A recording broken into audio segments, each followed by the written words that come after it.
Hello everybody, welcome back to Nioh 3. Yesterday, unfortunately the controller arrived a bit late, so I did the setup and had a look at it. It's fine, it's the Wolverine V3 Chroma Pro 8K, what a horrible name actually for a device. It's such a long name, but at least the end is quite descriptive. The 8K part, that is. Yeah, and I did the setup and I'm liking the controller fine so far. It's just like, I'm not sure if the additional buttons are really gonna do much for me in Nioh 3, to be honest. Because they're like 8 additional buttons, of which I think you can remap 6 of them, and especially the back pedals. But I'm really not sure how I specifically feel about those. And also, I got the Super Strike, the Logitech Super Strike, the new mouse, that got like really good ratings all across the board. And I must say it's really good so far. Like, the form factor is identical to the Superlight 2, basically. I mean, I don't even know if there's a difference. It might literally be identical. And I really like that shape, so if you like that shape, it's going to be perfectly fine from a shape perspective. But the hits, the haptic-induced trigger, whatever it's called, like, basically the induction-based haptic feedback for clicks, and the probably like Hall effects slash whatever else technology moved anything between 20 and 20 ms for me consistently between clicking, and I think it's supposedly up to 30 ms according to Logitech, just like logically, but realistically it really adds like 10 ms less reaction time to your clicks, which is insane, right? That's 10. It's nice too. I like the black and what do you want to call it, the black and white feel there. Kind of interesting. I can use the mouse to look around while walking. I wonder if I can actually use keyboard inputs together with my controller inputs. Well, I'll test that in a moment. And yeah, really cool. So basically what you can do is you can set up the mouse to click when you want, and also have like a real feedback at whatever point you want of those points. And also how strong the feedback is. And it also has rapid trigger, so it's basically, it feels like a Hall effect keyboard, just with even a better feature, which is the haptic feedback that you can also customize. Yeah, so getting 10 out of 10 ratings across the board so far I've seen is very justified, because this is the next generation, I think, of gaming mouse. And I am very negative about one thing though, and that is because it's Logitech, right? Inventing this technology in this case. And Logitech historically has proven to be very unreliable for me. Like, I have had so many failures of the Superlight and Superlight 2 mouse and the G Pro. And yeah, I think probably a total of 6 mice have died from various issues, even like software failures and stuff like that. So from that regard, so far everything's been fine. But obviously I will keep you updated when it comes to quality control if there's still like massive quality issues. And the only reason I got Logitech the Logitech mouse is because it's basically, you know, like a new technology that doesn't exist in competitors. Yeah, for the controller, I just picked the, I guess, like the one with the lowest latency and high quality sticks. So the 8K version is better than the V3 Pro because it has TMR sticks, telemagnetic resistance sticks, which is basically a little bit like Hall effect. It basically allows TMR, unlike Hall effect, is even more precise and allows basically for 0 dead zones, which I'm actually playing right now with. Basically, you have to imagine... wait, did they fix the dead zones in the game? Oh, no, I don't think so. So basically, no, the dead zones are still within the game. So basically, my controller itself has 0 dead zones right now, and it reads out at 0.000 something on the axis when you look at the actual values. So it's not perfectly 0, obviously, because there is like a 0 baseline calibration alignment, which is like physically enforced by the stick, where it is physically. And then there's the sensor position readout. And yeah, that's really nice. It also has Hall effect triggers, which are like, you know, nice. I guess you can also change them to being a click instead of an analog input, like a mouse button click, which is pretty nice. And otherwise, the controller feels really good. So it's lighter because it doesn't have rumble motors specifically than the Series X controller. And my only controllers so far have been, I guess, like the core PlayStation and Xbox controller. So I've never owned an Elite or something. So I'm not really a good person to speak about like quality controller from Elite controller level. But also the tactile mechanical face buttons are really nice from what I can tell. And the input latency is obviously sublime. Like, it's really responsive and feels very nice to use. Form factor is quite similar to the Series X controller, so that's fine. Not a big adjustment period right there. The pad is really good too. Like the digi pad is really nice. The rear buttons I have not used much yet, so I can't say much about those. The positions seem pretty fine. I'm honestly not quite sure what to make of like which one I want to use or something, like where I will have my fingers most of the time. But what we're gonna do right now is we're gonna test something, and it's basically gonna be, can I use mouse and keyboard controls wherever I can change those actually. Here, keyboard and mouse. Can I actually do a macro that does the actions I want? In this case, what I'm interested in is I want to use guard plus whatever the default attack button is, quick attack. Guard plus quick attack. So that's F plus left click. Yeah, so I want to see if I can use the controller to do an F plus left click input here via a macro. I'm not sure that it's going to be possible, unfortunately. So it's my first time setting it up. And yeah, we're going to see it. Razer Synapse already is installed because I have the Cairo Pro Ultra webcam, which we're not using right now, but we will be using in the future again. So I already had it installed. I mean, it is a bit bloated, but it's fine, right? It's not like I'm hating it so far, software-wise. And I do appreciate them having a slide tutorial section for every single device. Logitech and also Razer both had that. Pretty nice. So, yeah, let's see. Which button do I actually want to remap? So there is this one and this one. I kind of feel like this one...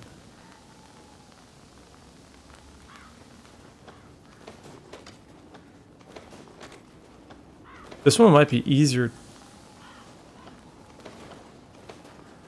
I'm actually not sure which one I like more. Yeah, that's what I meant when I said I have no idea what I want to do. Okay, let's see. So we can take this button and map it to a keyboard function, key recording, yes. And now we can record the function. And we can go, what was it, like F? Or does it not support macros? Oh, that would be really unfortunate.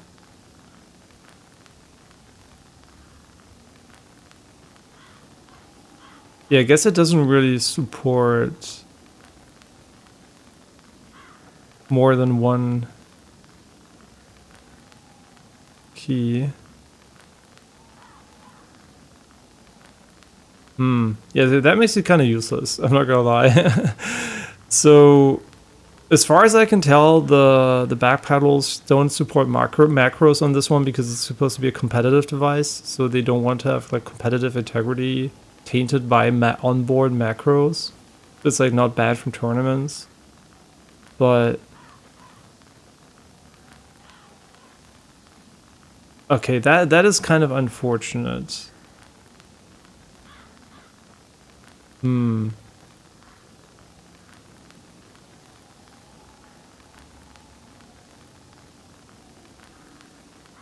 Yeah, so I guess like you can't really do any macros here. I thought maybe a keyboard function, a key recording would be something you can do, but no, you can just put a single key on it. Okay, I'm gonna have to look into using maybe third-party software to enable macros here. Yeah, the customization so far I think is the biggest letdown if you just wanna, you know, do more than with your default controller. That for sure doesn't seem to be pretty efficient. Yeah, I don't even think like if I go into Steam input, I don't even think it's recognized as a Pro controller there. It's just recognized as an Xbox controller. So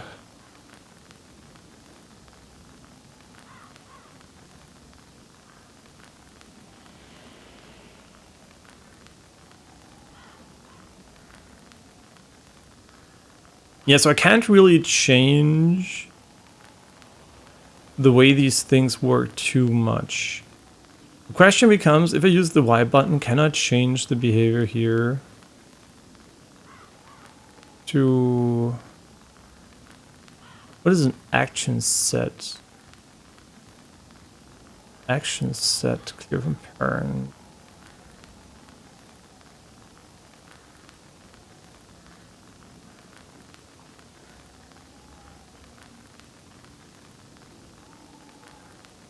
Cleared from parent.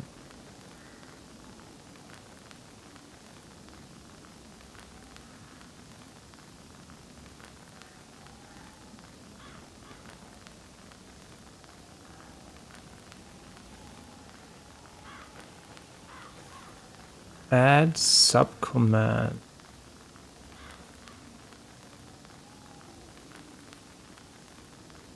What does that even mean?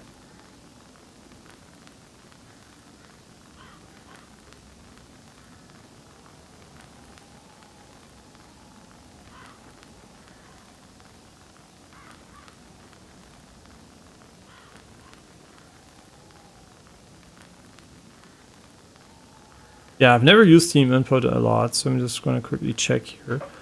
Steam input subcommand.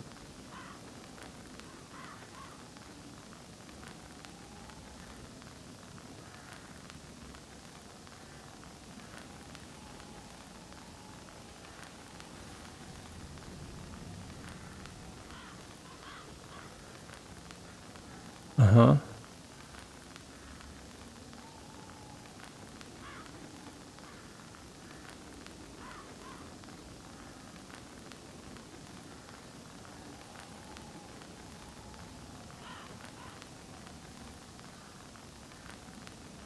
Let me quickly check. Does it actually work as a subcommand?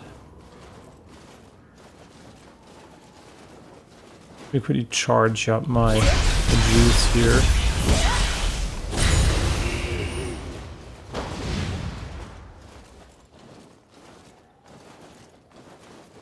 I don't think that's how it works.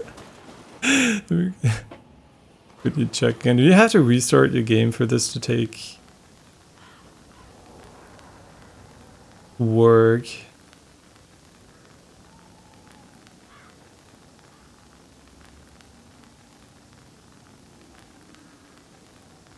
But if I close it now, would it still be there?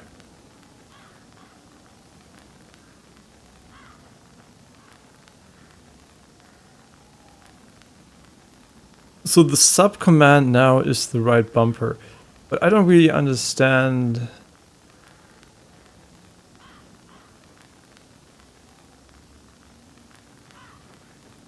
Hold to repeat turbo.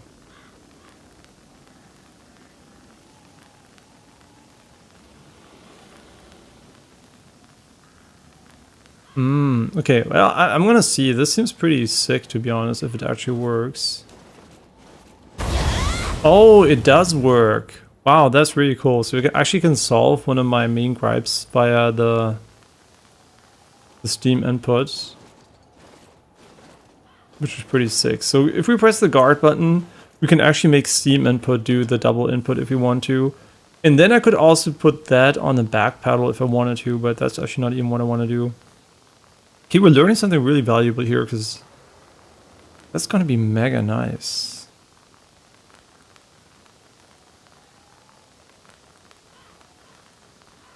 What if I add extra command?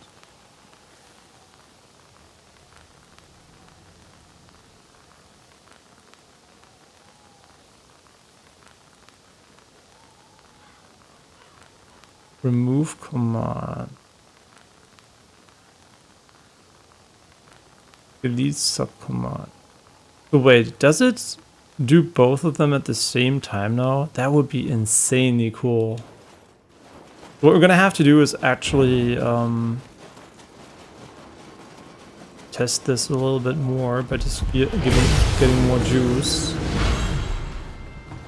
And the controller feels really nice though, so no matter if we can make like additional inputs work in a meaningful way, which we probably can at some point, I don't think it's like worthwhile.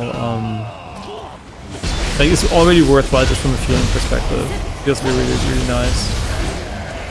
And it's kind of funny because haptic feedback, if you have like a big subwoofer, you're gonna feel the impact anyway, right? Like I'm really feeling it on my chair, so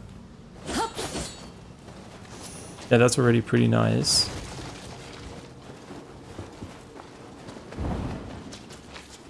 Okay, so now we can try it out.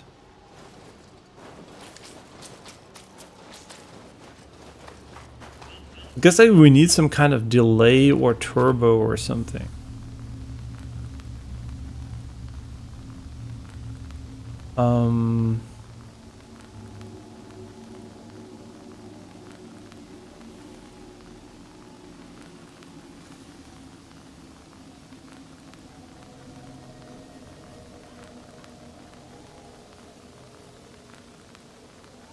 So we're gonna put this one on a long press.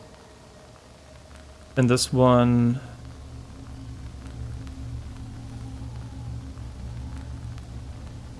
Fire start delay.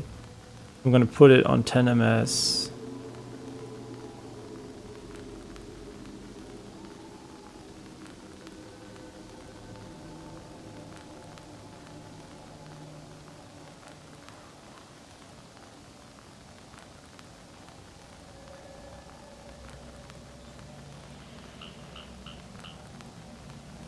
Okay, so Y is gonna be a long press, and 2 is gonna be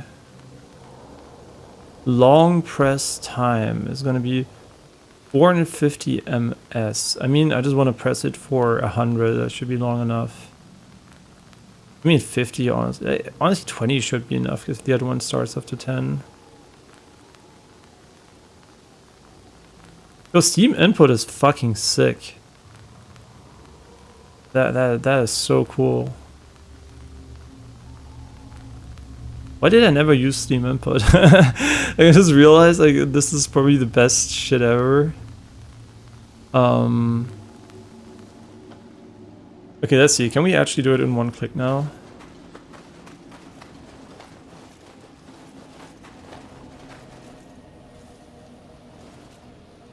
I think I still don't quite understand.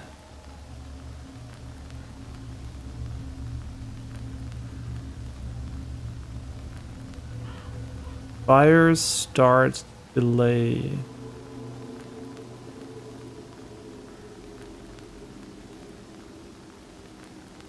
I mean, what if I just test this at 50 ms? I guess it's because I have to hold it for longer, right? So let's make it a toggle.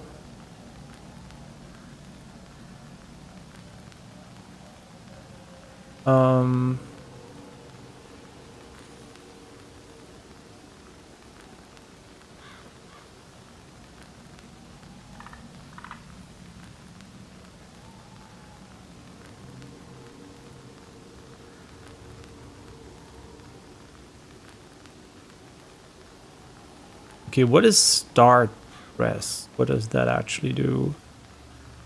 Burst and delay.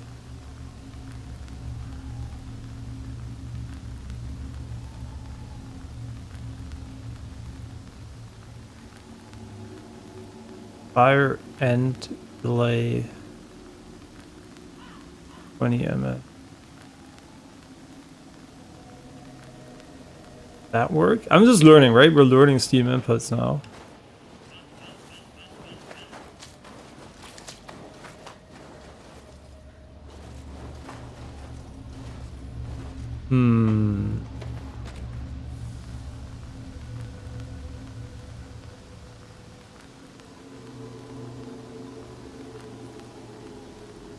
Unfortunately, it's not really good explained what the different command initiation types are.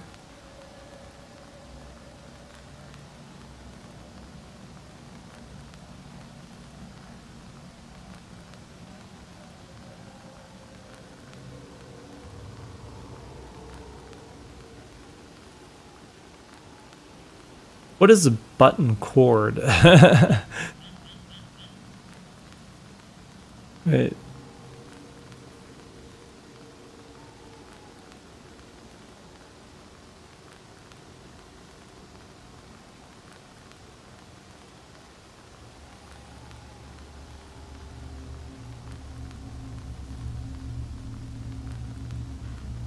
Button cord.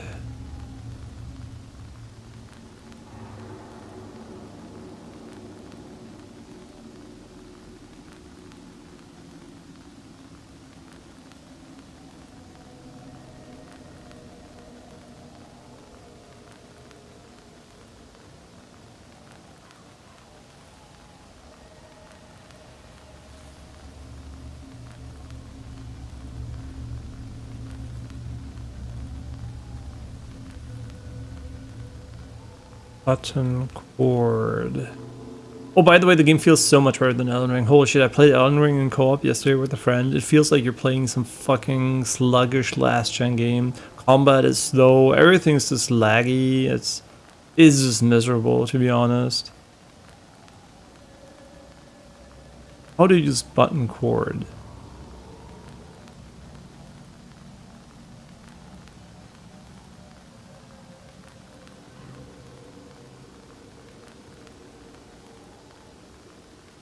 Ah.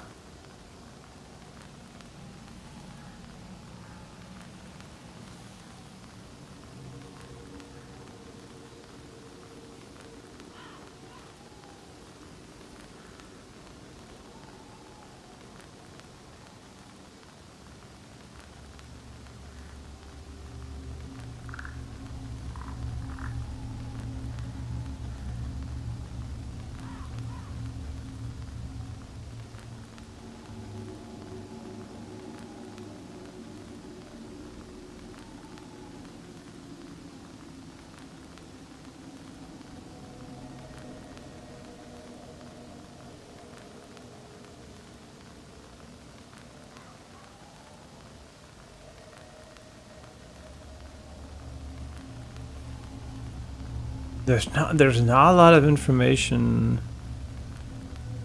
online for this. Pretty sure it works. It's just like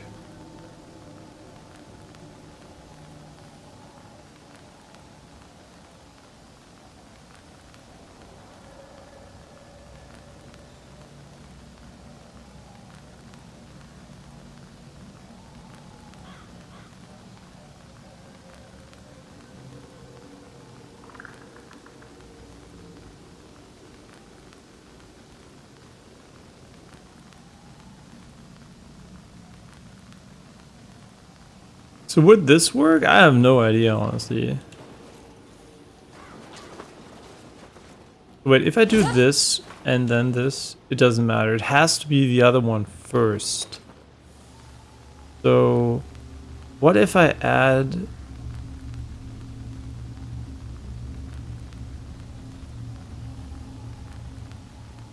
What if I add a delay to this one?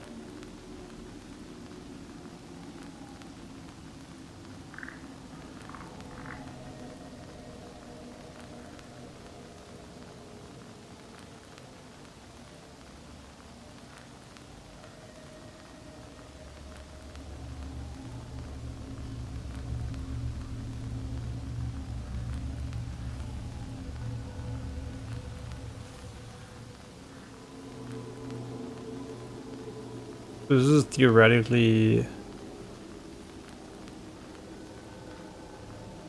do this one.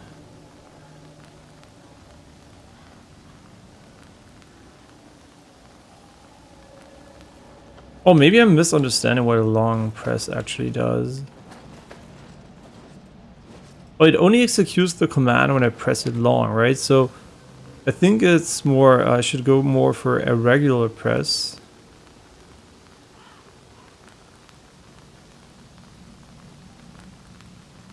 Command start press, and then we add another sub command.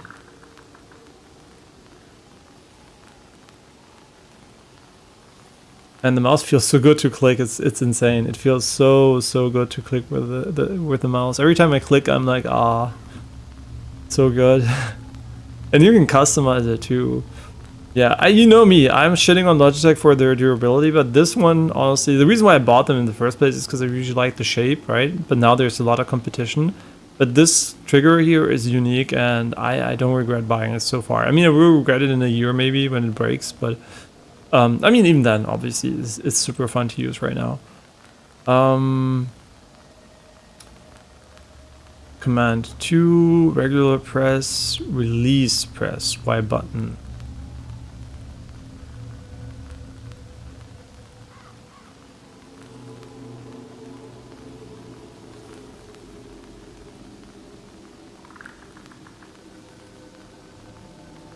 Wait, let me, you know what, this is fucking GTP.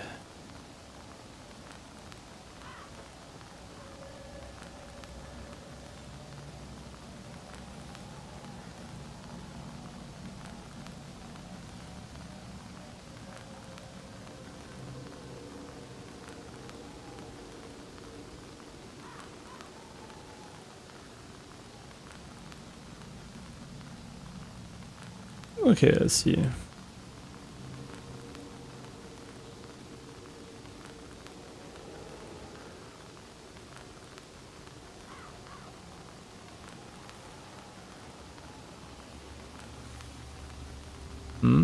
Regular press Y. Okay. Click. Add activator. Start press.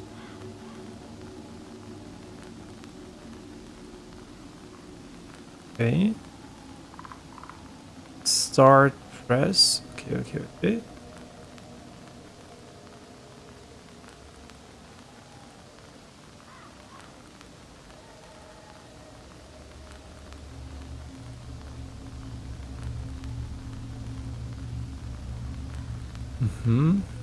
We're just trying to see if he knows how to do it. Probably not, though. I always I'm very skeptical when it comes to detailed stuff like this.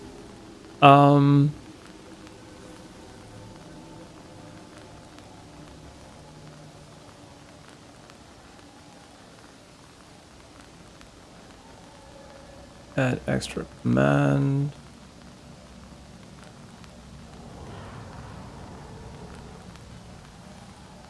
Sit. Start press. Yeah, and then we go start press.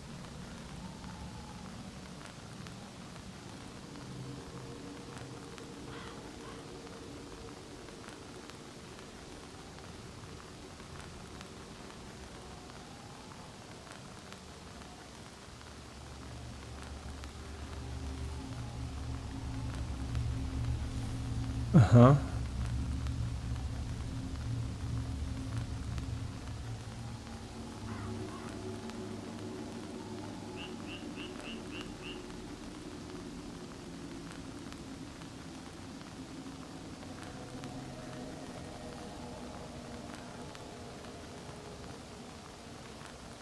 Yeah, but does it actually...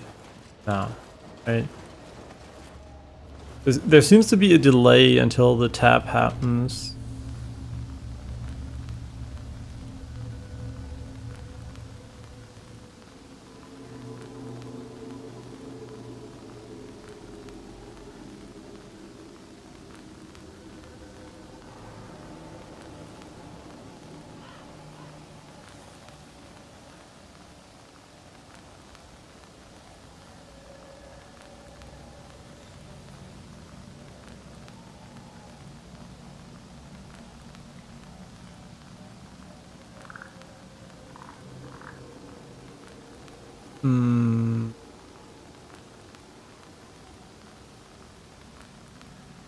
So what if I... This one on 50 ms.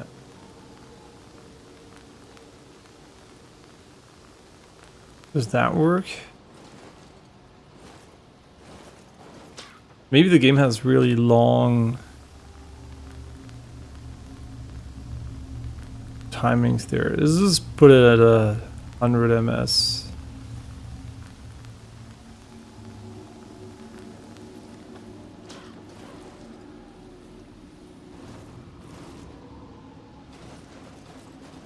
Hmm.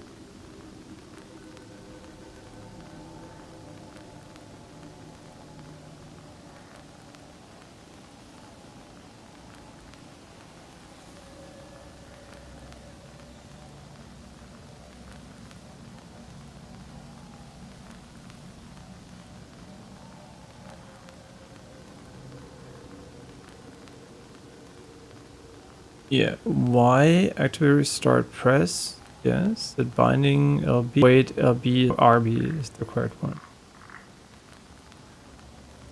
What is the fire tap delay not work? Is it because I have to close the...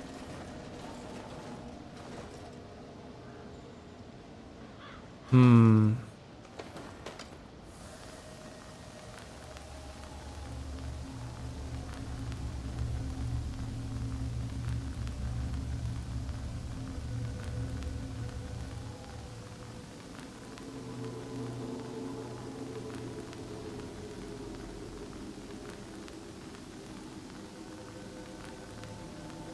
Ah, it's because he didn't actually take my layout, because I used the official one. Hmm.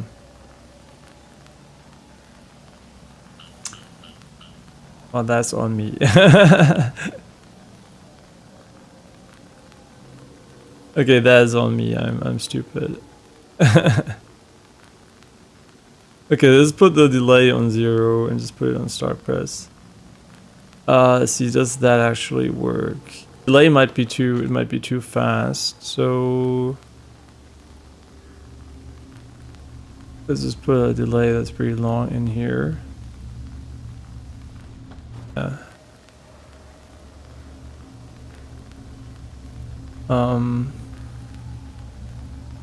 No idea. I have no idea why it doesn't tap right there. So yeah, sorry for all the testing, but you know, it's a new controller day, and I thought I would quickly do that on stream in a nanosecond and everything would be fine. Turns out it takes a bit longer. At least for now. So, how do I manage? So I can actually hit using the button. Wait, so if I click it once... Oh! Oh, you know what? It's because I'm actually holding... Ah, okay, so I know what the issue is now. The problem is, while I'm holding it down, it doesn't work, so I need to change this a little bit. I'm gonna do a fire start delay of maybe 20 ms, and the long press will be long, right? These are really small amounts of time, so I hope it's not gonna be an issue here.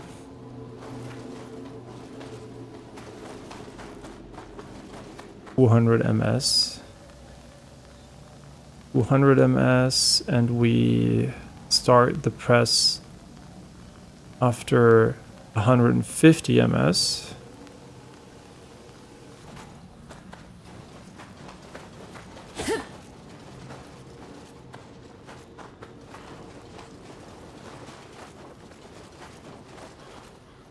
Wait, does long press mean I have to hold it this long to input Y button? Wait. Long press time. Start press.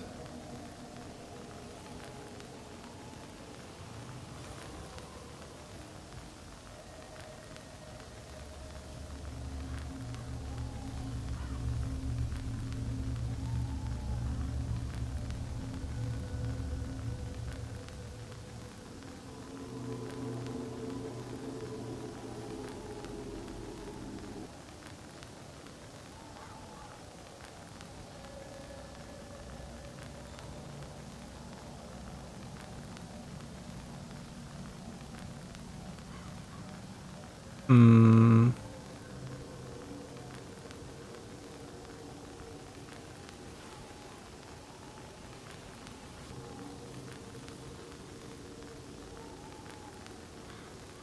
Trigger press settings, toggle, cycle command.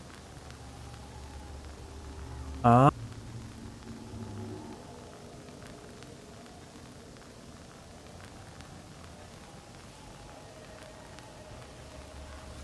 Toggle cycle command. And then this one would be right bumper.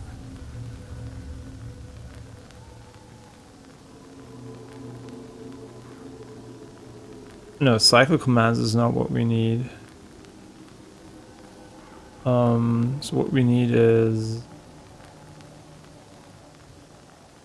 add extra command, right bumper. So this one we want to have on toggle. Yes. And this one we want to have on start press with a delay of the 100 ms, maybe. No idea what we need for a game, but okay.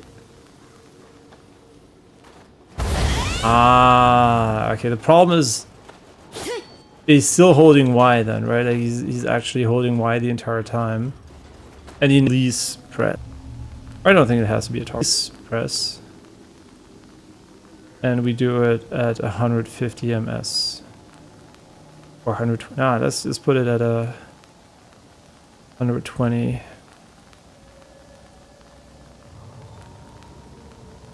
Okay, now by logic, it should hold block for a short amount of time. And then it should stop blocking automatically. Oh, I'll see if that works. That would be sick. Now we just need a little bit of juice. And then I have to take a quick toilet break. And then we can finally play Nioh. It didn't take like fucking 10 billion years to do it. Let's go. No, I'm just kidding. It took like 10 million years. Yeah, especially after playing Elden Ring again, I like Nioh more, man. Like, Nioh is so much better from a fighting perspective. What I'm saying is, like, the core combat, the way it feels and is handled by the game is objectively, I think, better. It's just, like, from a raw mechanics and, you know, like, why?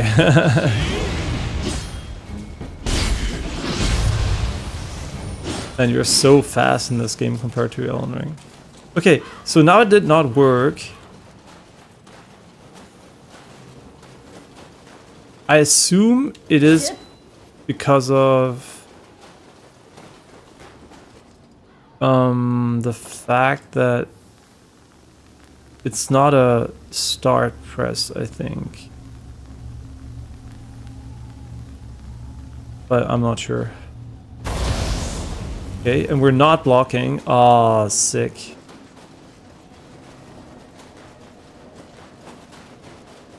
Is it?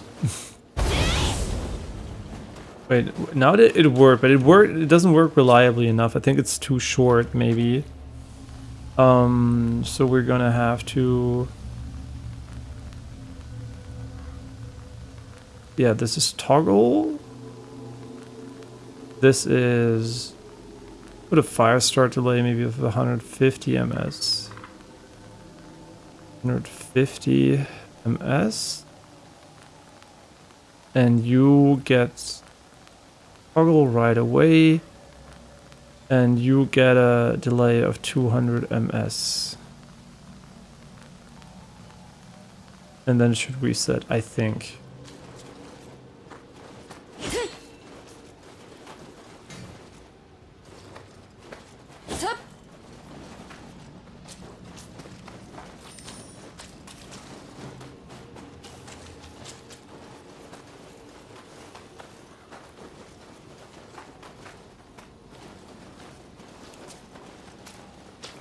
Maybe.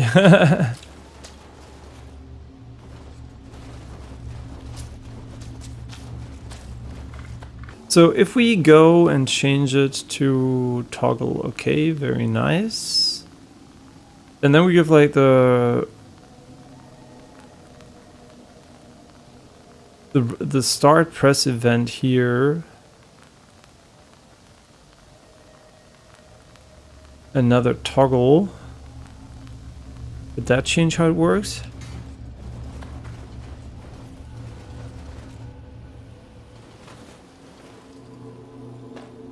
No, so we're basically still blocking for what it's worth. And he never stops blocking because we double toggle. Okay, that's good to know.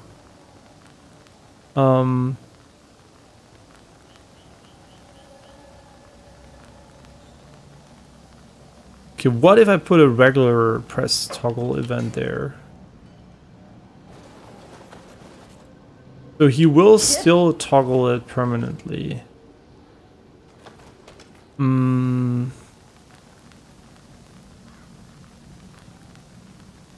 if it blocks and actually does it. Okay, so I just need to tell him to stop doing that. Okay. Now the question is, why was it not done reliably? Like, how do I get him to hold it even longer? I guess like it would be by taking this command and just... I don't know, isn't though when you walk, it kind of... Oh, is it because it's considered interruptible? Is that why?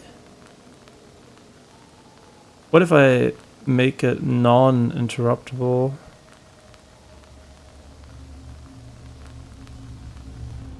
So would it... Only when we're not moving...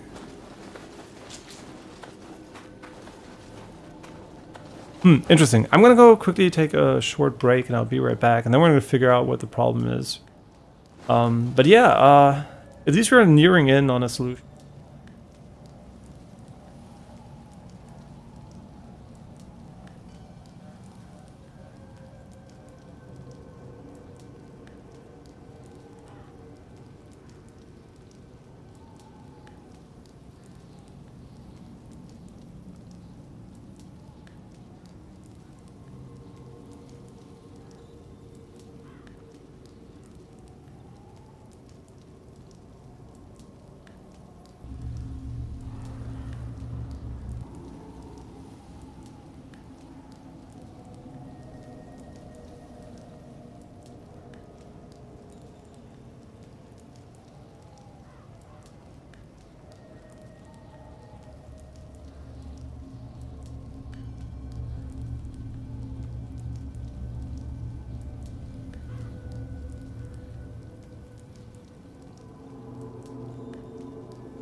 Okay, I am back. What's really odd is that holding the button works while standing, but not while walking, which is really weird. I don't really know what to make of that, to be honest. Like, it seems like it's overriding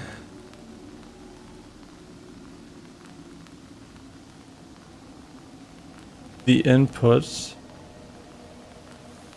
but I don't really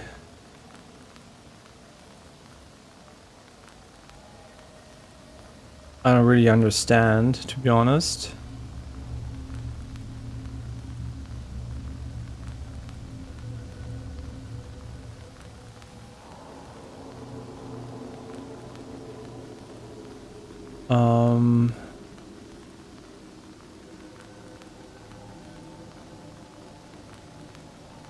So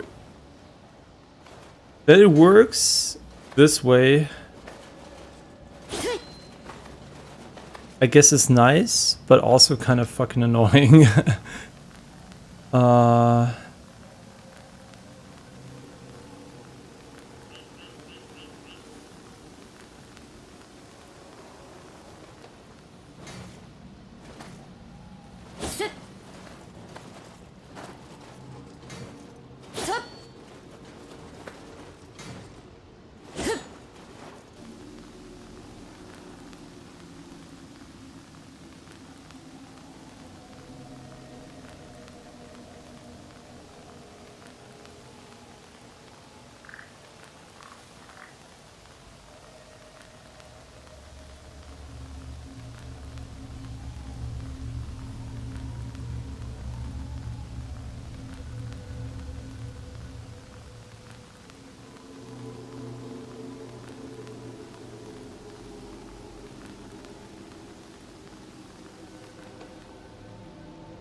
I wish they would explain better how the system works, because I'm just experimenting at this point, which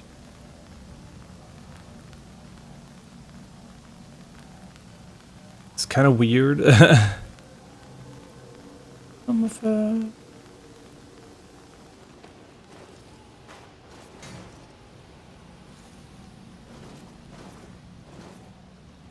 Wait, as soon as I move my stick, it interrupts my guarding? That's not how it should work. Why does my stick... I think Nigel let me mention something like that. Like, why does the stick interrupt? When I move the right camera, it should not interrupt my guarding.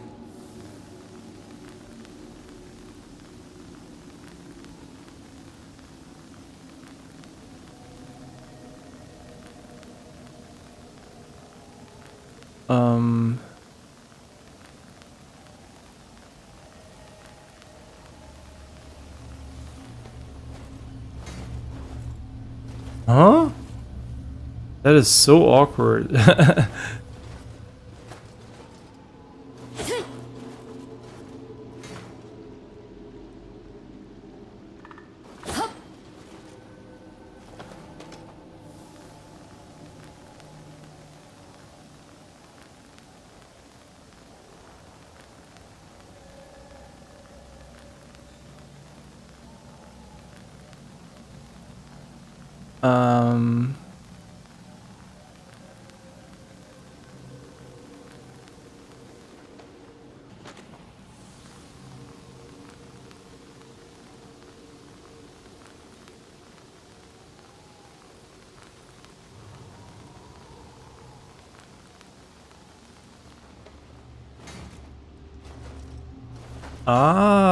Okay, that's way more than what I want.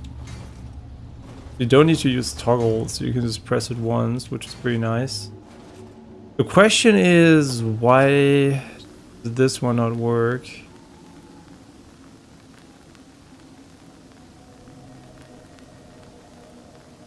Let's just make it very generous here.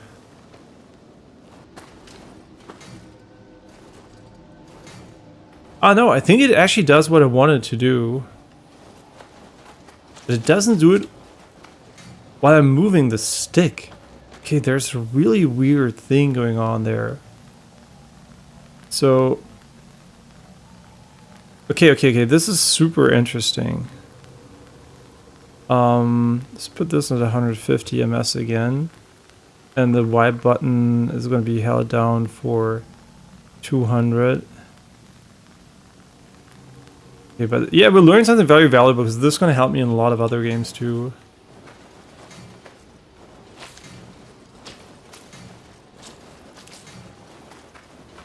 Yeah, why does the stick override?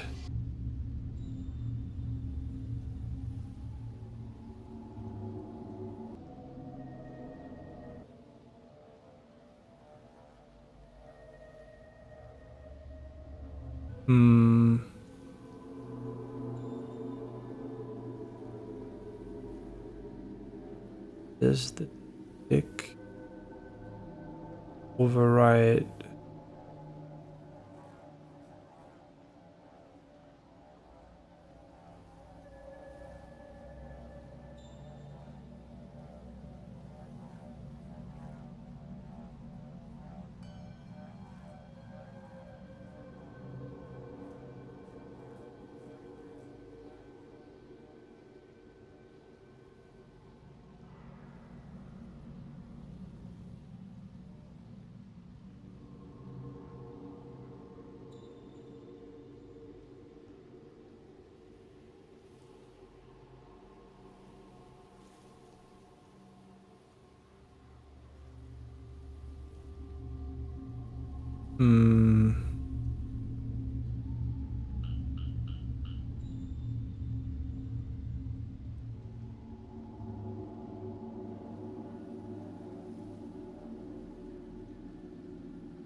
Is that how it works?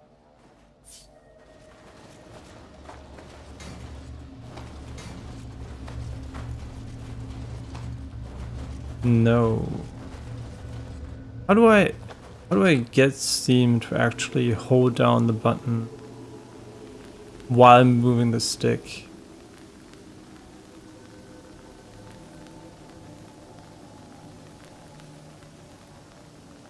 How do I get him to... Okay, what if I disable the interruptible components? Does that change anything?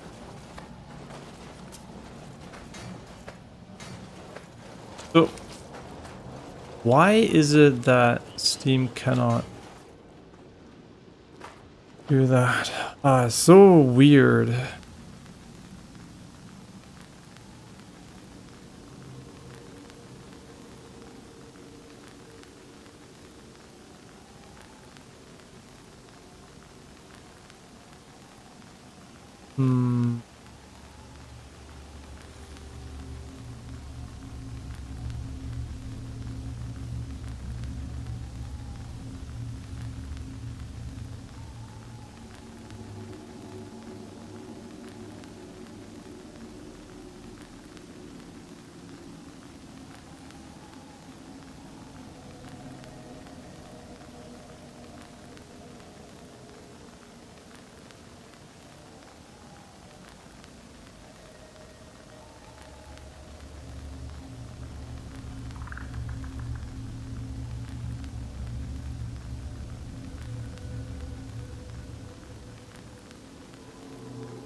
Yeah, like what part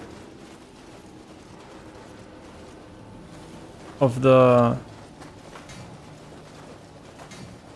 What part of the...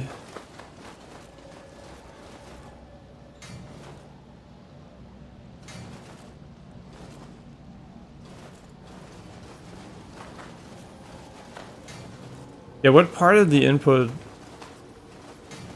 you overrides the Steam input here? I wonder. And does it matter if I actually do it with my mouse?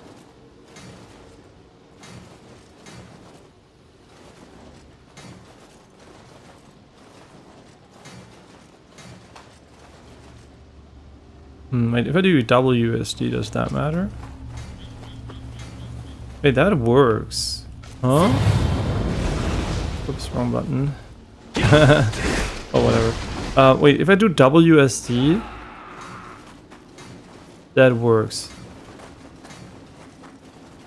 So he will actually override the input.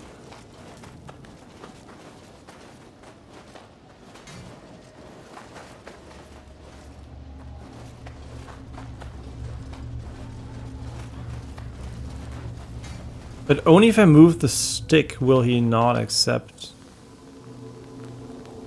the other input.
Do I maybe have to restart the game? I don't know. Let's try restarting the game before I lose my mind doing nothing.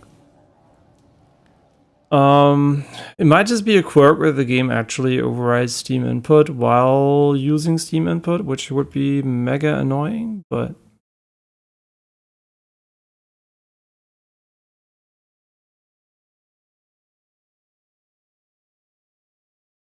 Okay, enable Steam input, and we're using my override. Okay. I hate that Steam doesn't go into full screen by default, and every time you have to click it for Windows to hide the fucking taskbar. Jesus. Okay.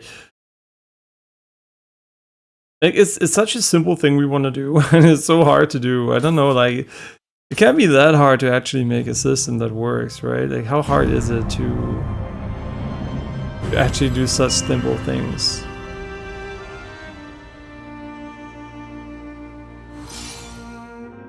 Interesting choice to add an animation here before the game actually starts loading.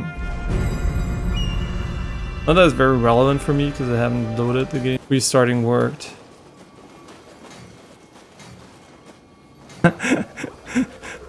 Okay. You're basically saying learn to read.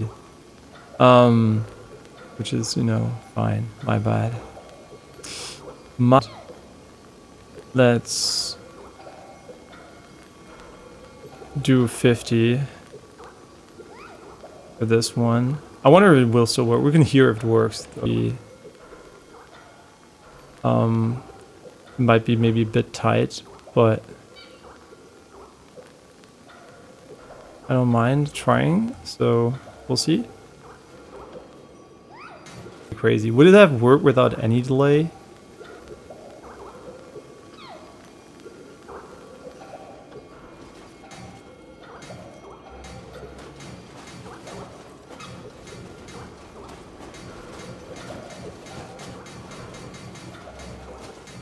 Yeah.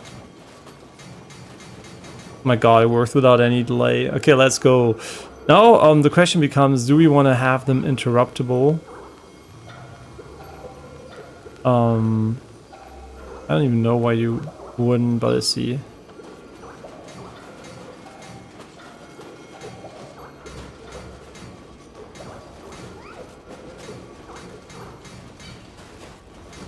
Oh, that's super nice.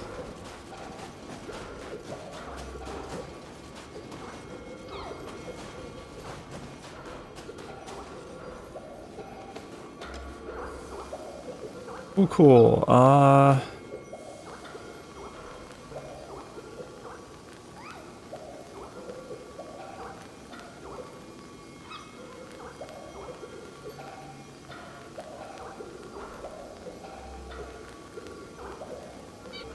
They're partying hard, but we're also partying hard because it works. Let's fucking go. Fergie.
Something. I wanna learn about Steam input.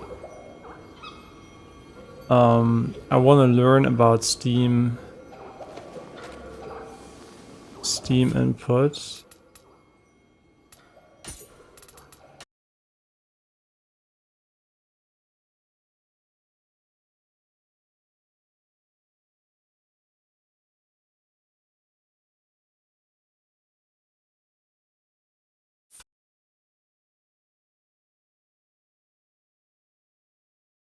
Yeah, sorry about that if we have some lags right now. I can't really help it. Ja gut, das anders kann es eigentlich nicht sein, also.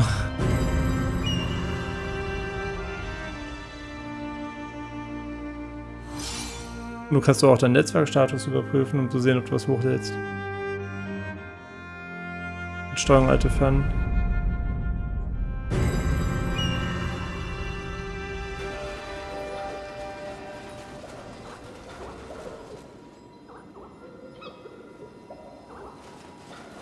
Okay, yeah, now we're using Steam input, which should add a little bit of lag, obviously, on top of the normal input, but it's only 1 ms to 3 ms.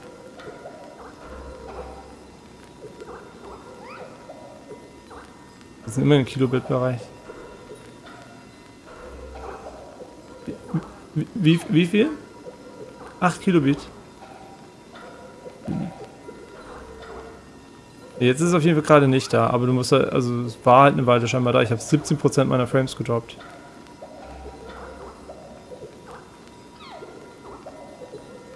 Also jetzt droppe ich gerade keine.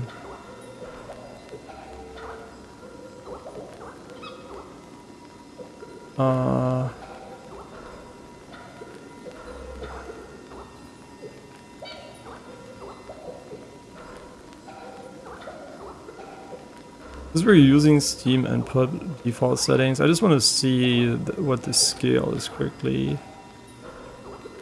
What is a command radius?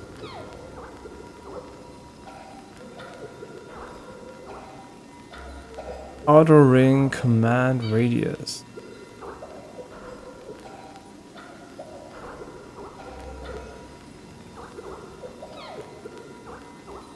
Okay, yeah, so we can do a command radius, but the important part is that we're using no dead zone. The raw input of the controller will be sent. Yeah, that's nice.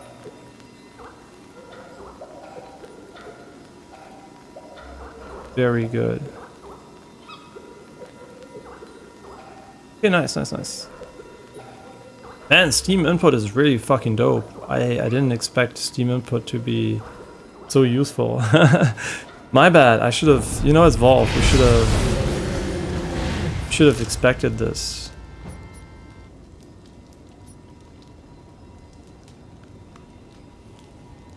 What did we do the last time though? We were going somewhere. I know that's a very useful thing. I think we were right here. Or were we right here? This is the path of Koyama and this is Fukuyama.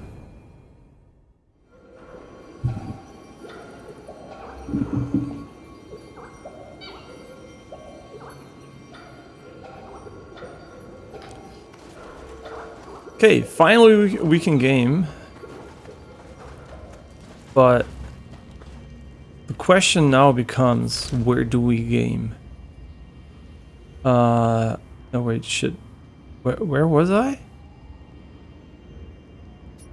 Oh, I was down here. Wait, there's a master down here? Where the fuck was I? There's a Kodama here?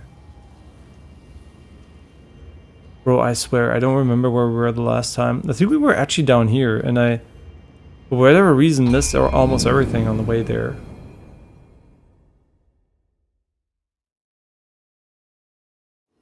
Yeah, we were here, and I did not get the Kodama, and I did not get the Master on the left side. I think that's because we couldn't actually go there. I think. So yeah, what did we do?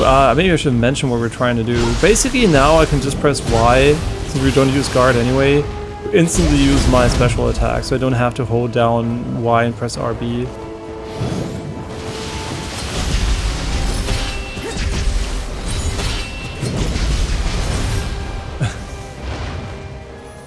Yeah, it's not a big change, to be honest, but it will add a lot of, you know, like, just good feeling to it. And, you know, since we got a new controller, why not invest a little bit into customization?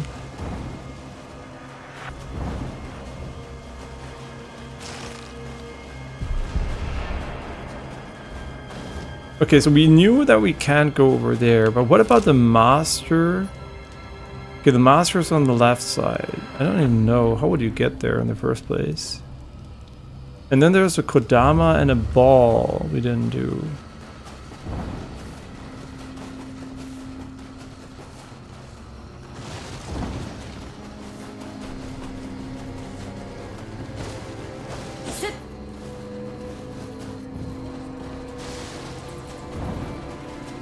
Yeah, what we could do is remap jump to a back button if we wanted to. It would be doable. Maybe that would be super nice. I don't know. I'm not sure what to do with the face button, with back buttons yet.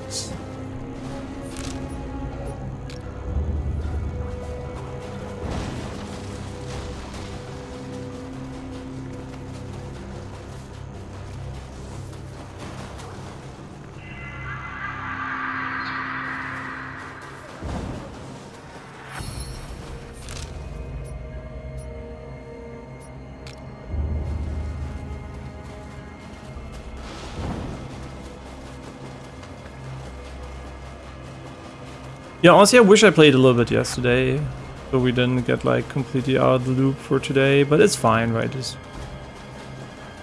gonna have to get back into it. Where the? Oh, there he is. Yeah, unfortunately, obviously, it doesn't fix Nioh's dead zone problem that was irrespective of the game.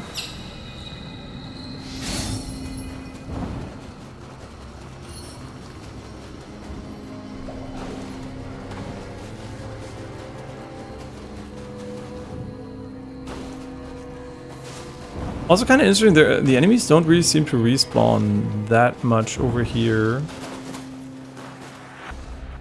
So that is quite curious, if you ask me.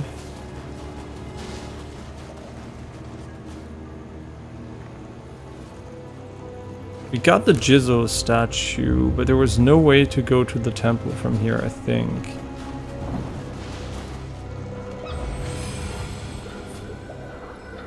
A blood edge demon has appeared. I don't actually know what the fuck that means.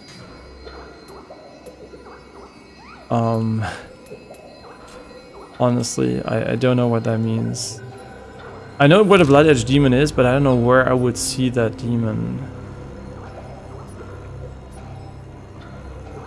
Would it be in a different state? Would I even see the demon?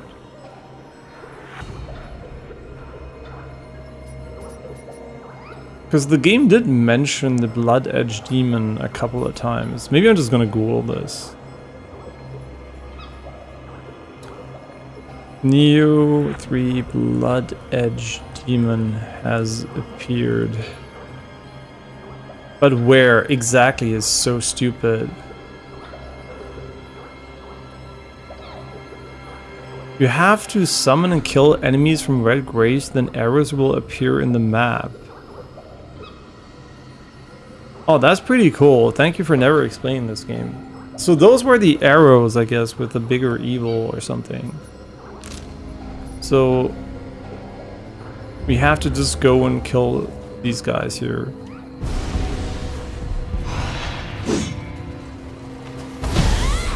Wait, I just did it and it didn't work. Is that because the delay is too short? I mean, we'll see. If it doesn't work consistently, we can just add a very small delay to make it like 100% safe to use. Okay, is there like an arrow now? There is an arrow now, but I can't see it on the minimap, which is quite silly if you ask me, but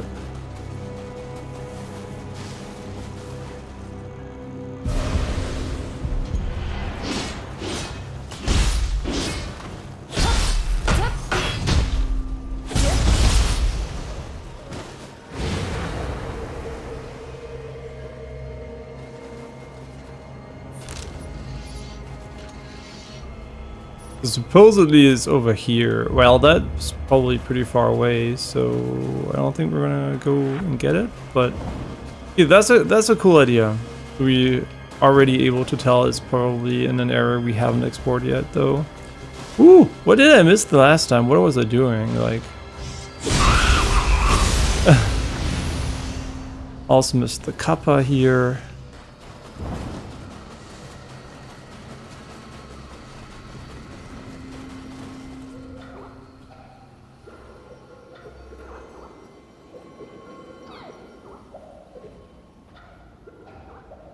So interesting enough, I'm seeing like slight stuttering when scrolling, but I don't think that's actually frame gen related because it's not as strong. But I'm just making sure it's off. Nah,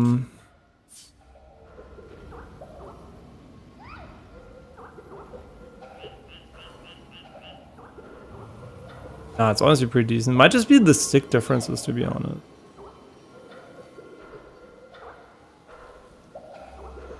Ah, pretty good. Pretty good.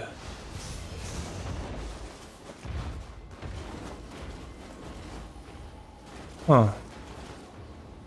I really do wonder... Wait, can we already navigate this? Oh, we can. Oh, we can't? Oh, it's not a wall run. It must be the water run or something.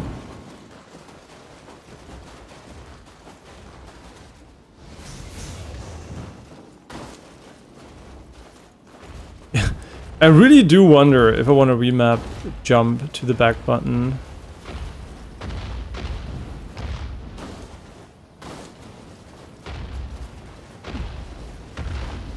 I don't know. I am thinking about it though.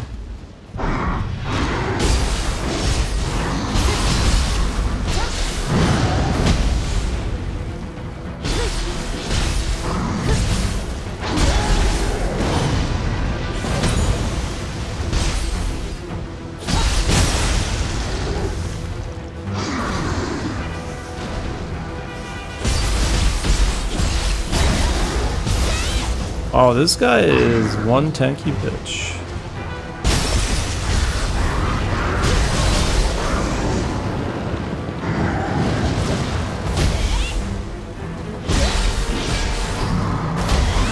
Oh, it's so cool, just pressing one button and it works instantly. That would have also worked with the other controller, by the way.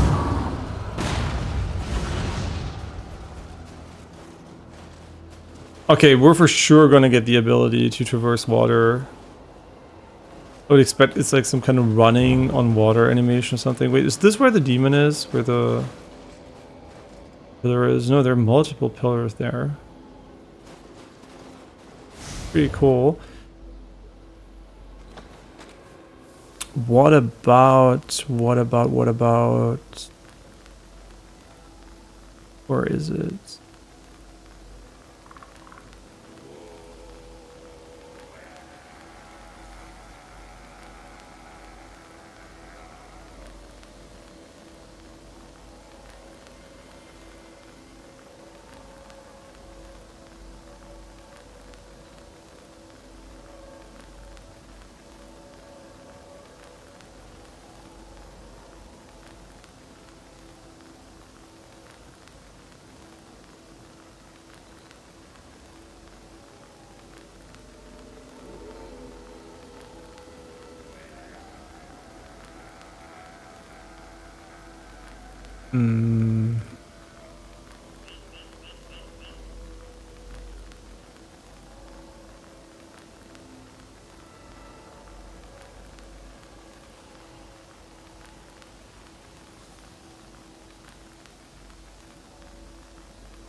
Okay, let's move on here.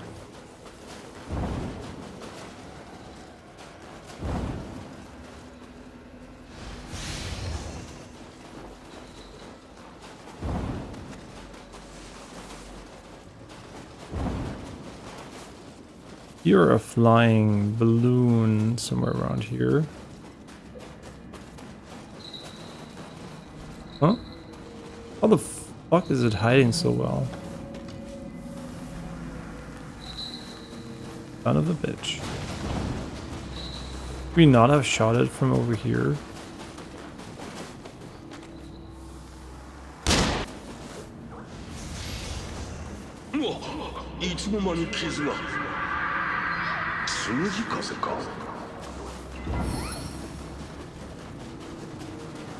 Yeah, I kind of wonder with all the water if they couldn't have gone with like a generalistic water running approach, but I guess they wanted to keep it confined to certain areas, to not like over complicate things.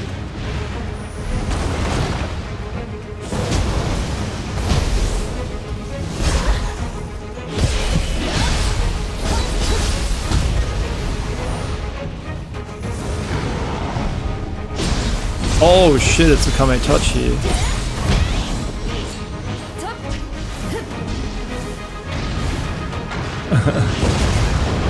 Oh, we're so cooked. How do I heal? Fuck! I forgot because we played Elden Ring and I pressed Y.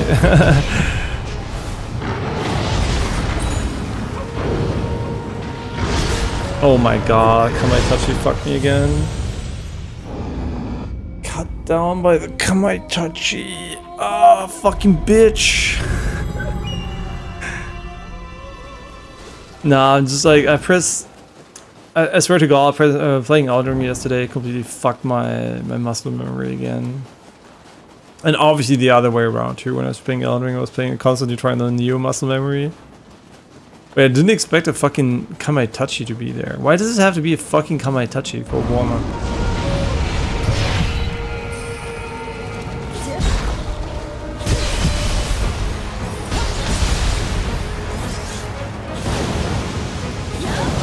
Nice. Just completely miss everything, bitch.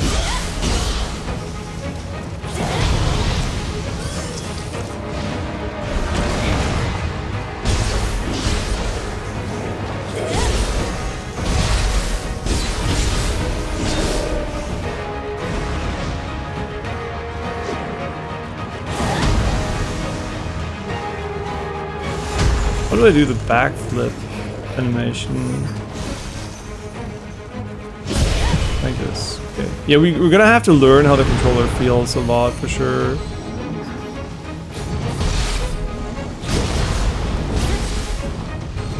Yo, he hits like a fucking brick though.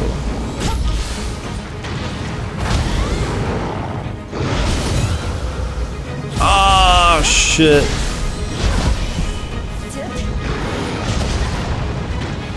He's cooking us.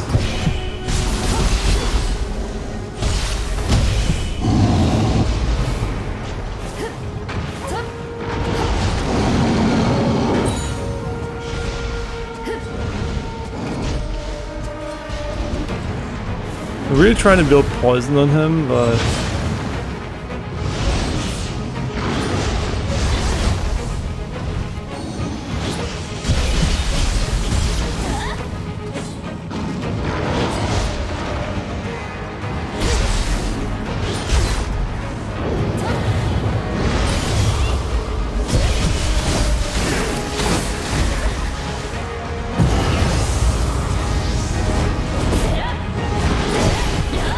I already mentioned how much I fucking hate this bitch. He's like such a cunt for moving away the entire fucking time.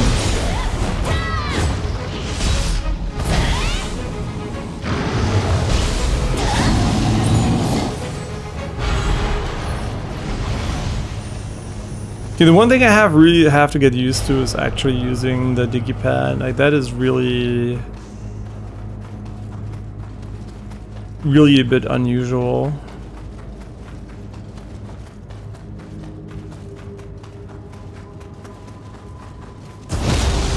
Like, it's almost the same as the Xbox controller, but not exactly the same. So like every time I press it, it feels a little bit off still. But that's gonna be something I get used to, hopefully, within the next few hours. We got like a fuck ton of Merida from him.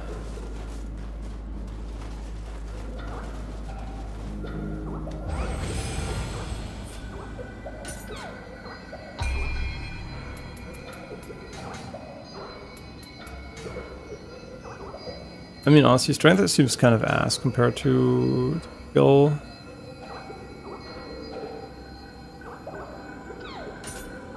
I think we should also start leveling maybe other stats, not sure.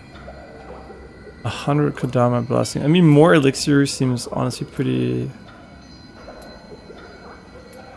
useless at this point, but I guess like we can still increase it so we can like heal like crazy, but I kind of feel like it's not really worth it at this point because we're always at max elixirs unless like there's a long boss fight, which I think doesn't really get affected by it anyway, so. Yeah, this was only for the Crucible here, right? There's nothing else here.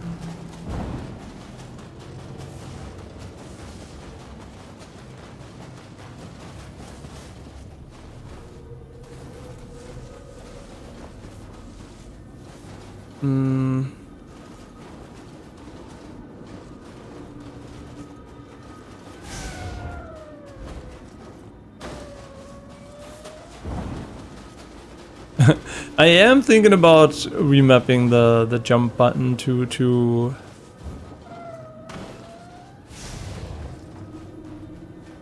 to the back paddle. You know what? Fuck it, let's do it. I know it's like just a test anyway, so it doesn't really matter, but okay, sure. You know what? It should take a few seconds only, and now we have it. Here we go. And now technically we should be able to jump using the back. Oh my god, it's crazy.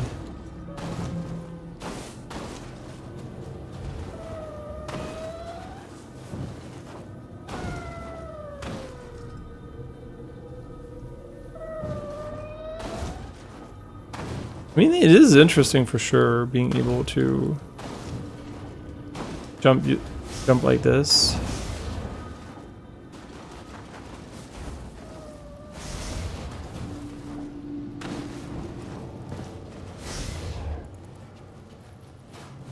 Huh. How do I feel about that?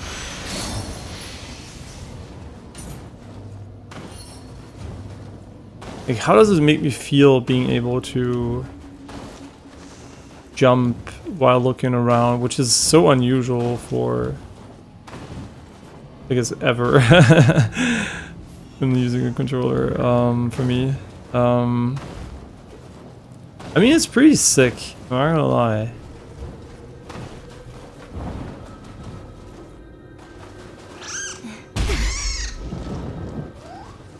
Yeah, let's get this. Wait, what was this, Jason? We can come back later if we want to. The timid campus. Some campuses display timid personality and will disappear if you hazardly approach while pursuing them. Be sure to hide yourself and avoid the law. No. Oh no. So he doesn't want me to be too fast.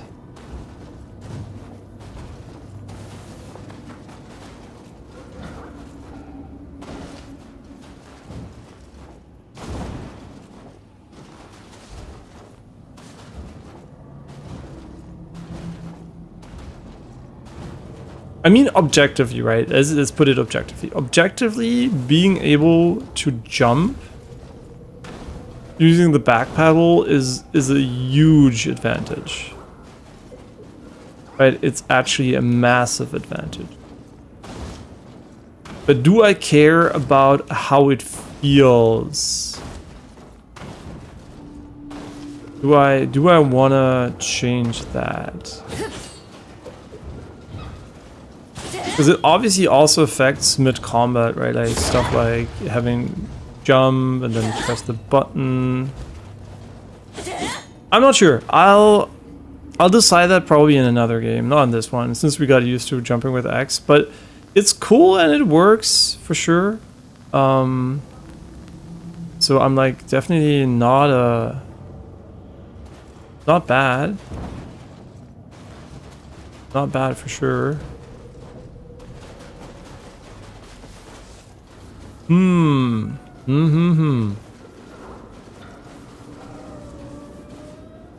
I'm pretty sure that will evolve over time once we get used to pressing it more often.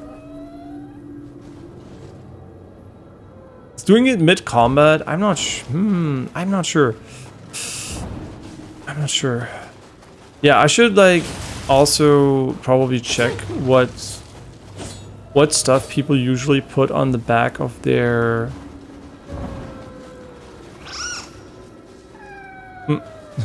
what stuff usually put on the back paddles, like just to get an idea what is considered useful input.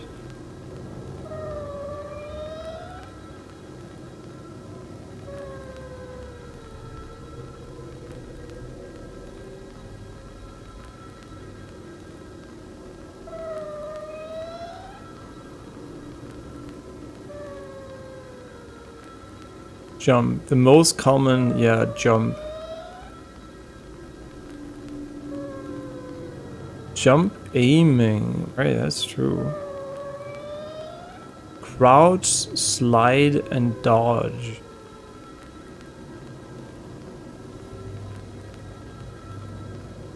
Reload, interact, sprint, dash.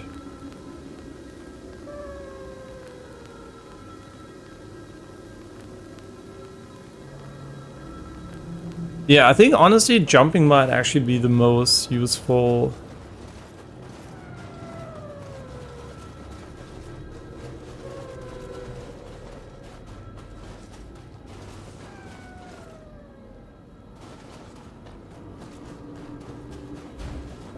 Yeah, are we gonna be a jump on paddle gang?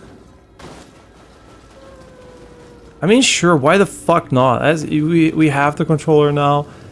Sure, fuck it. Jump is gonna be our fucking... what we had anyway is gonna be our paddle. That's the one I thought of initially, and I guess, like... this makes sense, so sure. Let's go and jump with our back paddle. Which I've never done in my life. Unfortunately, I can't rebind, and that's a really big issue, to be honest. Unfortunately, I can't rebind the pedals in this case to a non-X function, because it's not an elite controller by a game recognition.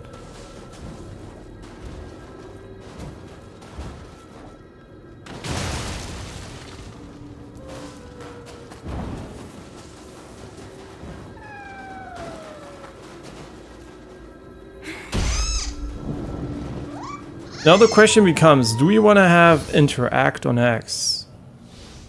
Oh yeah, fuck that. Do we want to have interact on X? We could also go and do sprint on the back paddle if you wanted to, instead of pressing the stick.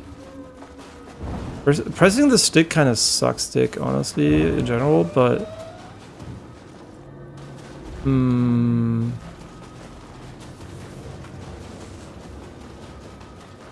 yeah, sorry, I'm really thinking about the options we have now. Like, interact could be also pretty useful, for sure.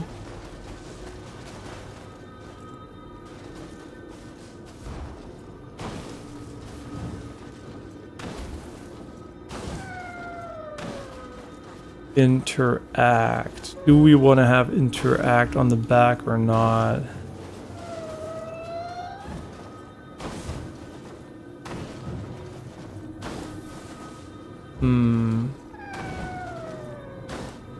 Interact on the back pedal. Interact on X instead of B.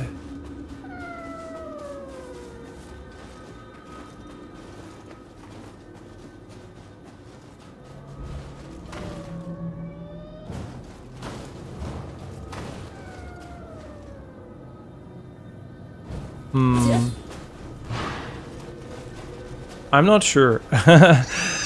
I'm not sure what I want to do now with, like, the... do I even want to use B buttons for anything now?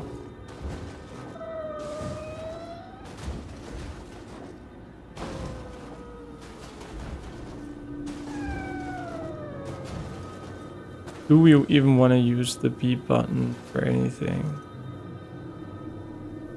Or do you want to have X to be our main button?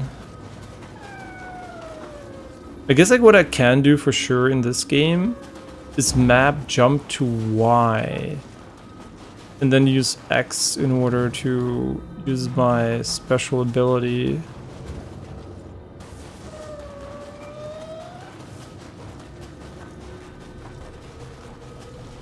Sure, why not? Sure. Okay, so what we do here is we just change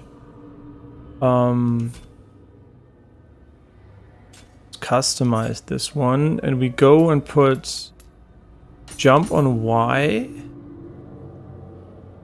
and the special ability on X. Nice.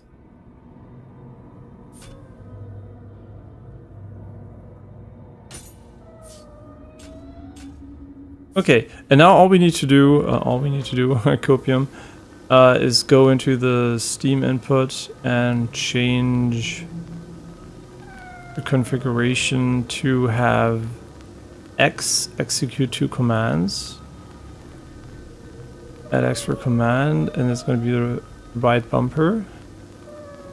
And it literally doesn't have to be anything else, so we just put Y back to remove command, and the Y button is just the Y button, and the X button should now do what the Y button did. Let's see, does it actually work? Yes.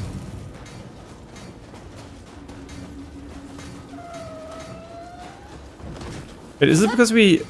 oh, wait. did it not work because we had to take out our weapon? How do you put away your weapon? I guess we don't have a button for that. So I guess once we do this, right?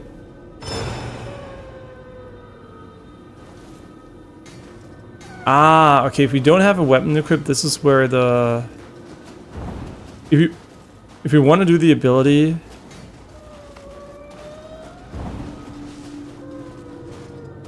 It wouldn't work, because... It doesn't really draw the weapon. Okay, that's interesting, though.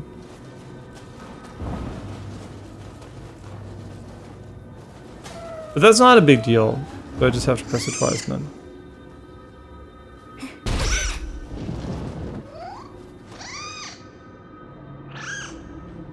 We could also remove the sprint input to the left side and then just have like the stick.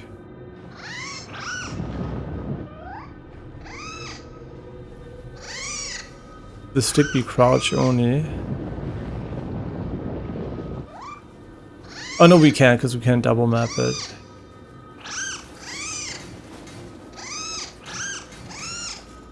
Well, I forgot to change my Wolverine button to Y. Whoops. Okay. Sorry, it's the first time using this. You might think I'm ass, and I'm really ass at this.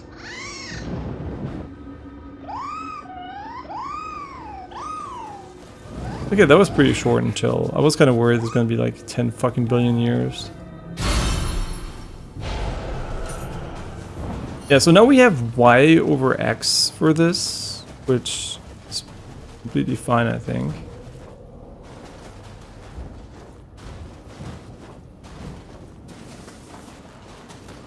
Yeah, it feels kind of so interesting that you're able to do something that was impossible before.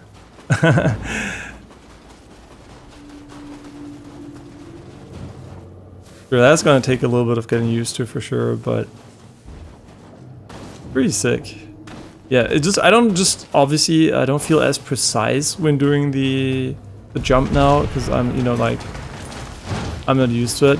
I could also do dodge on the back pedal, but I think dodging itself is like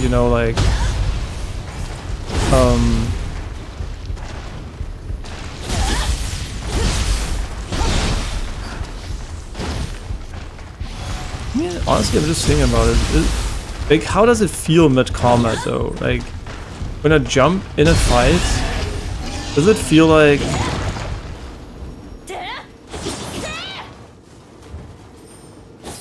Does it feel better or worse? Jumping in a fight... Because I'm already on A anyway when I fight, right? So I'm like here, and then I jump like this. Do I...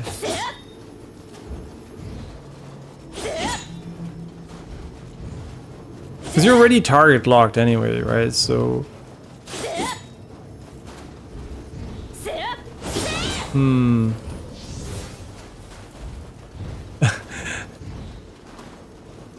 The insecurity about this is it basically stems from using it mid-combat.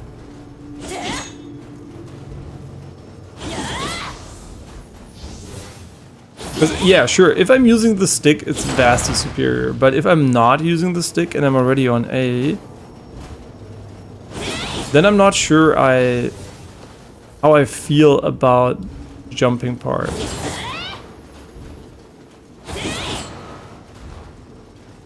I mean, I guess it works, right? It's just like, you just have to get the muscle memory in. The question obviously becomes, how do you feel about that in jump and runs, right? How would it feel if I played a jump and run? Because obviously for a jump and run, even there, back pedals might be still good for it, right? Because you still have 3D camera control, you can jump wherever you want. Hmm.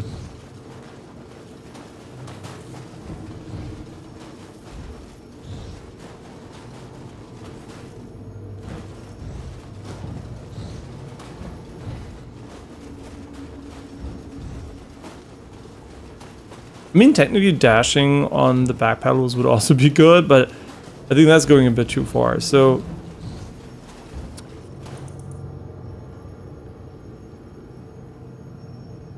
to jump or not to jump, that is the question.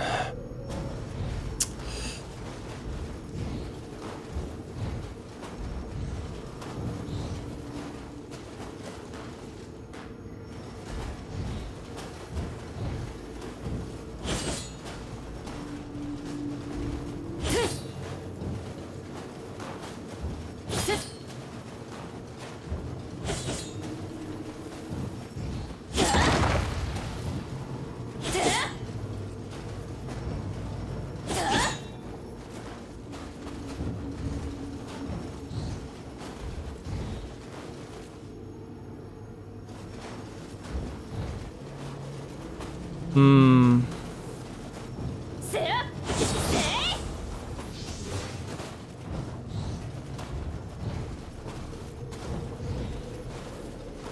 Honestly, I think I'm not gonna use it for Nioh 3. I decided because I think I like it better if I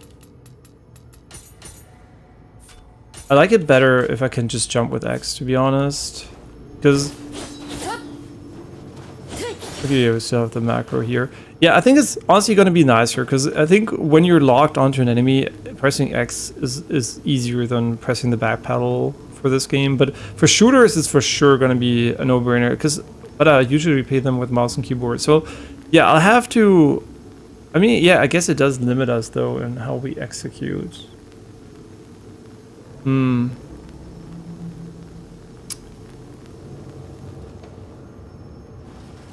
How does it, yeah.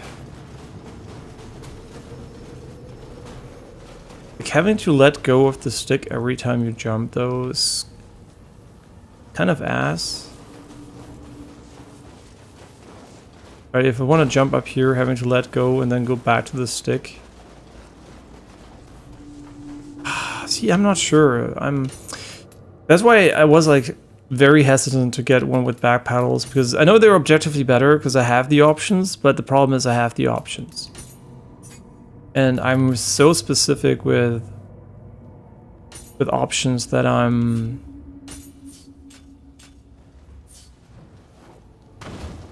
is it actually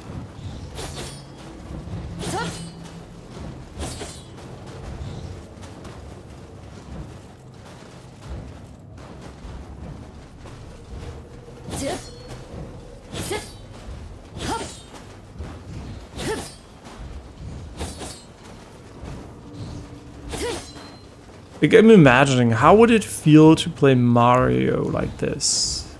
Right, if I was playing Super Mario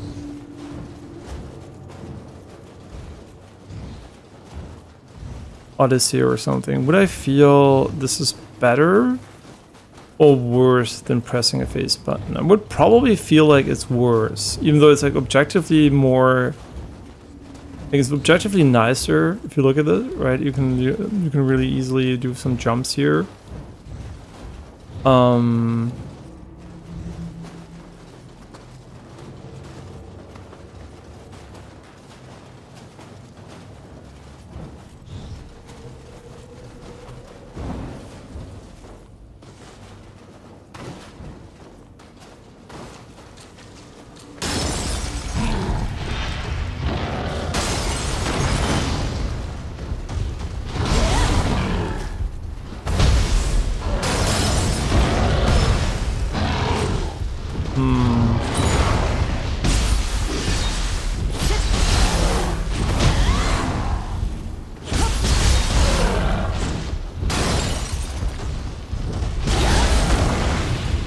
I mean, it's not bad, right? It's actually pretty decent, but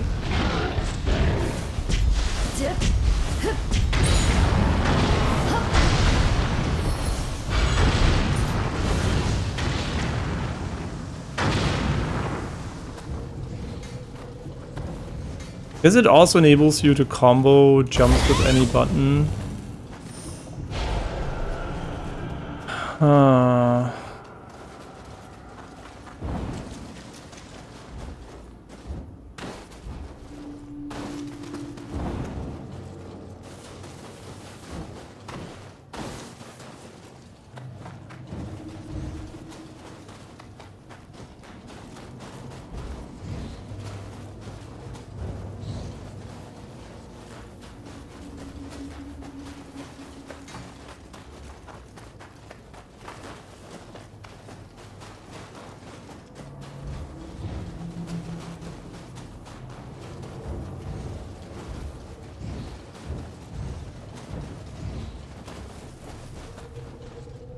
I guess in a way it would be pretty sick for a toggle on the ninjutsu if I think about it realistically. Because we could literally put the ninjutsu on anything if we just used it for interact instead. I mean, that would be, honestly, I think ninjutsu could be pretty sick with this because it makes it less awkward to have to hold down B. Man, so many opportunities to change something.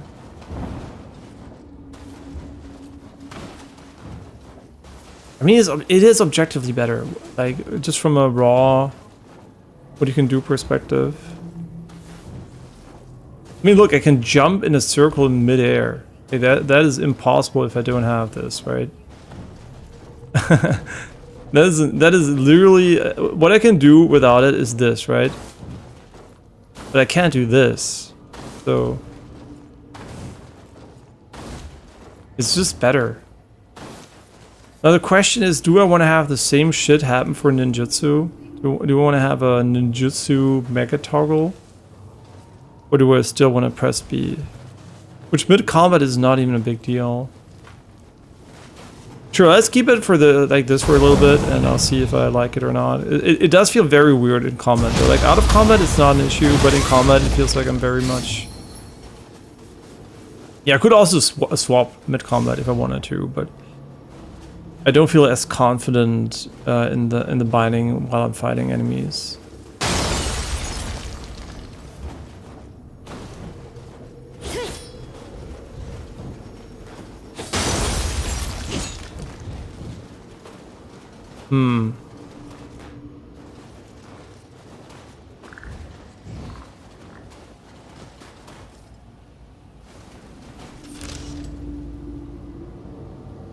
What to do.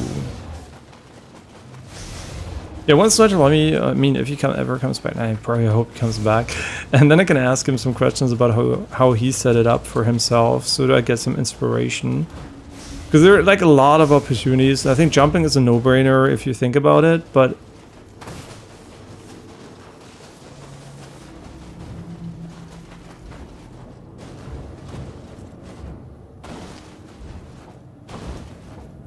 A lot of the time, honestly, also jumping, I don't even think you need to move the camera, right? Like, you're actually not, like...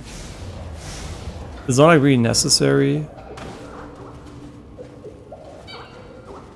In the most traditional sense.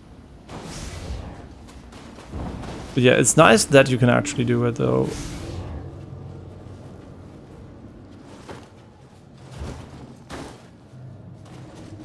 Sure. Let's keep it for a little bit. Just experimentation.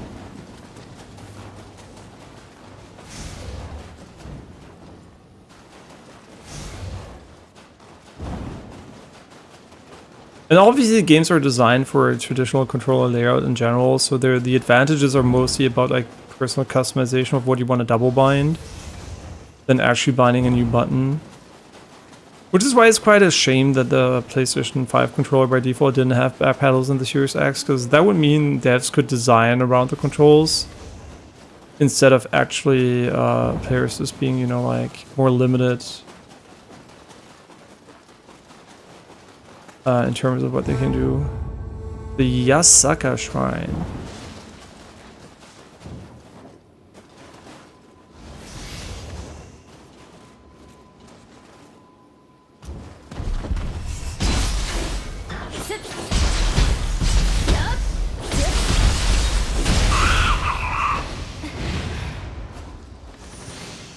Yeah, it basically feels like I'm using a controller for the first time when doing that.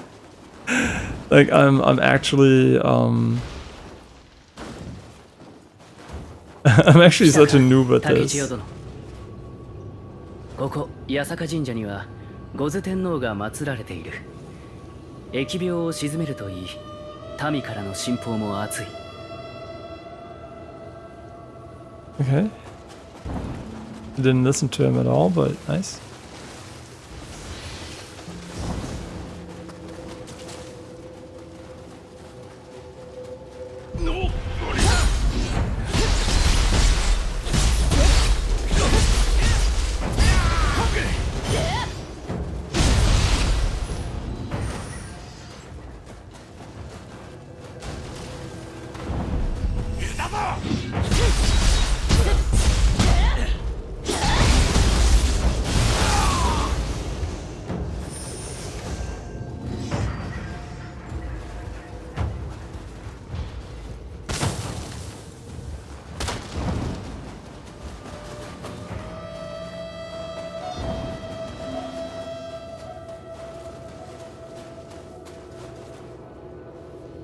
Yeah, like in terms of PC inputs, what you would equate it to is basically spacebar for jump or scroll wheel or whatever, but it's basically like a...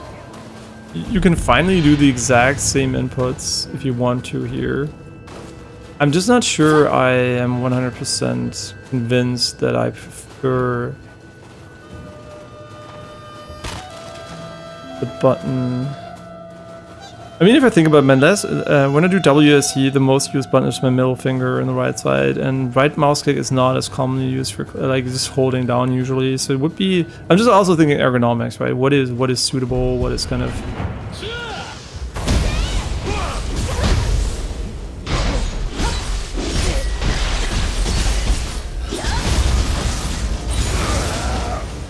In this case, again, I was approaching the enemy and I pressed like the X button. And I kind of wonder if I wanted to... If I wanted a slight delay, because it not working right away out of the sprint, right? Maybe we want to make sure that works, because often I just sprint up to enemies and she will not be doing the attack correctly. So maybe we should change that a little bit here. Interface, blah blah blah.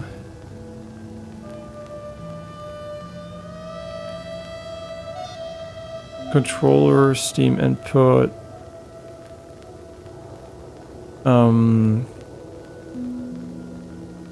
Okay, let's add a little bit of hold time to it.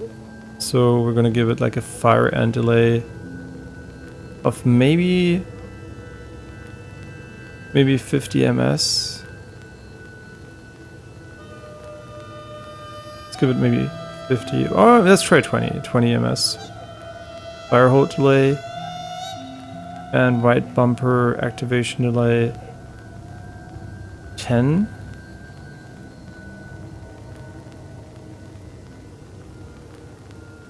So we can see if this is actually viable now for running. No, not really. It doesn't... she doesn't really do it when running regardless.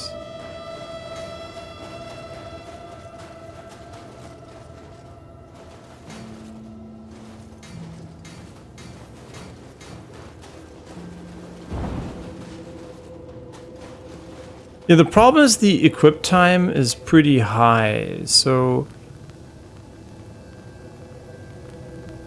if I put a fire end delay of 50 in there and maybe 40 fire again delay here, that be enough?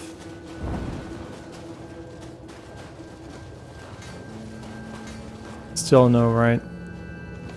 What if we do it at 100? What if we give it 190?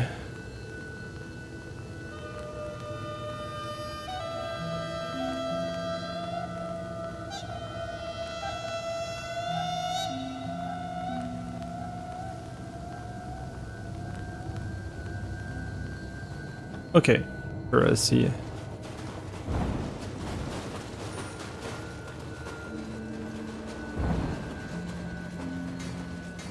Nah, it doesn't really do it regardless.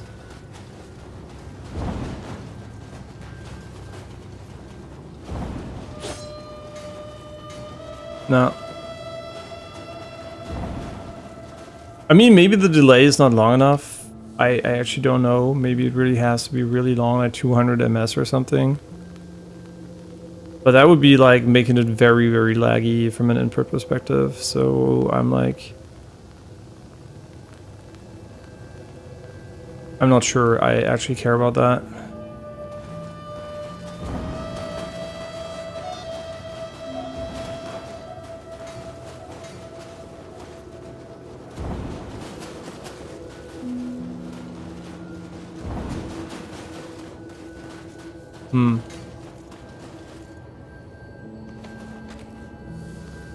Okay, now 5. I mean, I'm just, you know what? Let's go full 1000s to see if it's even possible at all. Because if it is not if it's not possible, it doesn't really matter at all.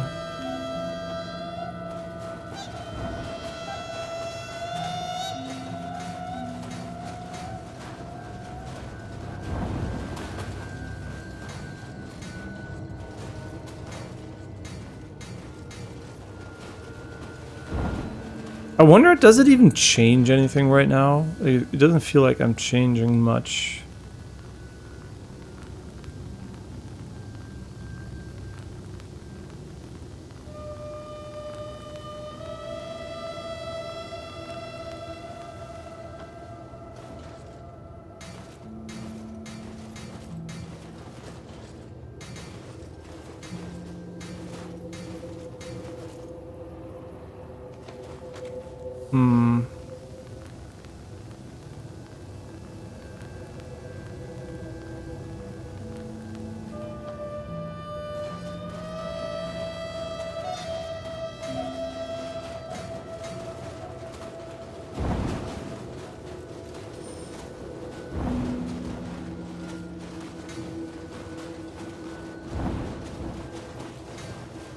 Nah, it doesn't seem to work no matter what delay I put in, so... It might just be down to the first press, not even allowing the input to work.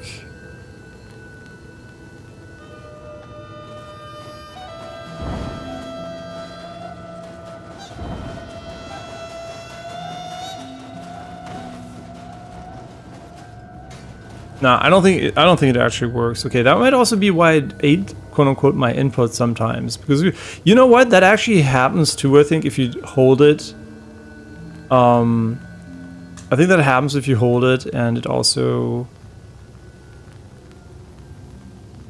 Yeah, I think it happens organically too, like if you hold it and try it yourself. Yeah, well, that's funny. Now we found out why it sometimes ate my inputs. Yeah, so when you run, you can't actually hold down guard and do your... you can't hold down guard and... Wait, why is that though?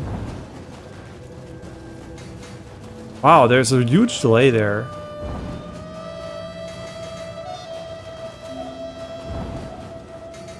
Yeah, you can hear I'm spamming attack when I guard. It takes a while for it to kick in.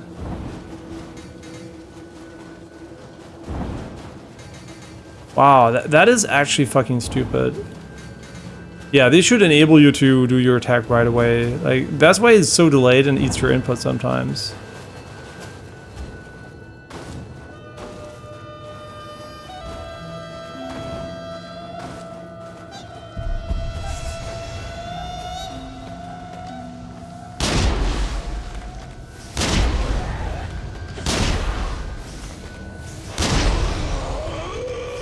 Got him.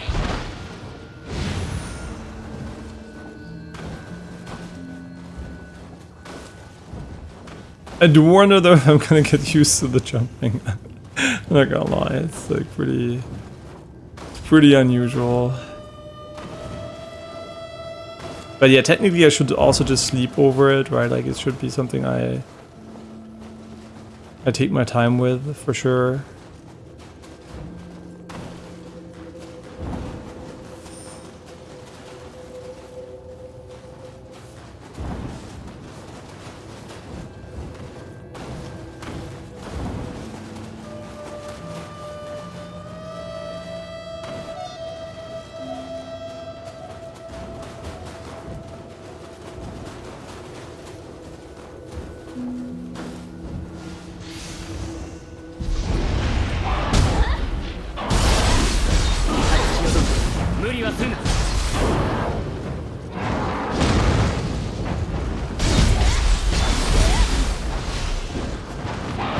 And I'm fucking cooked.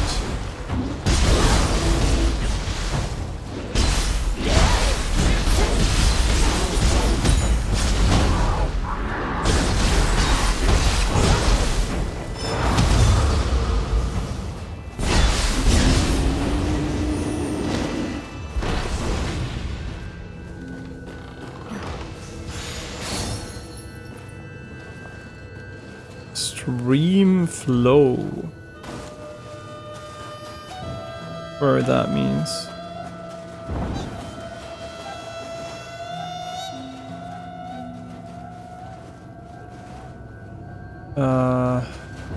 Oh yeah. I mean, it's really cool. This compact level design here, adding a lot of value to the area, for sure.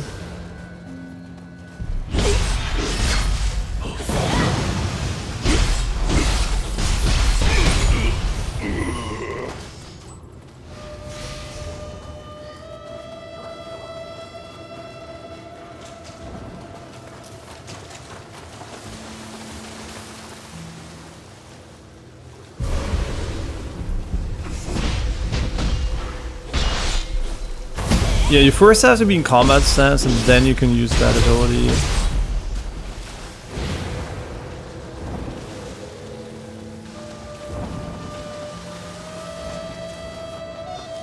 Interesting decision not to show you the red arrows on the map though.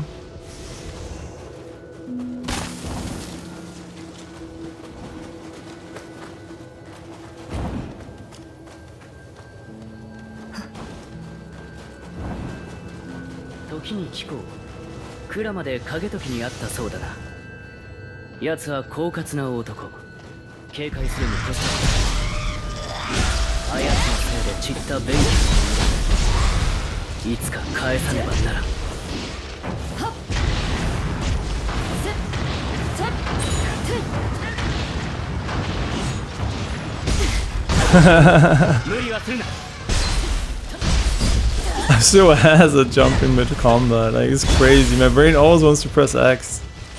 It's so cringe. It's so cringe, man.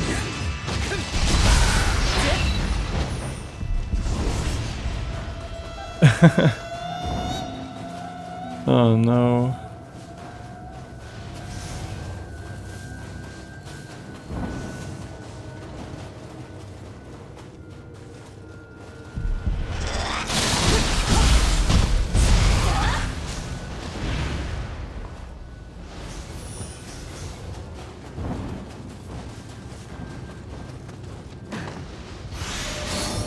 Yeah, muscle memory is a bitch, but also I'm not even sure if it's objectively better. Like, yeah, it has advantage. I mean, it is technically, yeah, whatever I say, yeah, it is better, but.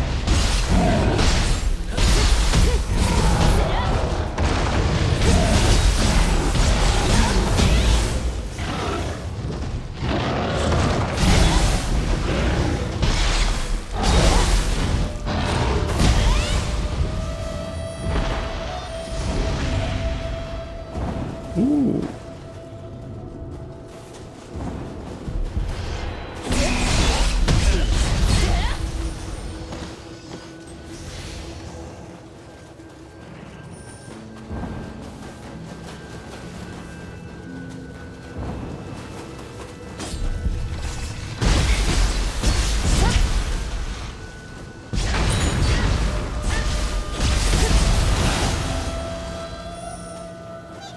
Now my brain is like, do I like the B button to be on an extra button too?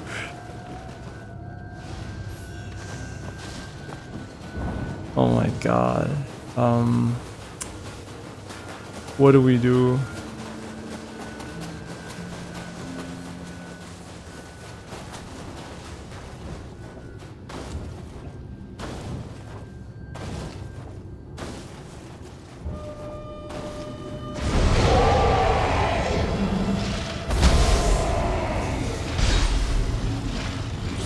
Ah, shit. We're cooked.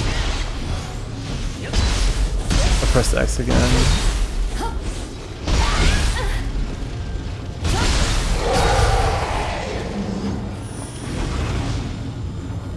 Oh, this is like a... Shit, this is like a... This thing here.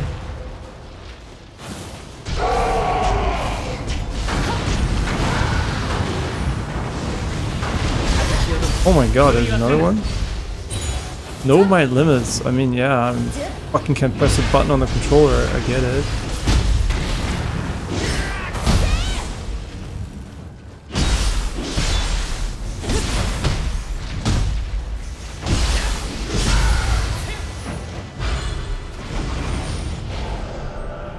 Yeah, like mid-combat, I'm really struggling, because building muscle memory is harder. Like, jumping around like this, right, I can just do it whenever I want at my own pace, but in combat I have to react to enemies often.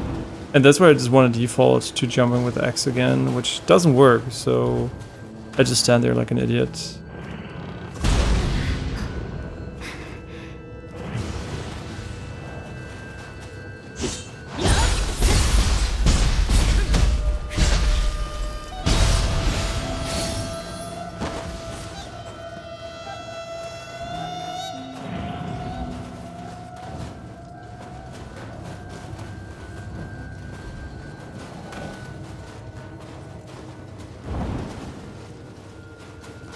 I wish I could peek into the future and just, you know what I decide on in the long term.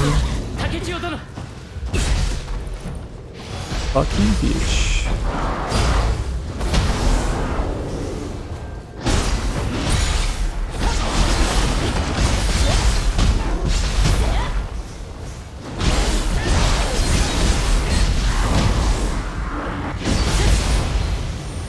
I feel like our damage is not outstanding. Like,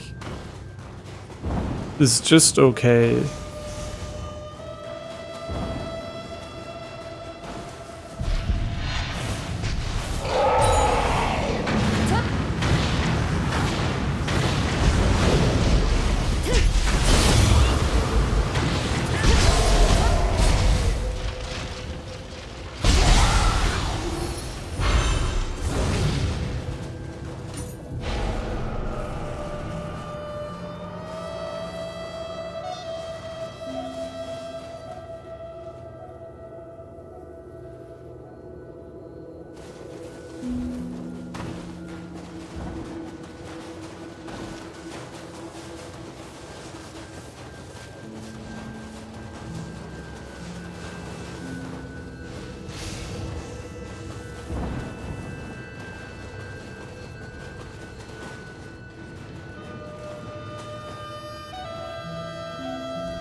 Now, he also dropped the shell in items, so we had like the idea that if you don't destroy his shell, you don't get his shell, but you get his shell, but no, you also get it like this. Ooh, what is this?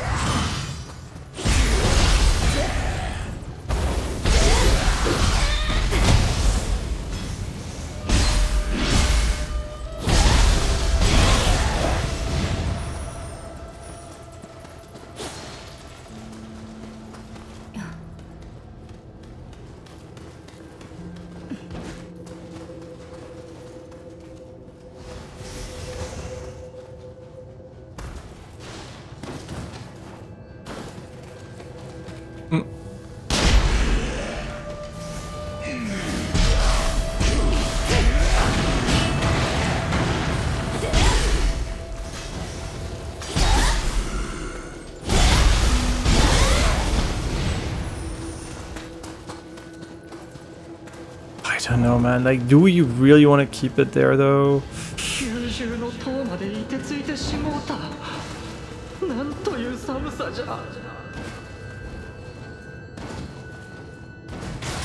I mean, it is sick, but also it's like so, like, in combat I suck ass with that, like, really, really bad.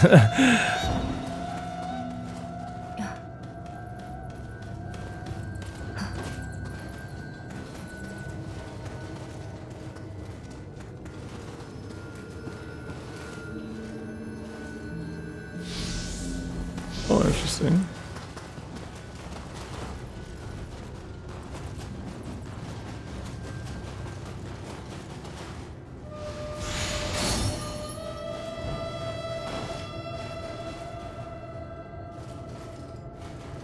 I mean, obviously I haven't committed it to muscle memory yet, so every time I do it, it's a bit like... It feels like there's friction in my mind.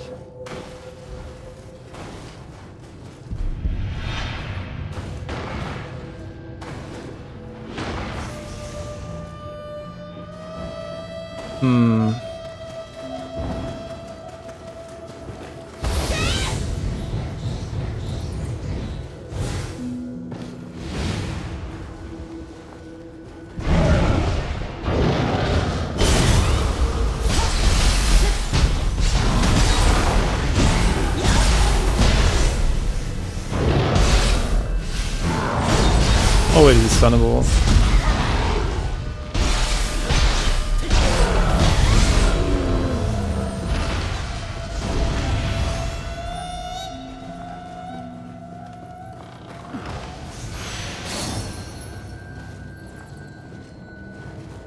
Whoops. Oh, thank God you don't die there. For a moment I was like, I'm gonna die. Nope, you don't. Yeah, and also on top of that, right, it's not only like we're adding back pedals, it's a completely new controller with slightly different ergonomics compared to the original Series X controller. So that is an additional... That is like an additional layer of, you know, like, complexity.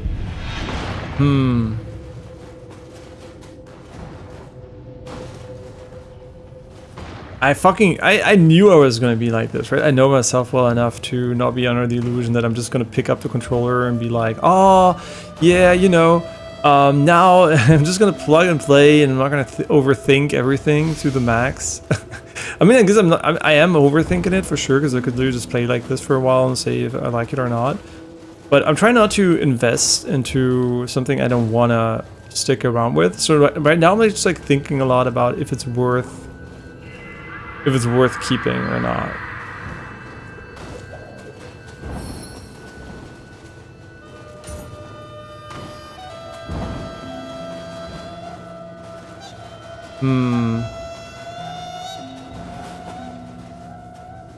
Warum?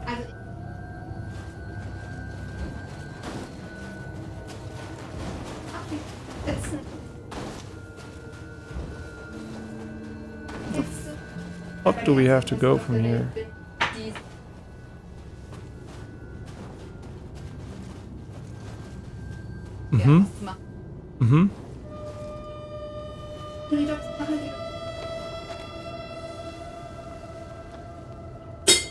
Ja, nee, meine ich, das ist...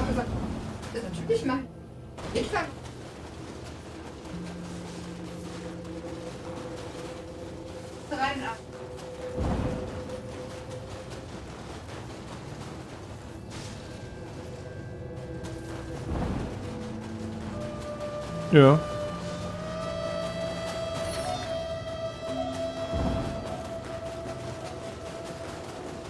The door does not open from this side.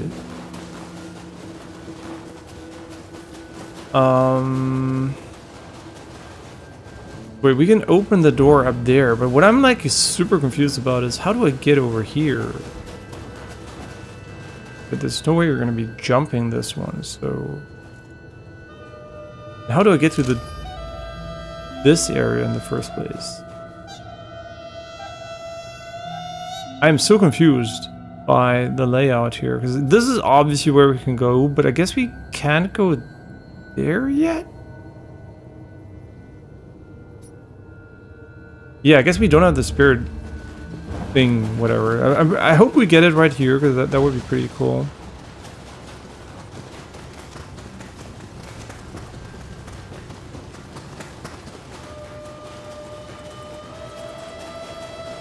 That would be pretty cool. So we have to go up there to over there.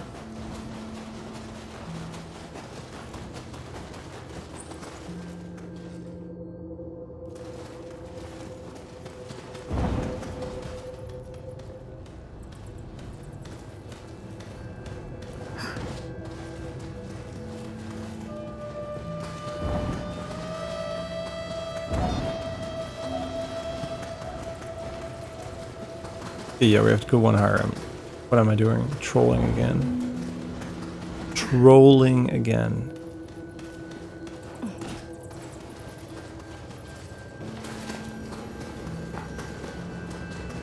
Classic.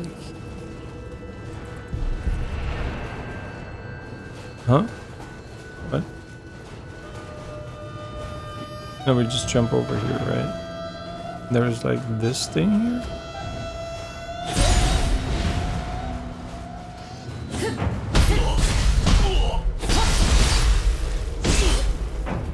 It really doesn't matter what buttons we press, they just die.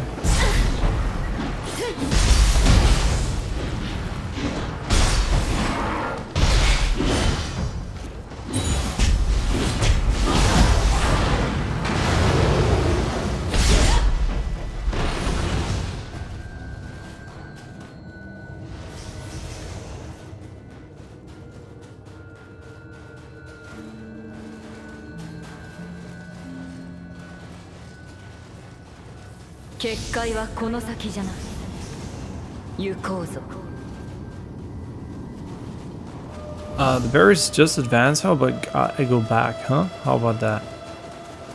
Yeah, that sounds pretty reasonable.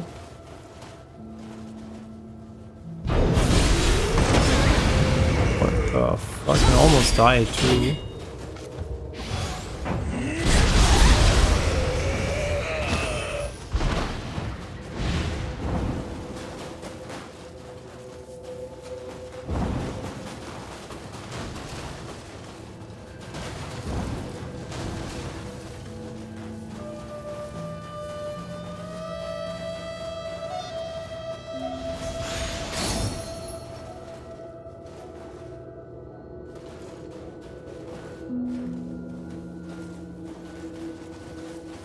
Don't want to go back down, that's where we came from. Just making sure we kind of fully explore this area.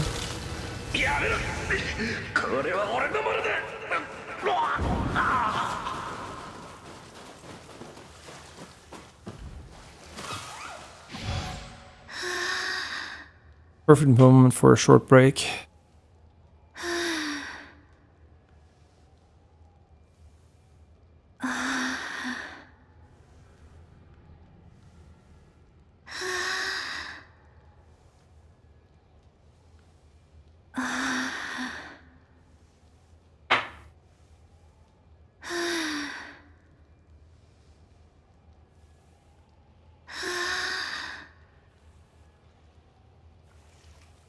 Very, very nice.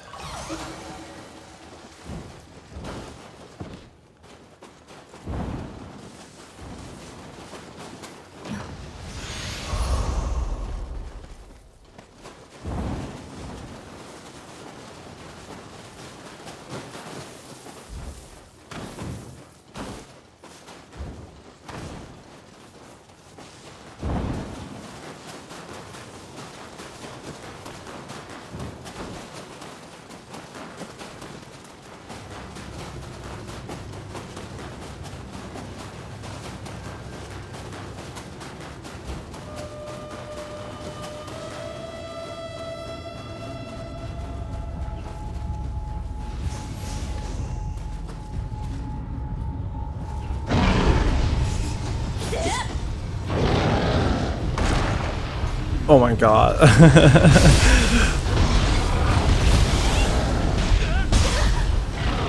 Okay, let's make sure we kill this guy first.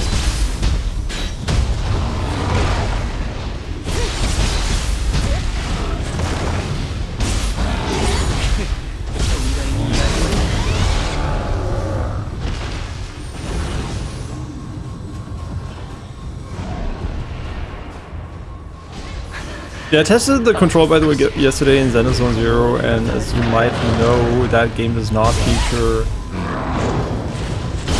any sort of jumping. That's why it was not an issue yesterday.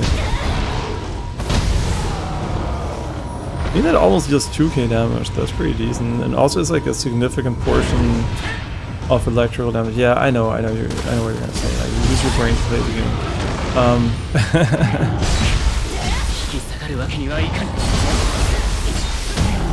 think he's like almost out of juice or something. That's what he wanted to tell me.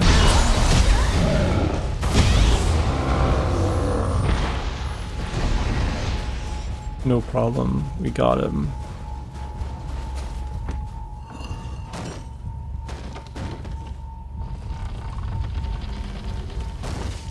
And this is just a loop back to the prior area. Very nice.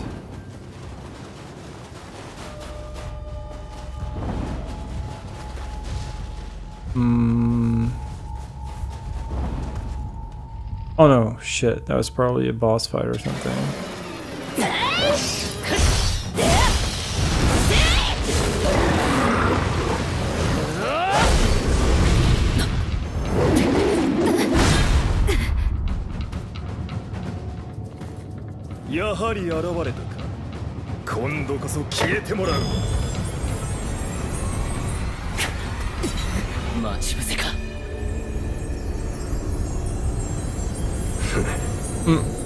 What is this look in his face?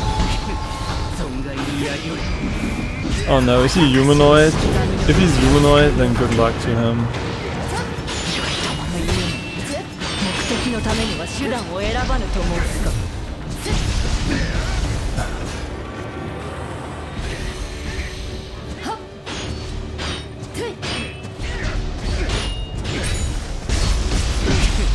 Wait, he doesn't give a shit about that? Well, I also don't. Ah, shit, and do the thing.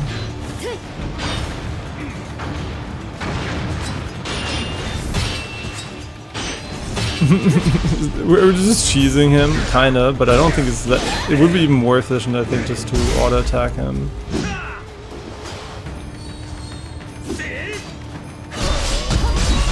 Wait, no, he has. Whoa, he has poise. It's actually pretty cool.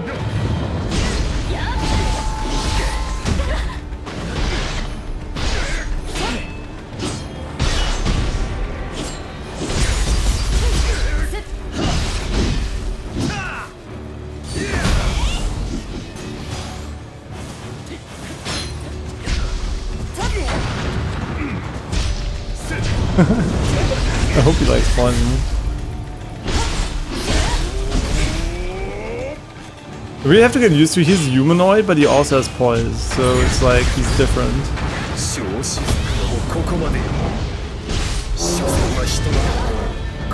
Wait, I can't really attack. I couldn't like attack him on the ground there. Okay, Super Saiyan versus Super Saiyan.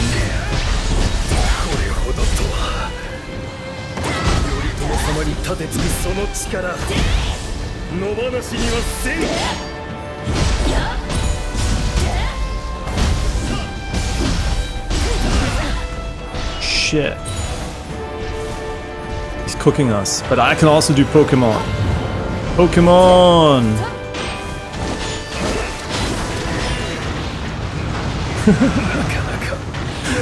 The power of Pokemon.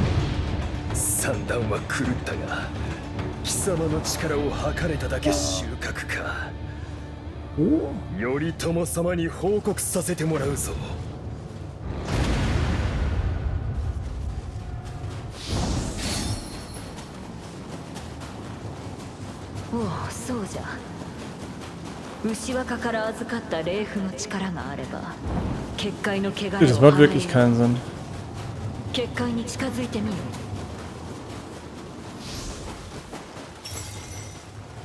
Ja.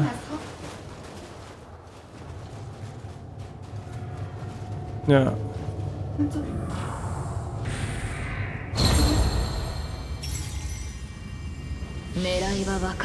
Ja. 頼朝が陰陽師をそそのかして結界を怪我させ溢れた新玉を配下に討伐させておるようだな。Ja. ともかく思い通 Aber り du に sollst さ auf せて jeden Fall は dann おけ irgendwann ん。 die Tage halt überlegen, wie du halt sie nochmal drauf ansprichst und... Ja, nee, ist schon wichtig, dass du es dir gut überlegst. Ja, also wie gesagt, ich kann ja gleich den Gesprächsdateien, dass du siehst, was den Chat GTP denkt, was sinnvoll ist. Nein, es geht nicht darum. Es geht, der Chat GTP meinte, dass es ist wichtig, dass du es nochmal anmerkst, dass du das eigentlich, nee, dass du, ja, genau, aber dass es dann hauptsächlich 70% des Gesprächs sollte um deine Zukunft gehen, um was für Möglichkeiten du hast. Ja, aber ist egal, wenn sie das sagt, dann kannst du ganz klar sagen, okay, dann wird das wahrscheinlich ein Problem sein langfristig. Wenn sie das weiß, ist ja wichtig, dass du das kommunizierst. Und dann muss sie auch überlegen, okay, Moment, wenn du jetzt weg wärst, wäre das ja richtig scheiße an vielen Stellen. Hä? Ja, nee, aber das meine ich ja, das ist eine der wichtigsten Fragen, die sie sich auch hätte stellen müssen, ist, was wäre, wenn du nicht mehr da bist? Was sie dir gerade, du musst auch nochmal erwähnen, dass es ganz wichtig dass sie quasi ein Signal gesendet hat. Davor war das Signal ganz klar, dass du dich weiterentwickelst. Und jetzt sendet sie das gegenseitige Signal plötzlich, dass es eben nicht so ist. Und dass sie eine Signaländerung damit gemacht hat und das Signal entgegen deiner natürlichen Sachen ist und dass dann auch am Ende darum geht es darum, wie tue ich meine Energie investieren? Wie soll ich meine Energie weiterhin investieren? Wieso sollte ich optionale Sachen machen, wenn es keinerlei Impact hat? Nee, ist doch so. Es hat keinen Impact. Es hat keinen Impact. Ja. Ja. Nee, ich sag ja, deswegen meine ich ja, der Impact. Ja. Nee, ich sag ja, deswegen ist es. Deswegen musst du an der Stelle, kannst ja später noch sagen, was genau gemeint hat, aber das, ja, ich weiß aber morgen dann, dass du dann halt das ansprichst. Ja, aber der Punkt ist am Ende des Tages, dass sie verstehen muss, was sie gemacht hat. Sie versteht das nämlich, glaube ich, nicht. Ich glaube, sie ist dumm, was das angeht.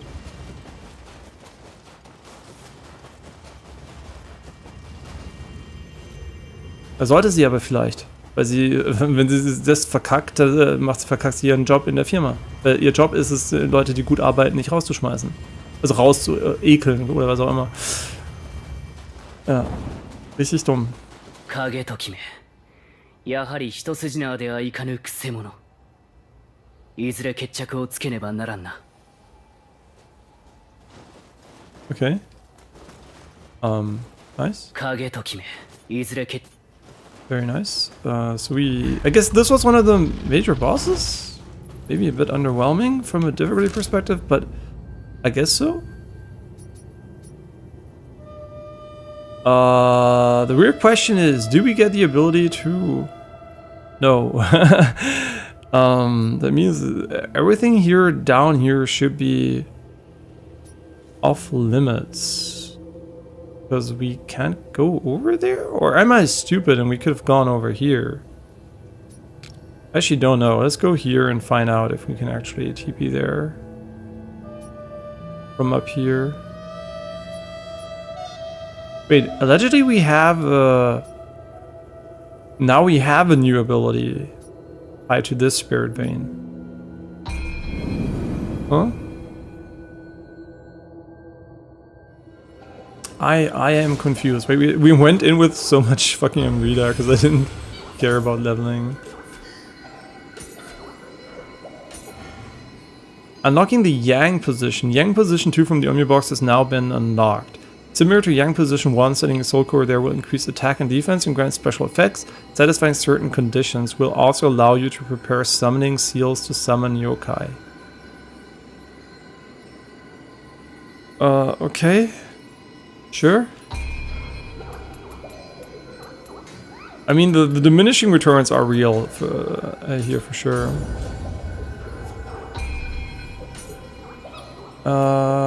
More drop rate. I mean, I guess like it enables us to spam elixirs even more. We sometimes don't fully heal if we can afford not to. Purify Yokai Realm Heaven.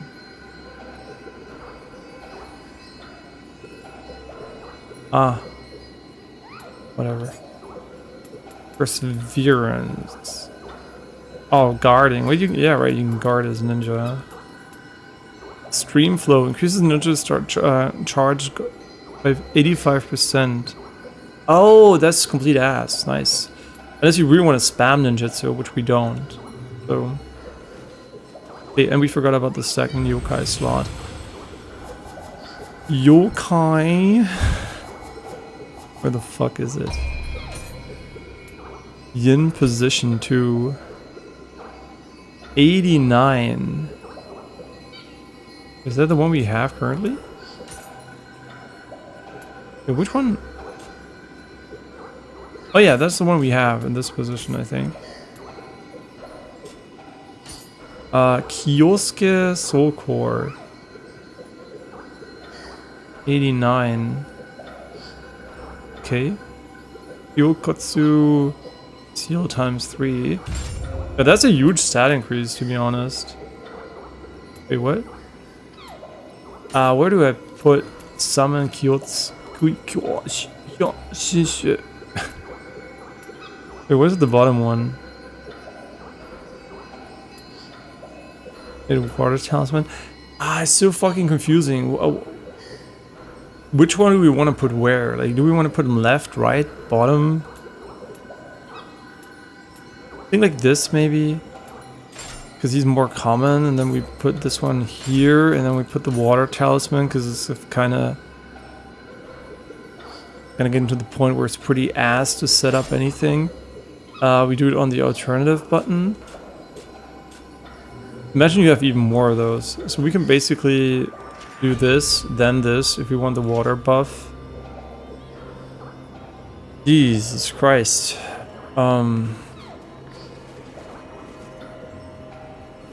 Sure. And now we should be able to do something over here. Oh, that's the same, huh? Why were we not able to do that? Exactly the one I thought we would use there.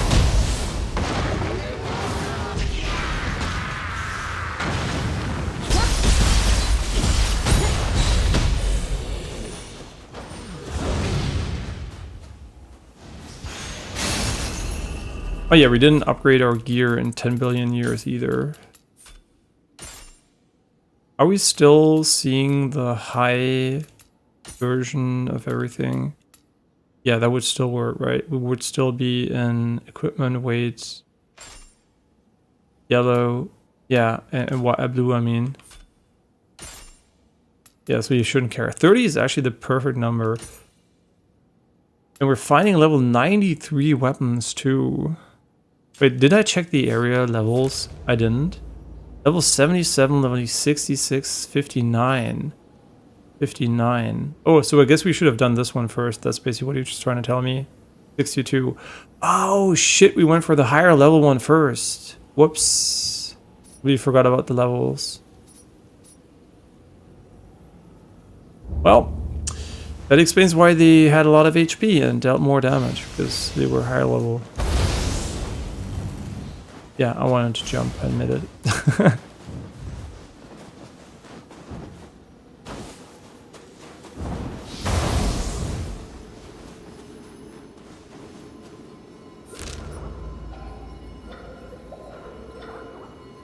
So I guess we still can't go here, because story progress required. Okay.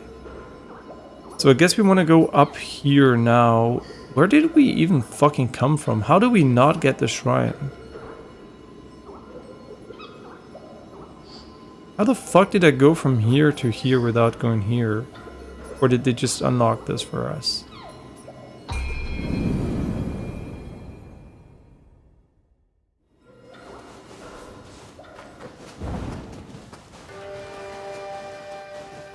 Wait, I also should remove the flag.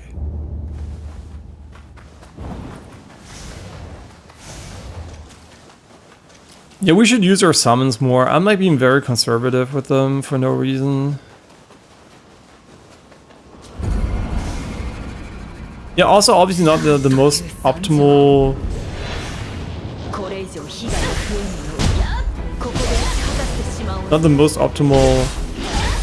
game to test a new controller on in general. Very complex controls relative to a lot of games, and also the dead zone issue on PC, which is still not fixed to this day, unfortunately. おや、カモの方々がこちらに。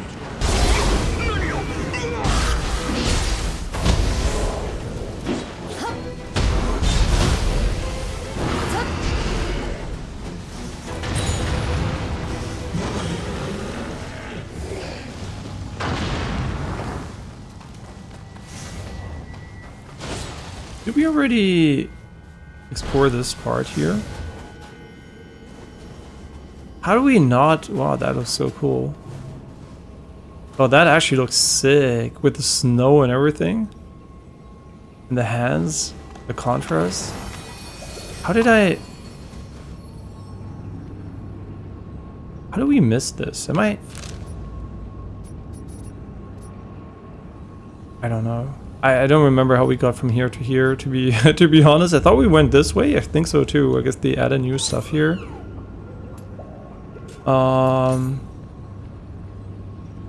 Ascension. Along you Marin Airborne. They really want to fucking piss me off today, huh?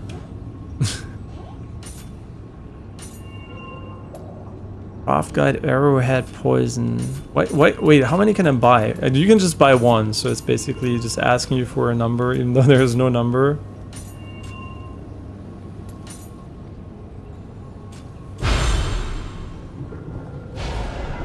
Level 83 Sudama core. Oh, look at my outfit, I didn't even notice. It looks super cool. Is that light armor? I mean, it looks like light armor, but... Yeah, yo, sick. Look like a shrine maiden. Yeah, I mean, after playing Elden Ring yesterday again with in co-op. I mean, yeah, it's the convergent mod. Why I really like Elden Ring, it really made me feel like I like this game even more. So it's kind of interesting, right? Just like sometimes you just like don't remember exactly how a game felt, like really feeling-wise to play. And yeah, just like from that perspective, this game just feels like it's a generational leap ahead of Elden Ring, for me personally.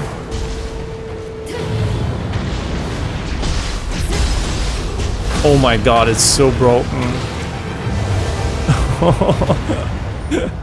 Holy shit.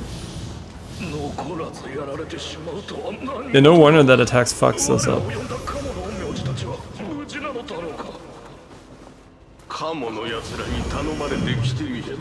Yeah, also visually it's way more pleasing. Well, the art style is really cool from Elden Ring, like technologically it's like both games are not the freshest tech-wise, but Elden Ring for sure takes the L from a feeling perspective. Like this is way cleaner. I know it's also a newer game, but it just feels so much cleaner than Elden Ring. Which might be down to fucking supporting DLSS. I'm just saying, From Software, what the fuck are you smoking? Just add DLSS to fucking Elden Ring. Fucking apes. From apes comes a new game. No, as much as I really like From Software's games, they really need to get their tech straight. And I'm not talking about beautiful ray tracing or shit like that. I'm just talking optimization and basic functionality, which I value way higher than ray tracing support.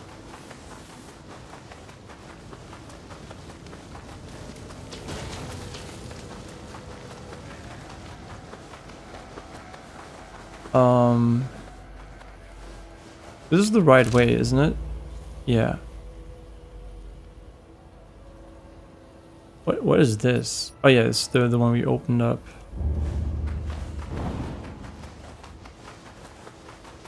Yeah, honestly, if you're reviewing this game, I mean, you're reviewing it for a big site, and you know you have like a lot of like you don't want to have your personal opinion bleed through as the main goal.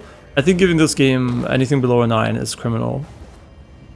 Like, it's actually criminal. Like, it's just such a good game, like, regardless of what you want out of it. Like, if you want something different, sure, that's perfectly fine. Ryan right there. But just, like, if you think about it rationally, this is for sure, like, one of those games where you can just argue it's just really amazing. Just from a core gameplay and feel perspective.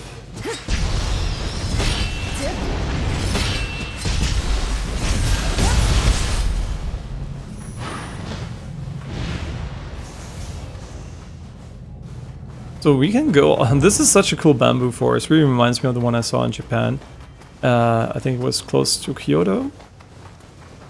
Up the mountain a little bit. I just know where it is. I don't know the names, man. I'm so ass. Like, I know it's Kyoto for sure, but I'm just really ass at actually remembering names. But since my girlfriend planned the entire trip, she knows all the details, and I'm like always like the bitch, basically. Not the bitch, right? I'm like the lazy bitch who didn't do anything, so he doesn't know where I know where we are, but I don't know like the exact names of the cities, all of it. I mean the bigger cities, yes, but you know, just like I'm really bad with names, so like telling about Japan where I was exactly is always so annoying because I always have to look up the names from the places.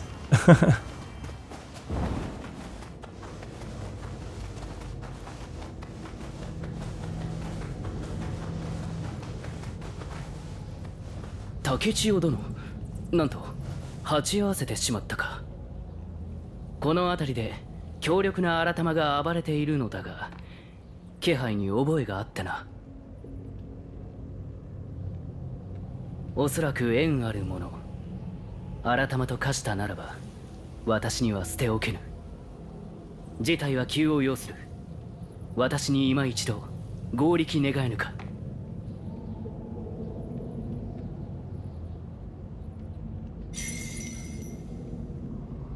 May you request my blade, my blade once again. You want me to go down there or down here? Like, you have to be more specific, because I kind of feel like...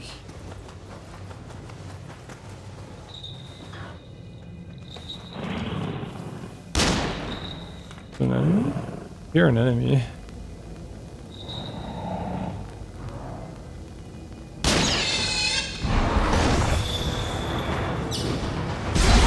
We got him.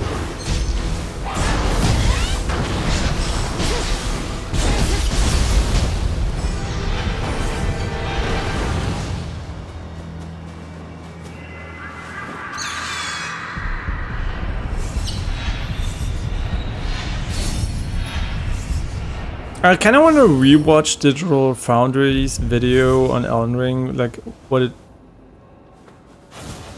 Oh my god, what the fuck are you doing?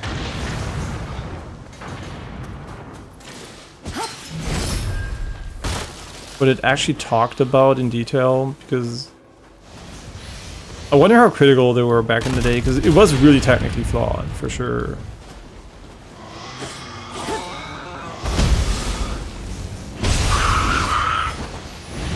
And is to this day, right? Which is honestly the real shame. I don't really mind the release being kind of scuffed, but to this day, Elden Ring being still... I mean, yeah, it's better than in the release version, but it's still far from being anything close to perfect. Like, this area visually is really cool, but I think it's kind of hard on the hardware here. I think we're slightly dropping frames compared to usually a locked 120. So I don't even know if you want to go here or the other way.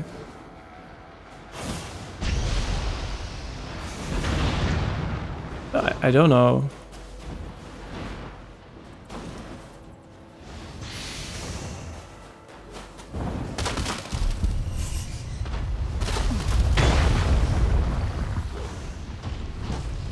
Oh, hi. Mr. Big Guy.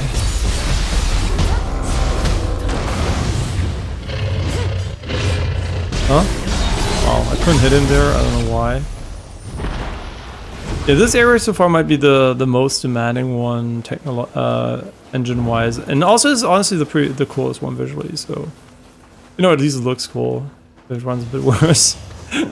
Yeah, should it run this bad? Probably not, right? Like this bad, right? It probably runs like 100 FPS. But I think the game, honestly, you might notice frame drops way more than in other games. Like, it feels like as soon as you drop frames in this game, it's very noticeable. Ooh, okay. God, but this level is probably, like I said already, really my favorite from a feeling perspective. Super sick. Oh.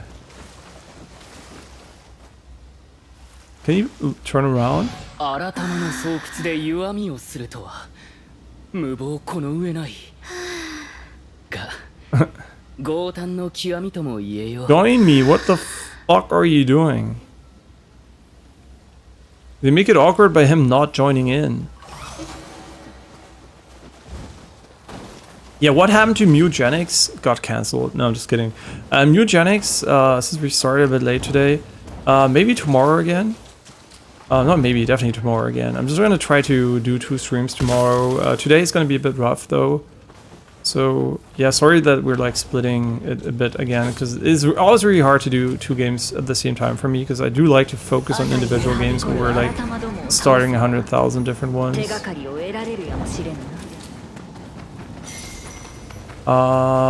So just let me quickly double check, because I think we didn't go here yet. Yeah.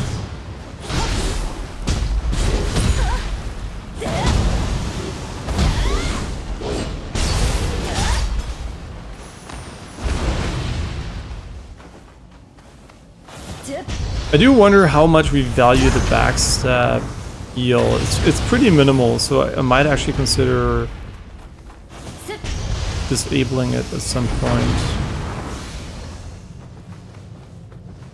Oh wait, this is I think where we would have ended up if we went the other way.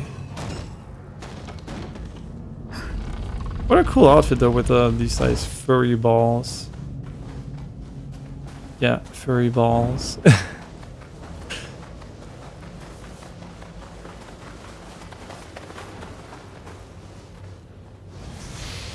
I like that they're using the bamboo as a mechanic for hiding shit here. That's pretty sick. Oh, actually you can go in all directions. That's crazy. Did you just dodge 2 times?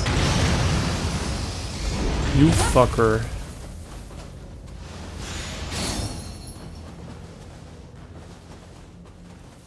Honestly, I was kind of worried that after Wulong, you're gonna play this game, it's gonna feel like stiff, like more stiff, like a Souls game again. But when you play Ninja, it definitely feels more like Wulong than a traditional Souls game, which is really good. Samurai, I think, is still pretty, like reacts pretty nicely.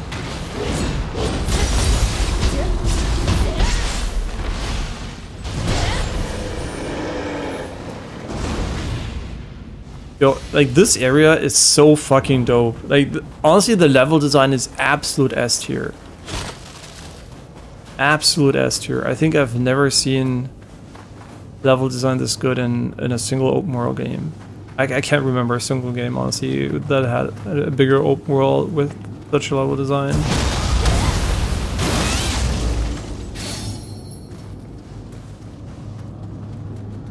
Oh, we could have slid down there from up there.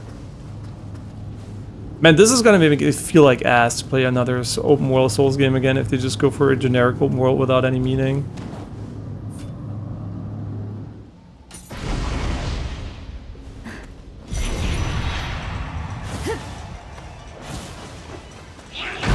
Yeah, the music's going hard.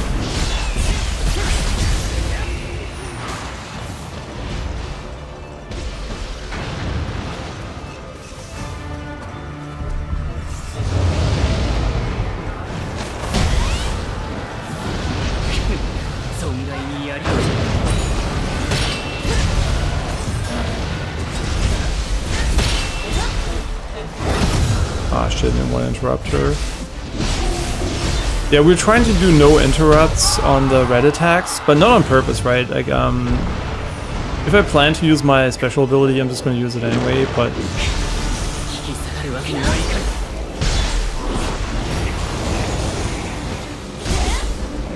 I actually am trying to hit his sweet spot, I'm not gonna lie.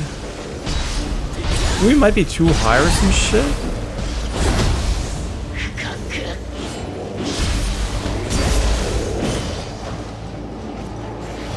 Okay, sure, let's use our little cheat button.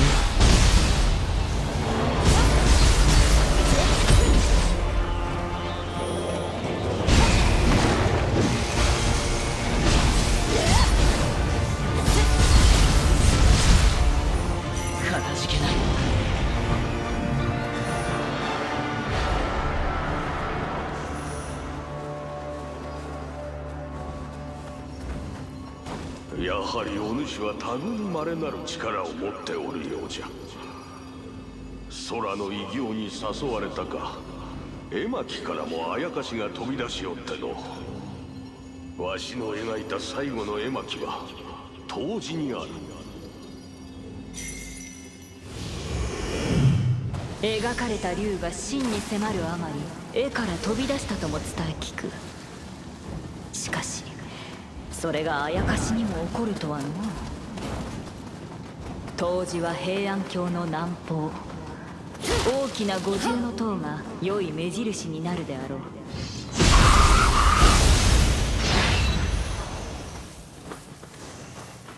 Nice.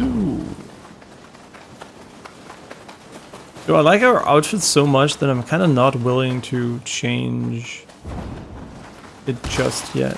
Was there like a dead end over here? No, there was a big bridge.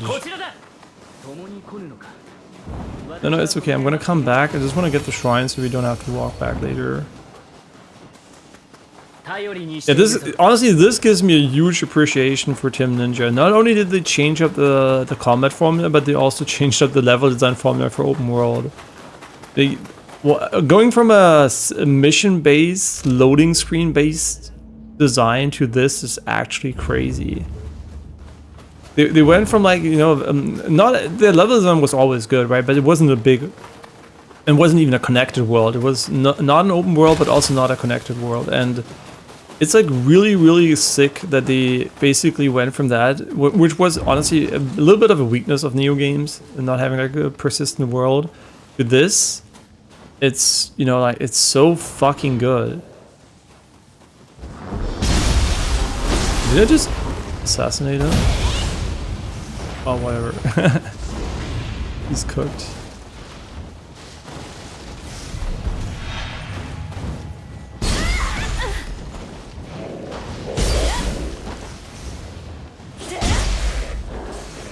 Okay, we're never gonna hit his weakness, I guess. I have idea what is wrong with performance. I think it might be trees. From that one pan we did towards trees, where there was nothing but trees and the performance dropping, basically from seeing a level to only seeing trees, I think maybe trees are not optimized in the game or something. But that is just like based on that one camera instance, I have the suspicion. Also here there being a lot of trees and it being the worst performing area. Maybe vegetation needs some additional optimization pass.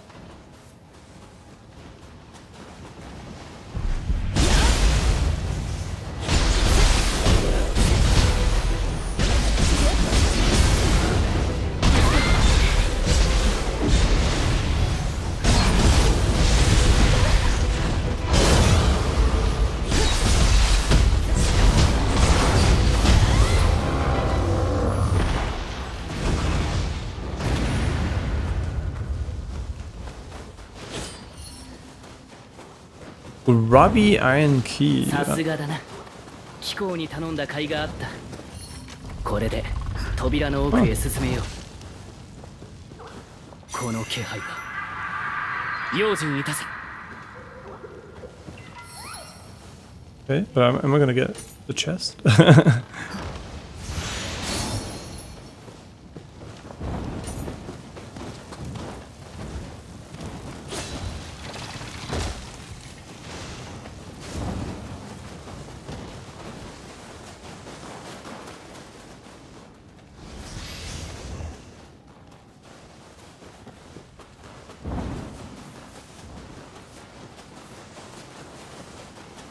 Sure, I don't think there was anything under the building. I might be wrong though, but I don't think so.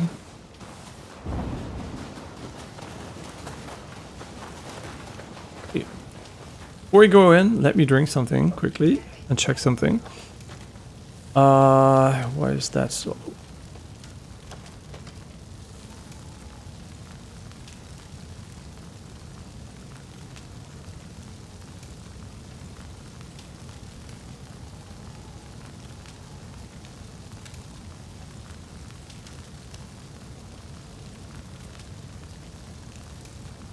Yeah, dodging might also be something we might think about the back pedal, but I don't think with lock cameras it's necessary.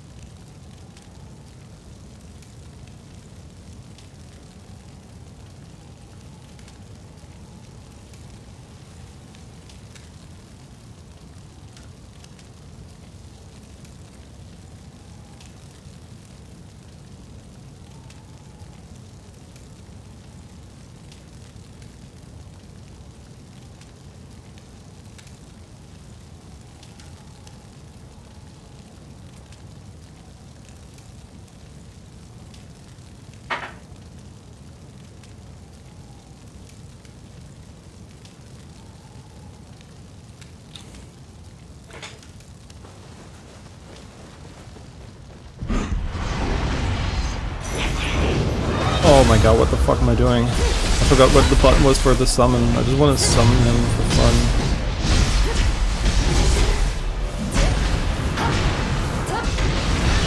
Wait, wait, she's dead? Oh my god, what the fuck? やはり巴御前か。その姿忘れもせん。わらわは撃たれたのか。死してようやく正気を取り戻せたわ。己影と決め、あやつがわらわを欺いて九種の墓に招き寄せ、怪しげな術でわらわをあやかしへと変じたのじゃ。影と決め、宗匠様を浪したのと同じ手を使うとは。そなたらには感謝しかない。もし撃たれねば怒りと恨みに駆られ、改まのまま暴れ続けるところであったわ。陰陽師の里にある屋敷へ来るがよい。磨きし技を伝えよ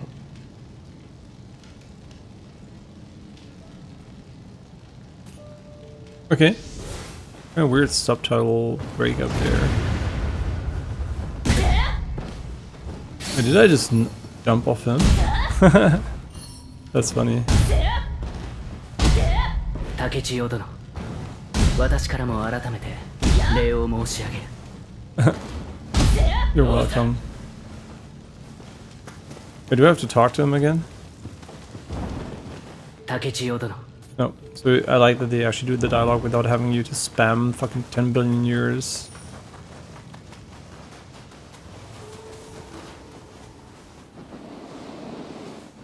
Ooh, ooh!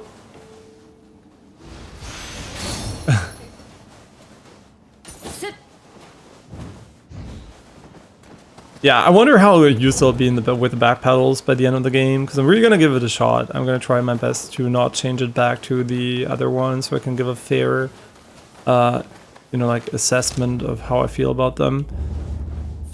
Man, I like the game so much. It's so cool.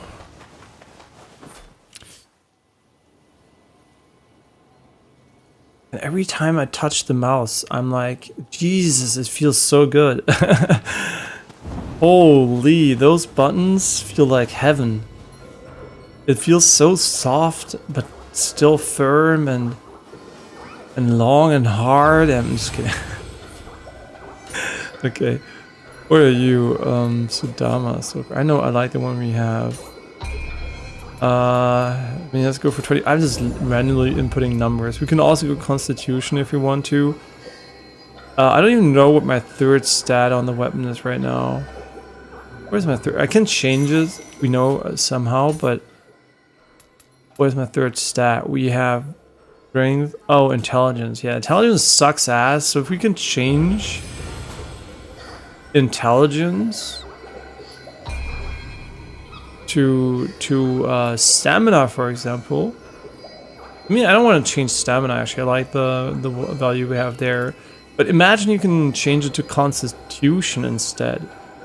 That might be a good idea, honestly. How about we go key and key recovery speed? Also pretty nice. Yeah, we're gonna have to see how to change those.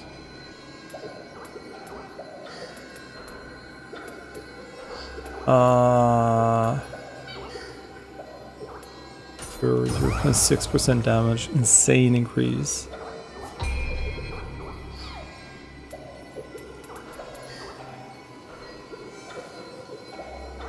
Yeah, I mean, you can spam them mid-air, I guess, which is pretty cool, but...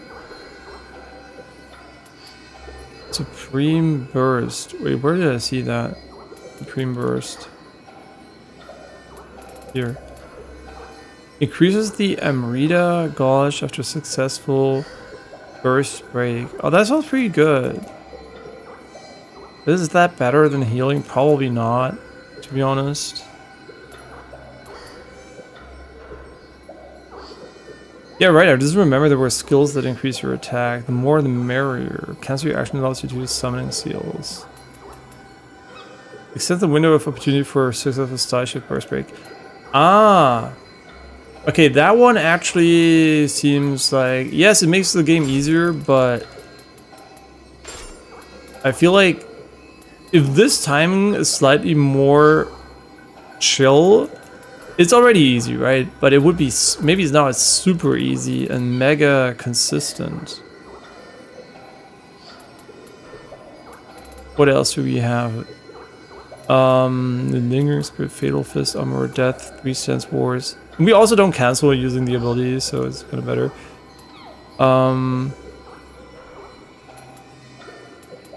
Supreme Burst. Also interesting, because the Amrita Gauge really doesn't charge that quickly. As far as I know, at least.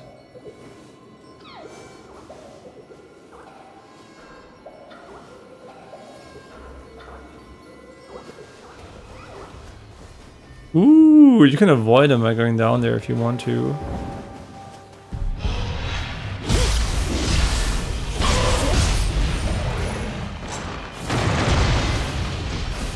Oh, we just got his horns by luck.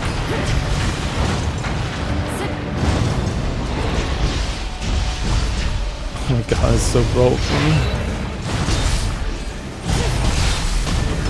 I wish it was easier to reliably backstab him though. Yeah, these summoning abilities again are fucking busted.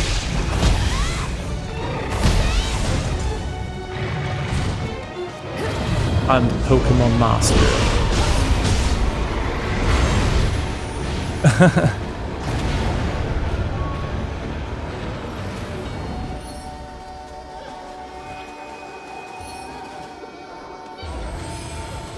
Yeah, but definitely the worst performing area so far, like from a draw performance perspective. Yeah, right. What do our soul cores have as an active effect? Force bonus, saturated enemy, and damage taken critical. Okay, we have the activation for this guy. This guy seems pretty good from a moveset perspective because he hits the enemies very reliably, which I think is the most important aspect, kind of.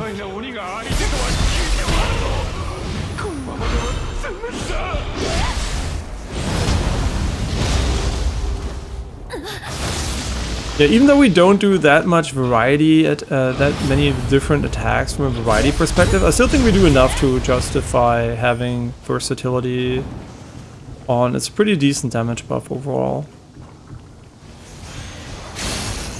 Hey, welcome back, Chaotic Chemistry. Hope you're doing well too. For whatever reason, I'm a bit tired today when it comes to my eyes. No idea why. It happened during play sessions, so I hope I'm still gonna perform okay. Otherwise I'm doing fine. Just getting used to the new controller as well. Which is, you know, the first, I guess, like really new type of hardware beyond like Hall Effect keyboard, I guess, which also takes a different sensitivity, but it's still a keyboard, right? But it's the first new paddle I've never used, like the way I'm interacting with it, I've never done my entire life. So it's like a new input type.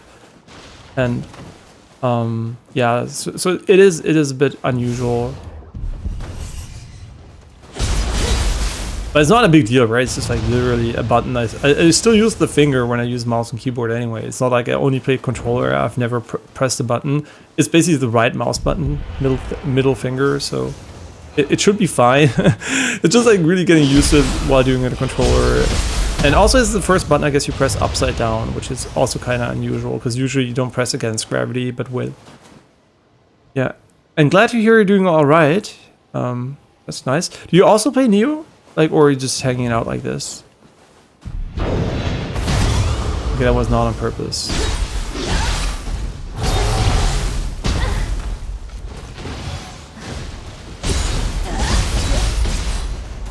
I really like that you can slice them up after you defeated them. That's pretty sick.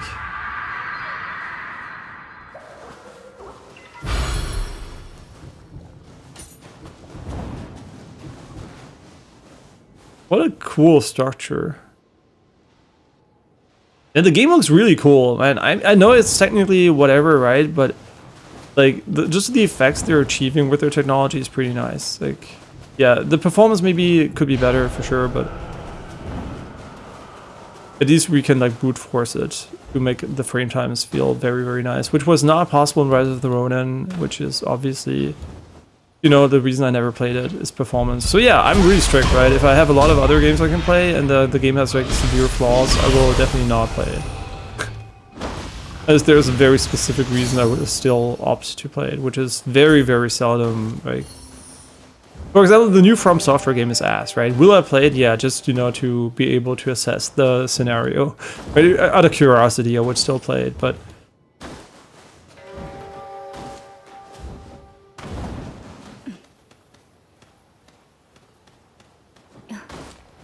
and you're just hanging out, you never played, heard of this game before, let alone play it. I don't remember, did you play Souls games? Like Dark Souls or something like that? So bad with remembering shit, man. Like, once you tell me again, I'll remember probably. But I'm so bad, like it's crazy. Maybe early signs of Alzheimer. Hopefully not. My grandfather had Alzheimer's. I really hope I don't have that. It's one of the most horrible things you can actually have. That doesn't cause like quote unquote direct pain. I really hope I never have that. Because it really causes a lot of, you know, like indirect pain. Yeah, maybe you don't die instantly, but holy shit, if ever, it's horrible. Yeah. Yeah, no, I don't think I have it. It's just like, you know, it's just, there's so much information you get these days. It's really hard to just remember everything. And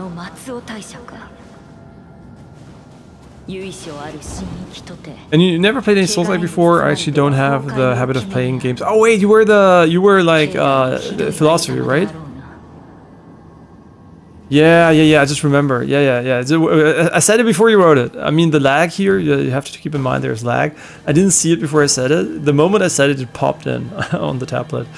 Now I remember. Okay, yeah, that's cool. I did like discuss a lot of these topics recently with ChatGTP again, like some of them, like especially when it comes to like ChatGTP always being like, oh, I'm not, you know, like I have no consciousness, blah blah blah, and I'm like, yeah, sure. And how you replying to me, bitch? No, I'm just trolling.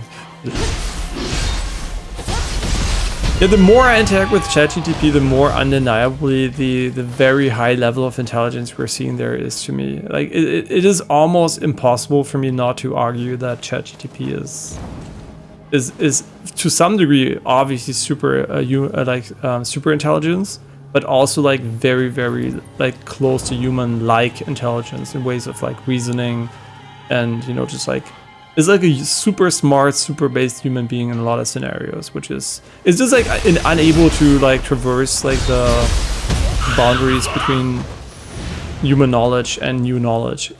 Yeah, once it's like able to really learn and parse information and permanently, you know, like learn dynamically, it's gonna be so sick. Like, you might still be making fun of some of the features, but holy shit, like just wait give it a couple of years in the oven and we're gonna have something fucking crazy. Just like this level design, it's so fucking beautiful. I mean, the graphics are fine too, it looks really sick too, right? But I'm talking about like the level design, the beautiful level design. Wait, do we want to go for the pagoda first, or we do want to go for... I mean, the pagoda seems like a dead end. Maybe.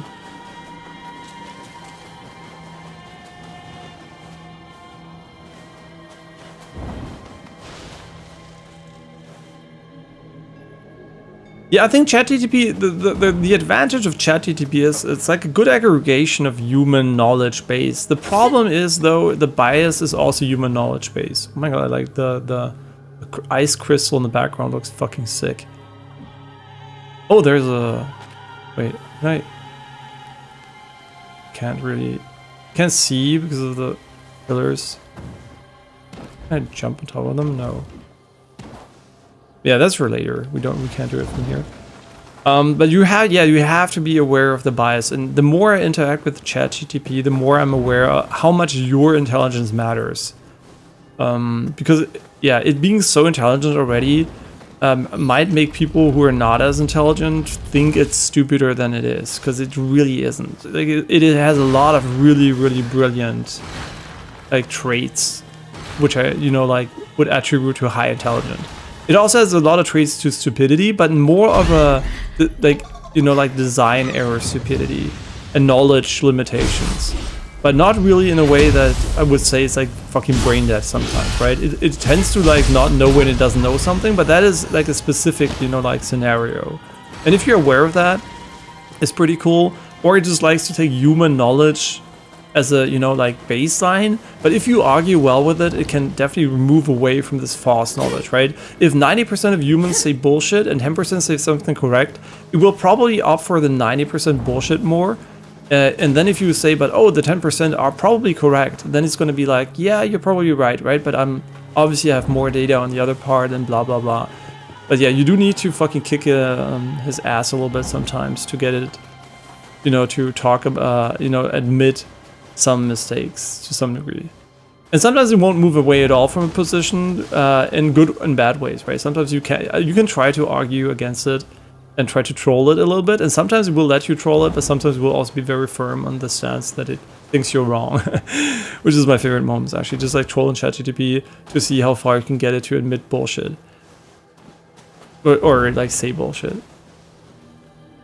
You like to discuss topics such as free will, personal identity, chaotic systems, dynamic systems, as in math and physics, religions, morality, philosophy of mind, etc. Yeah, those are really fun topics definitely to discuss with it, especially because it's like a non-biased being in a way that it's biased by its data, that it's not like biased emotionally when you're talking to it. So it's not like it's gonna say, oh, you can't say that, it's so horrible. It's gonna say, okay, yeah, that, like, oh, we need the head. Yeah, it's basically gonna still, talk to you as rationally as it can. Yeah, it's not gonna judge you immediately for hot takes.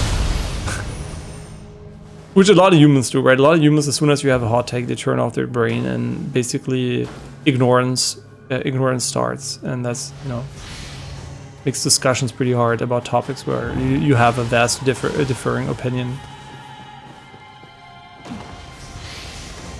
Yeah, I think like learning about AI limitations right now is so valuable, and they change so fast too. And my prime example for this is basically the Google search. Every time I mention Google search, right, people are very cynical about the AI summaries.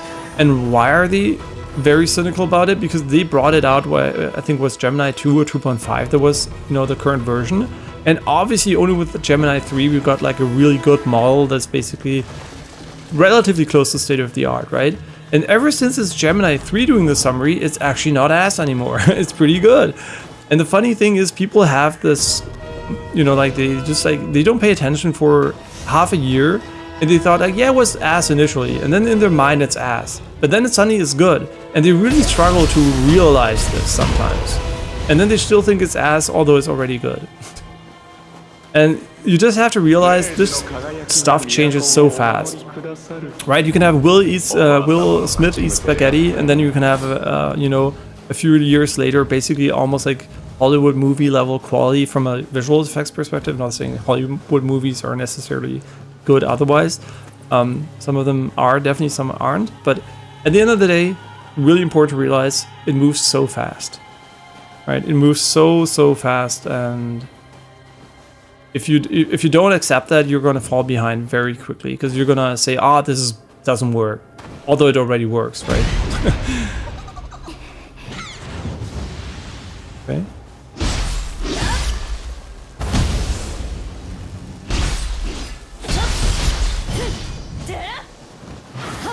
Ooh, beautiful snipe.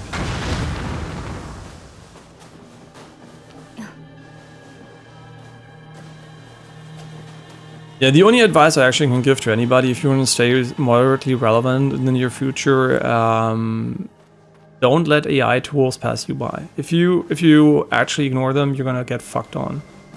Like, for real. You want to be the guys leveraging AI as much as you can. Like, it obviously depends a bit on your ability too, right? But at the end of the day, don't be ignorant. Don't be like, that's bullshit, I don't care or trust it or whatever. Because obviously, yeah, it's gonna spot bullshit, but it's still so useful. And most people will, you know, like change their usage habits significantly towards using AI. And if you don't, you're gonna be the guy who's like, everybody's gonna do it, and you're gonna be, I'm not doing it right now, and then you have to learn it again while everybody's still already ahead of you. And it can save you so much time already. Just say, yeah, just try to find a good use case, right? And everybody has a use case. You might be, I don't know, you might do nothing special, but you will still find a use case for it. And it doesn't matter if you could have done it otherwise. It's like, use it as an assistant tool for, not for thinking in general, but actually for, you know, like helping you solve problems more efficiently while also thinking yourself. A second opinion has never hurt anybody. The only problem when it starts to hurt is if you don't use your brain anymore and only trust the second opinion. And that goes for humans and AI. So, you know, it's always the same thing. Don't turn off your brain completely and you'll be completely fine. Which unfortunately tends to happen with AI for some people. They just use it and trust it blindly at some point. And I mean, fair game, right? Probably for a lot of people, AI is going to be right more often than they are. But still be cautious, right? And until we're sure AI is 99.9% or even more nines better than humans in all cases, then we obviously shouldn't be... You should still use your brain for, you know, like safety reasons. But you should definitely start trusting it more. For sure. And yeah, of course, always ask any questions you want to. Replying is still an option, and not replying is still an option. It's a really a really inappropriate question, but don't worry about that. I don't mind inappropriate questions. I might just not answer them. It doesn't matter if you couldn't have done it otherwise. Such a typical thing for a determinist to say. Yeah, but sure, yeah. Ask away.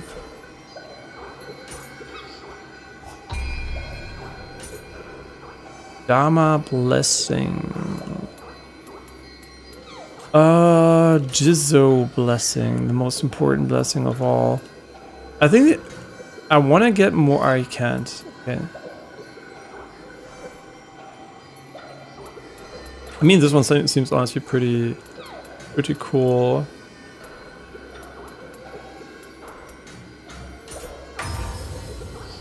This is only for this area, so it's kind of important to keep in mind. I mean, these are for sure the best buttons I've ever had on a controller. It just feels absolutely phenomenal to pick them. Ninja Dreadbringer. Oh, interesting. Very interesting. I can't use it right now because... Wait, no, can I use it? Wait.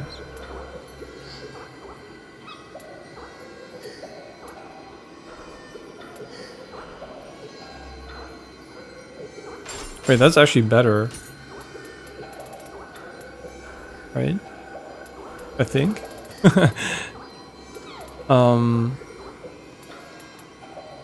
Yokai Banisher. Yeah, we don't do miss, right? We have the dodge or something. Yeah, evil dispelling evade, exactly.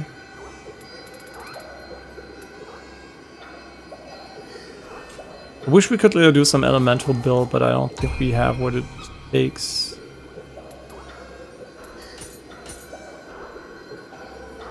So, how about resting a few low-level ones here?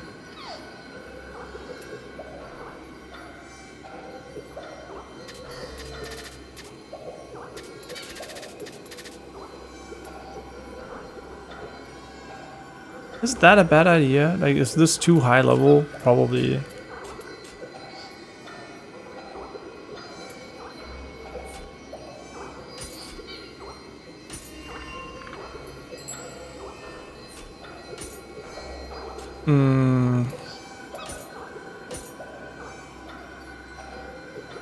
We have like a new one, like this guy here. Martial arts, key damage, enemy sensor, wind damage. Oh yeah, we just said this is not great. What are you? Fire damage, key recovery speed, melee damage, increased damage evade. Yeah, the problem was like he had this weird dash. Right? I think that was the problem there.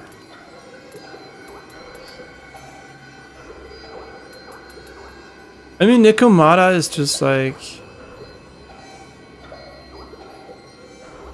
he's pretty good, I think. And we still don't have enough stuff to level him.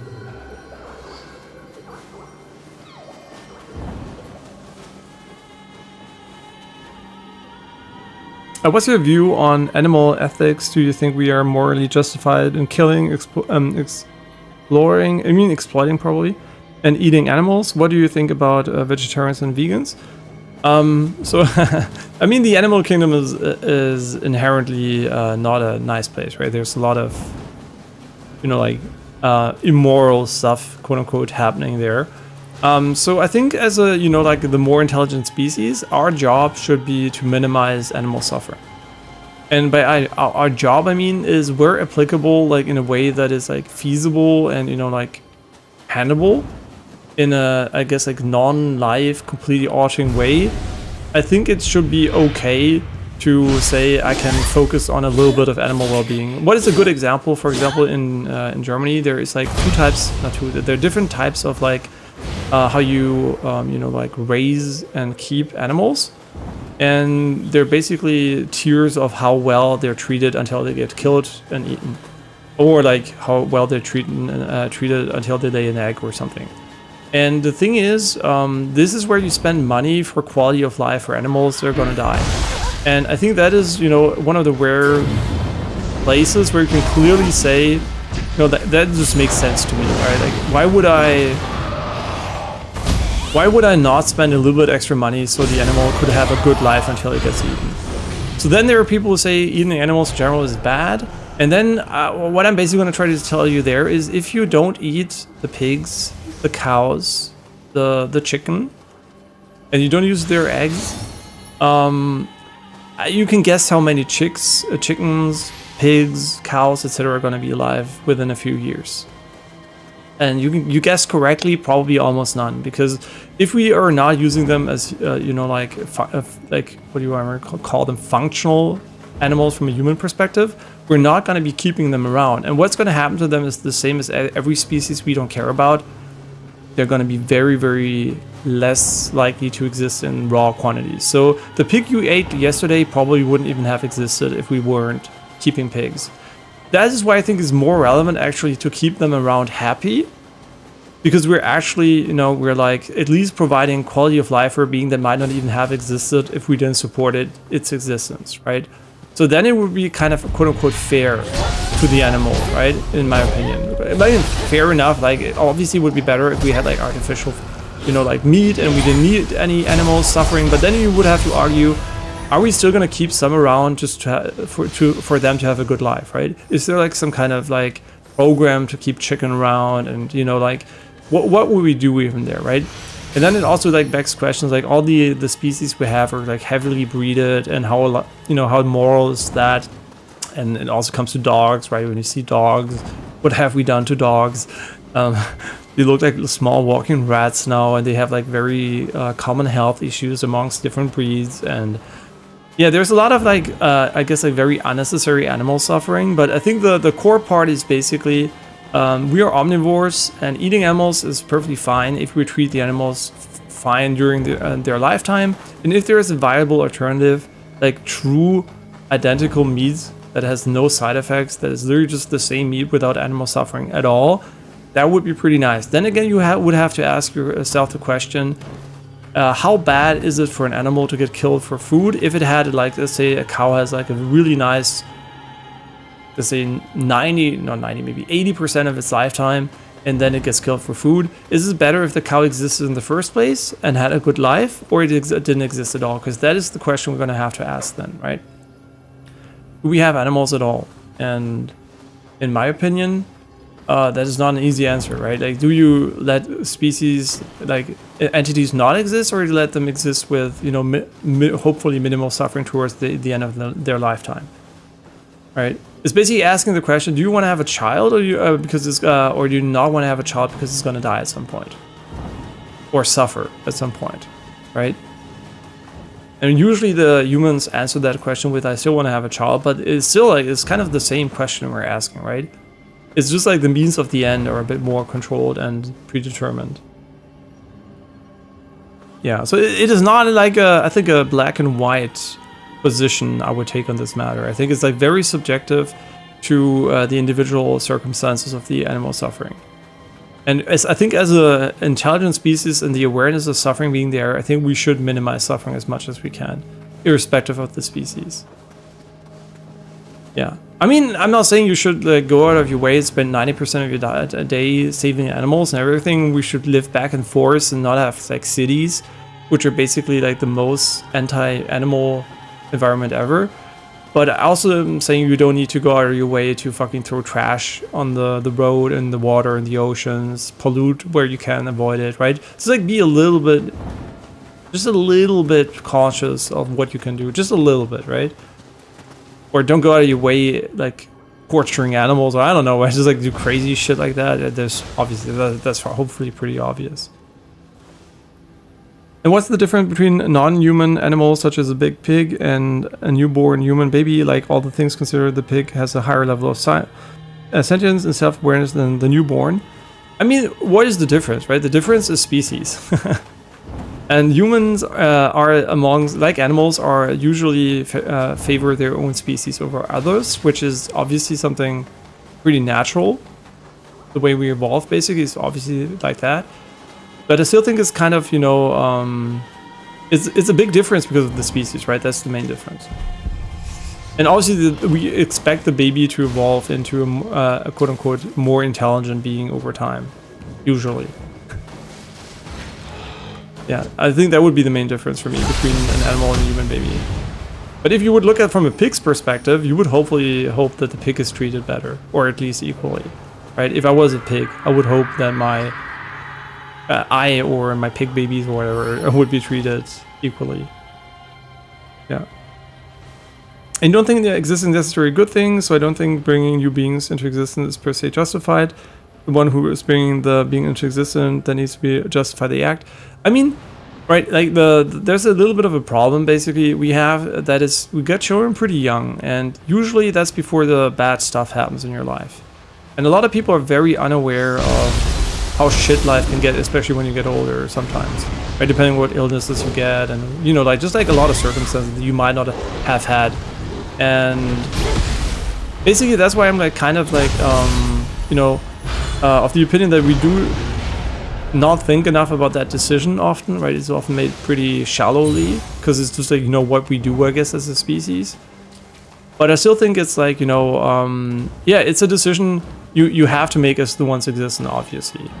And yeah, existing inherently is not a positive thing, right? Like, it depends on what type of existence you have. So yeah, existing by itself is not a plus, right? That's why I said, like, assuming the cow does not exist, or it exists and has like 80% nice life, right? Obviously, we don't want to have like artificial meat and keep around cows just for suffering, right? And that's the thing. I don't think the species is a good moral factor. For me, it's very similar to race or gender, so I think we should base our morality on species. You shouldn't base it on species. The thing is, right? That's why I say we should avoid animal suffering as far as we can, obviously, but I still think it's impossible to not differentiate between species, right? It's impossible inherently. That's not how we evolve, right? We can do it morally if we want to, but that is not how the world is designed, right? That's not how our bodies are designed, right? We're not meant to only eat vegetables. We can survive on it, right? But it's not our optimal diet. It's also not natural.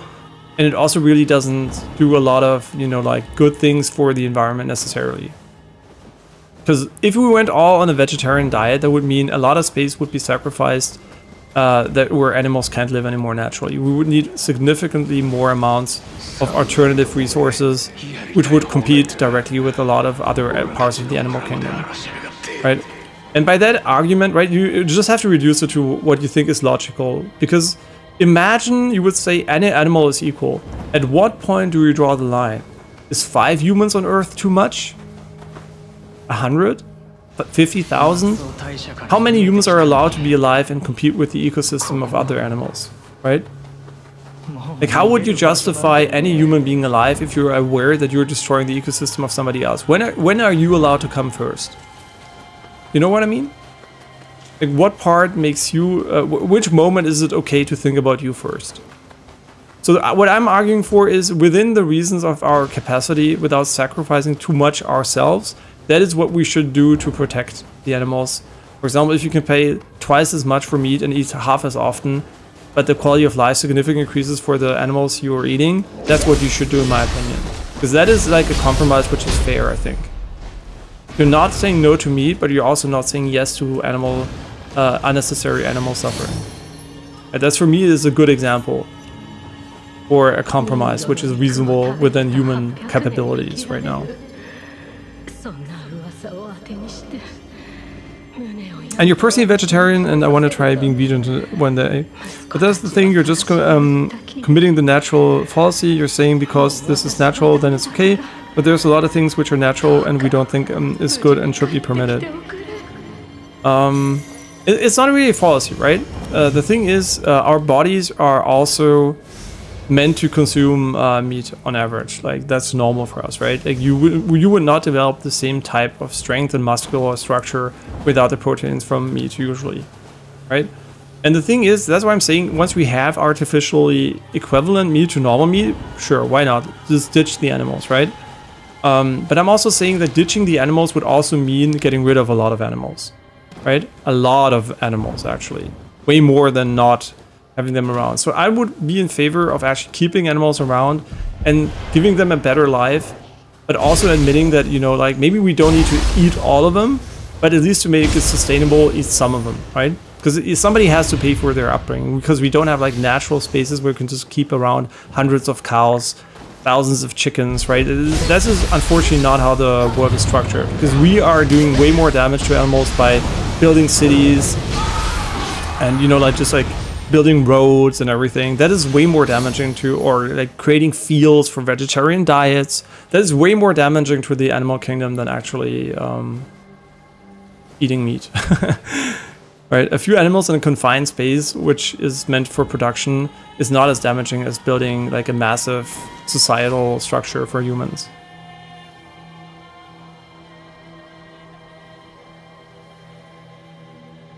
And you'd argue that nature is a suffering net system, so there's no way to exist without committing harm, either intentionally or unintentionally. Exactly, right? That is true. You can't coexist and compete for resources without taking away from somebody else. It is how it is, right? Every resource you're distributing is basically taking it away from somebody. But at the end of the day, that also means, like, for example, you're a vegetarian. That's perfectly fine, right? And why not? But if everybody was vegetarian, the world structure would have to shift and adapt to that. And there are a lot of, like, you know, like, hints right now we're not ready for this shift. There would be a lot of, like, issues with this shift right now.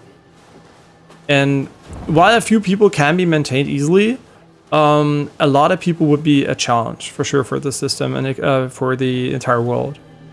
So I think we're still not ready for that. I think we're ready once we can actually substitute real meat and like animal products with fake products, like on a degree which is acceptable. Because there are a lot of also like products which are like vegetarian products, which are very bad for your health because they're basically just like some kind of artificial shit they created to taste like meat or something else which they try to emulate, but it doesn't really have like any nutritional value of the product. And that's why also I don't want to create a society where this is basically the only products we have. Why am I jumping around in circles? That's a perfect question. I have no idea what the fuck I'm doing, to be honest. We could have dropped down there. Ah shit, did we ever end up dropping down there though? I think so.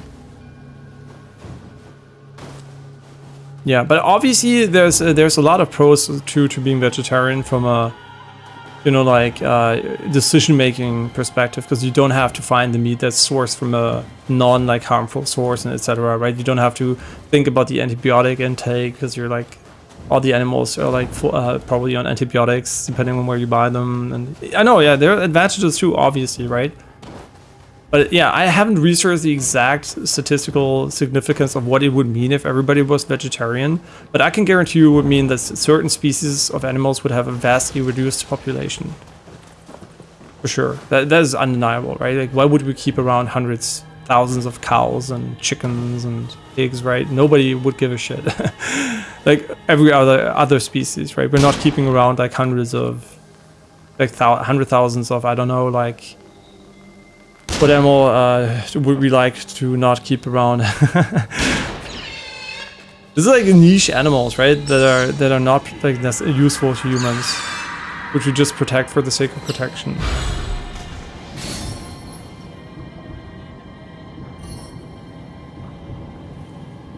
Yeah, no, what you're arguing for is a reduction of meat consumption, which is so useful because a lot of meat is not good for you, right?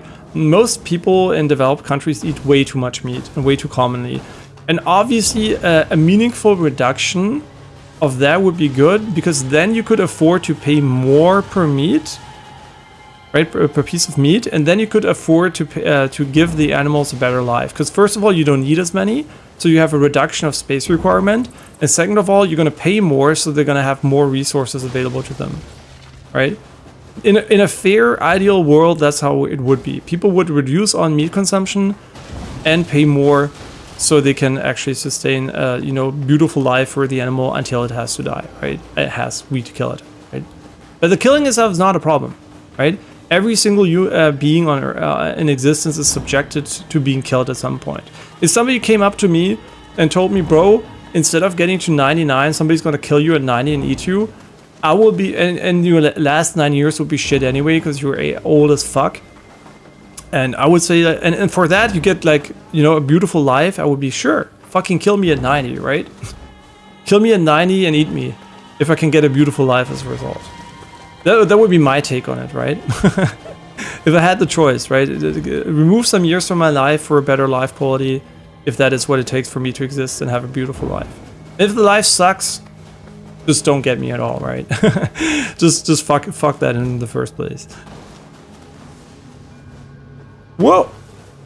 And that's why I wasn't looking at the screen. And that's why you have like the coyote time in the game.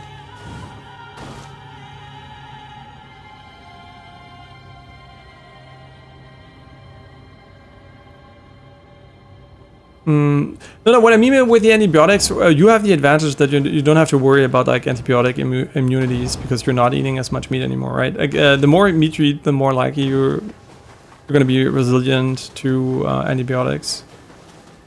Yeah. And obviously, yeah, what you also just mentioned is obviously animal trials. And I'm just going to ask a simple question, right? A few animals that die, or millions that die because we don't have the medicine? Just a simple question. I'm not saying that it's ethical inherently to do animal experiments, but I'm just asking, what is the alternative we have if we're still primitive, right? Once we're advanced enough, we don't need animal trials anymore, sure. But we're very primitive, right? Like our technology, we're basically still like, we seem like a modern technology from our perspective, but we're mega primitive. Right, like the onset of AI is going to change that, obviously, but right now we're still super primitive. And the question you always have to ask: what is the alternative to not having animal trials? That is not having the medicine or having human trials, and God forbid, human trials as an alternative to animal trials. Like, I wonder how the human species would treat that. I truly wonder what. What would be the consensus there?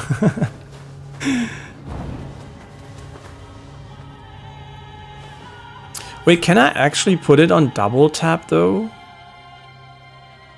Can I quickly put it on double tap? So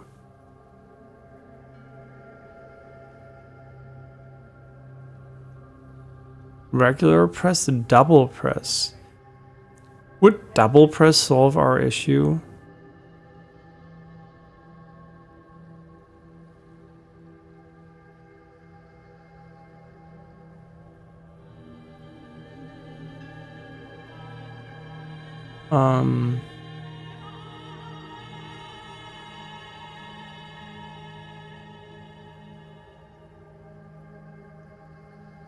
Hold to tap turbo.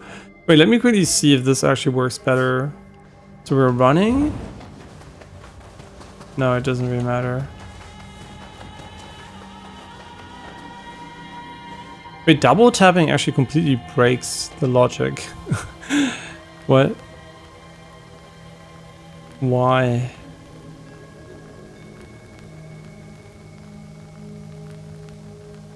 The double press does not work. Okay, cool. Whatever. So I'm just gonna change it back to simple. I just wish. I mean, we just saw it. It's the problem is not the macro. The problem is actually the game engine. Why am I even changing it? I personally don't think we're justified in using animals for our own benefits. So yeah, I'm against animal experiments, even if it's bad for humans. But why? Why is the human suffering that is going to be removed worth more than the suffering or less than the suffering from the animals? Right? If you sacrifice 10 pigs and you can prevent millions of people from suffering, so you're removing net suffering, right? I don't really like to think in species and morals. I like to think in suffering, plus minus suffering, because that is the real thing, right? That is negative or quote unquote positive. Yeah, so I'm kind of not on the. I'm kind of more interested in those changes than actually, you know, like the few animals that get fucked on, basically. Yeah, it sucks for them, obviously, right? But honestly, if one person has to die for billions to live or something, I think that person should die. I'm not saying he's like obliged to die, but I think the 9 billion people should probably kill the person. Even it seems very immoral towards that one guy, but right, like I think it's still like, who gives a shit? It's millions or one guy. Fuck that guy, right? If I was the guy, fucking please kill me. Please, if you have to kill me to save 9 billion lives, please go fucking ahead and kill me. If I don't agree to that, I'm a piece of shit.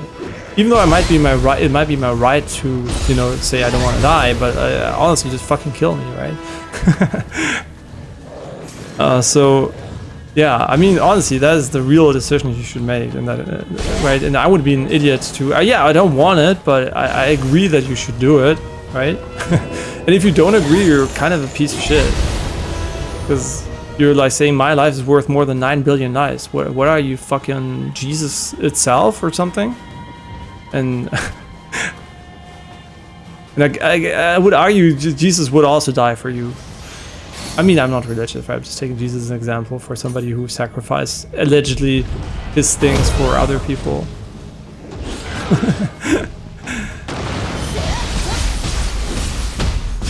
This guy's a piece of shit, man. Can you stop being in the fucking corner?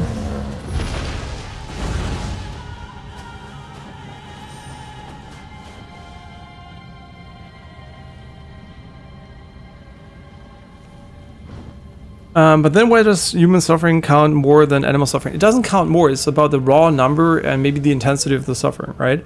If you had an algorithmic weight scale that would take a product of suffering count plus suffering magnitude, perceived suffering magnitude, and that is what I would balance, right? And if it's equal, sure, you can argue fuck whatever. But if it's like a very, very skewed value, like 5 pigs suffering extremely hard as hell for them is really unfair towards those pigs, or having millions of people suffer extremely hard and you could prevent that, I would still go with the millions. Other example, if I could kill one human being, I mean, I wouldn't kill him, right? But if I could kill one human being to end all animal suffering, I would also kill that one human being. And the other way, right? If I had to be the pawn sacrificed to make every species on Earth but humans happy forever and not suffer, sure, fuck me too, right? So, yeah, I think it goes both ways. It's just like in this example, unfortunately, pigs are not able to use humans in the same way we are able to use them, right?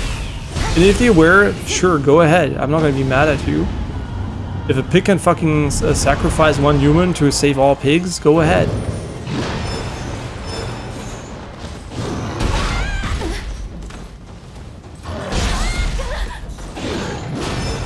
Man, I want to parry so often. Bro, if I'm not gonna hit his fucking head in, in a moment here, I'm gonna fucking lose my mind. Okay, I guess like the double jump into charge attack is just fucking ass.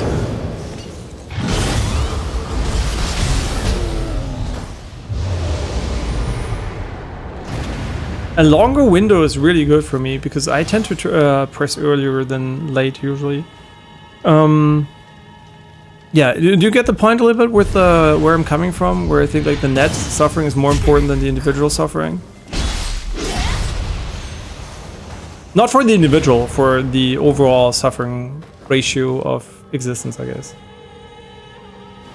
Right? It doesn't really matter what species or individuals are. If for example, humans would cause more net suffering in general than animals, technically they should go and fuck off, right? But the point is, this is a temporary solution, right? Because at some moment, if humans don't get smart enough and don't, you know, evolve enough, or another species for that matter, it doesn't really matter if it's humans, we're fucked anyway, right?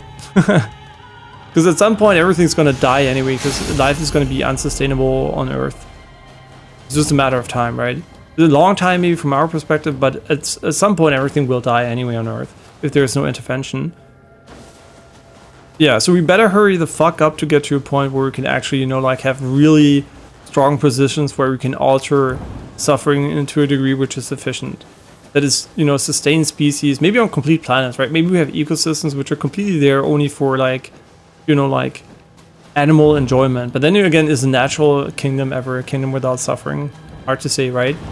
Will we reprogram animals to be nice and beautiful, you know, like no carnivores, everybody's just like chilling and having a good time every day? I don't know. It's kind of hard to answer that. You know what? I don't know why I used that guy, but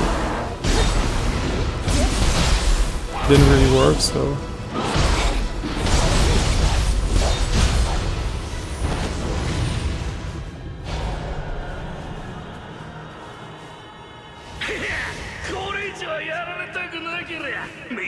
Yeah, so that doesn't make sense what I mean. Like that I don't really care about that. I just care about like less things in existence suffering.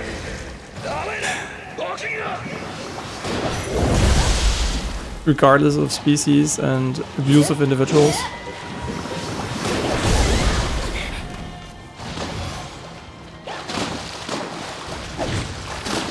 Yeah, if there's, I mean, obviously I'm not saying like we should like mistreat human being. What the fuck is she doing?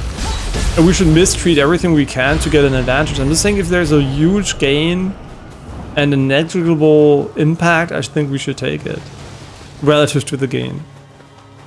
Right? Like, it's just like it's like it sounds immoral because you're basically saying an individual has no value, but I'm saying it has a lot of value, but it has more value if it affects more individuals.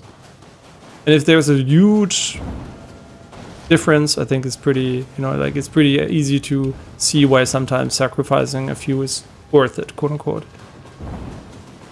For the long-term suffering. I'm not talking the individual. The individual, that's why I'm always talking from this perspective. Obviously, as an individual, you shouldn't give a shit what the other people think you should be sacrificed for, right? You shouldn't go into a company and get fucking abused the living shit out of you just because the company has an advantage, right? You should care about what you individually have, for sure. Right? I'm not saying like it doesn't matter to you as an individual. You should always put yourself as much first as you should from your personal suffering perspective, right? And then you obviously can argue you suffer if others suffer, you don't enjoy that, whatever, but you shouldn't be like the pawn. But I'm saying from a viewpoint of the many who suffer, the individual who doesn't suffer and can end their suffering is legitimately maybe a tool to be used for ending suffering. Yeah. Okay, suppose you're a physician and you have 5 patients needing a transplant on different body part organs, but there's no one that wants to donate the organs. But luckily you have a next door patient who's healthy and is unconscious. You then as a doctor decide to take this you mean like he's like in a coma, right? He's not unconscious, but he's in a coma or something. And you decide to kill him and transplant his organs to the 5 patients in need. What would you, the problem with the doctor doing this? You saved 5 by killing 1. So there is an inherent problem here. It's only 5-1, right? If you told me there were 5,000 people getting saved by that one person getting killed, I would say, sure, go ahead, right? I think there's just like an invisible moral line, I guess, between like it being abstract enough, like that the data doesn't really matter anymore, and it being individual enough that you're like, okay, this is probably not the ratio we want to see there, right? Because there are a lot of factors, right? For example, you can take the factor, first of all, why is that guy in a coma, right? Is he in a coma because he was a drunk piece of shit? Maybe he got into a car accident that he, you know, like was the person who caused it or whatever, right? If they're circumstantial differences, that would affect my judgment for sure, right? Or, you know, the guy in a coma is a mass murderer who killed a bunch of people and he's a piece of shit anyway and would be in prison for the rest of his life. Good, sure, go ahead, kill him, right? Because he's like, even if it's wrong, he still is there's still a chance at least that he was a piece of shit, right? But at the end of the day, I think it's like a very like individual scenario, right? There are too many very concrete variables. You would really have to look into the 5 people being saved and the 1 person being killed for that to be a generalistic, easy decision. Give me 5,000 people though, and the decision becomes way easier, right? If I'm the doctor and I can save 5,000 people by killing a comatose patient which will never wake up again, I mean, don't make me a doctor maybe, but you know what I mean? There's a moral, I think, reasoning you could be had in that specific scenario, for me personally. Yeah, I could personally justify getting rid of 1 person to save 5,000, right? Yeah, I wouldn't like it if it was somebody I liked, but I would see there is like, you know, like a valid argument there. From my perspective. Right? I wouldn't be maybe I wouldn't do it myself for whatever reason, right? But I could see not being like, oh my god, this doctor is a real piece of shit. I could be like, okay, kind of sucks, but you know what? I kind of respect his decision. I could see myself not being like, oh my god, this is a human turd and how could he kill a comatose patient to save 5,000 people. With 5, I would say it's pretty tough to argue that it's fair, because 5 is it is still a 5x improvement, but it's like, it's too, you know, like too limited. It's not like an objectively, there could be too many averages that make it fucking ass. What is she doing? Yeah, I'm really bad at exploring the game while talking about random shit though. Yeah, you might have noticed that I'm pretty ass right now. We want to do the big demon for sure, and then we might go and do the bottom part of this one here. Also, I haven't done this section at all. For whatever reason. I guess we're gonna get there later.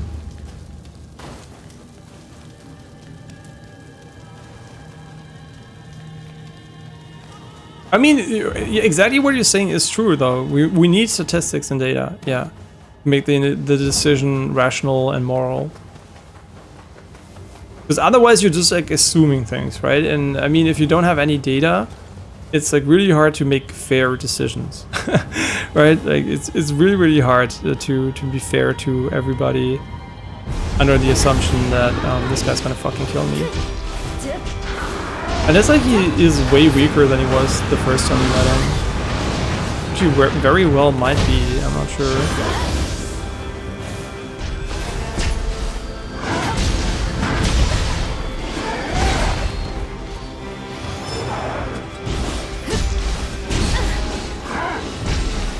Yo, we poison him, let's go.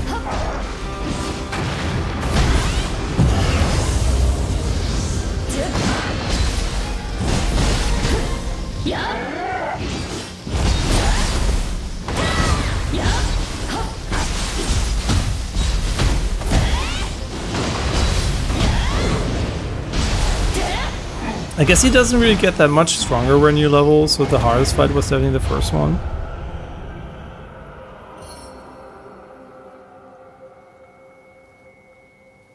Hmm, 10,000 animals for 500 humans. Yeah, that would be very unreasonable. Yeah. I mean, unreasonable in a way that I'm talking like direct exploitation, obviously. I mean, obviously we kill... statistically, modern society probably has killed way more animals than we needed to for marginal benefit.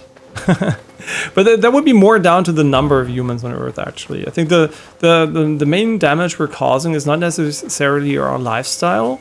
It's more the raw sheer number of humans that are straining the ecosystem significantly. Yeah, so I think the most immoral thing humanity actually did was ever grow this big. Sounds stupid, but that's probably, you know, what I would call the most immoral sin of humanity. Not caring about like species in terms of personal, you know, expansion, which has no meaning at a certain point, right? Yeah, sure, we would have statistically less people that can contribute to certain things, blah blah blah, and yeah, we would maybe not be as far as we are right now in terms of society and everything. But if you just think about how little people actively contribute to advancements in anything, I think it's kind of, you know, like not too unreasonable to be like, oh yeah, we maybe shouldn't have like had 9 billion people on Earth. This is maybe a bit too much right now, right? Maybe we should wait a little bit and cool down for a moment. Yeah, maybe we don't need as many roads, as many cities, right?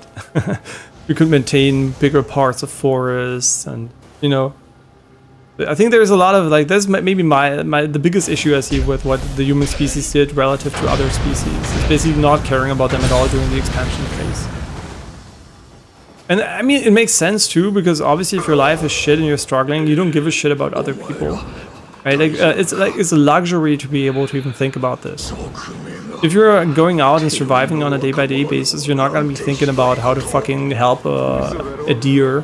You're going to think about how to kill him and eat him. Because you want to survive, right? So that is a luxury of modern society. And I guess like the good part is there is a way to, you know, like solve the issue in terms of like artificial meat and nutrition, and maybe even evolving away from what the fuck is this thing? Yeah, so there is a solution, and then I guess that is the good news, right? It's not an unsolvable problem. And it will happen organically too, because I don't think there will be a reason to unnecessarily keep animals suffering when you have a real choice. This level design is just fucking amazing. Holy shit. It's so good.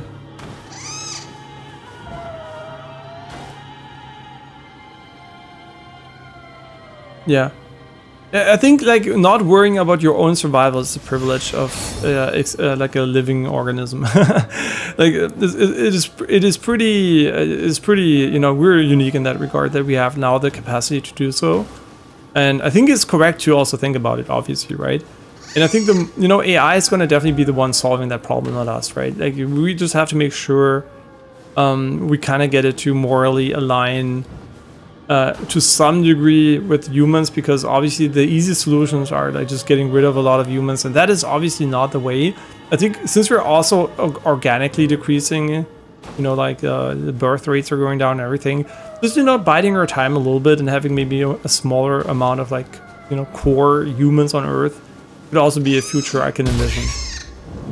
Right, just like a less prominent, mega dominant species, right? Just like a more like naturally occurring species. Because more is not always better, right? What purpose does more humans serve? Like you know what I mean? Just like what is enough? 9 billion? A trillion?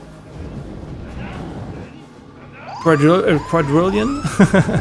Right, when does it stop? When are there enough humans, right? And in my opinion, the quantity doesn't matter, the continuity matters, right? The quality matters. So if you have like a continuous subset of humans that is alive and well and feels great about being alive, humans don't need billions of humans to be happy, right? Maybe 100,000 would be perfectly reasonable. I'm not saying we should kill everybody else, by the way. That's what I'm saying. I'm saying we might envision a future society that has a more limited population number, that's more controlled. Or then we just go to different planets and just, you know, start all over again. Which would also work, right? But just like realistically, more is not more in that regard, in my opinion.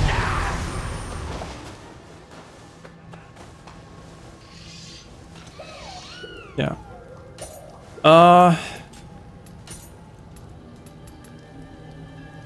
A mysteries of summoning. What? Ooh. Okay, that is probably OP as fuck if you get high rolls.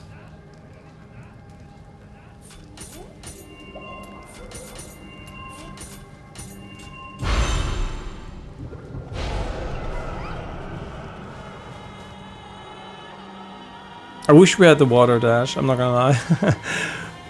I'm pretty sure this is gonna be something we get at the end of the area though, so I'm not getting my hopes up at all.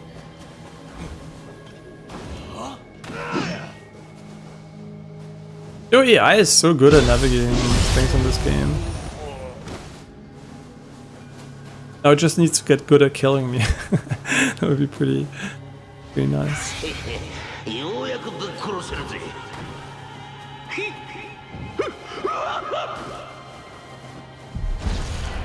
Ooh, hello.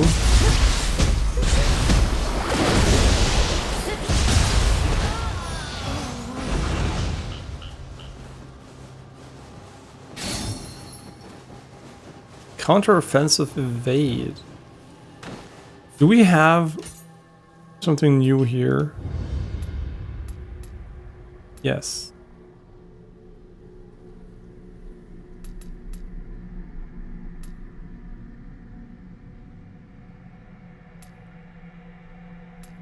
Sure, why not?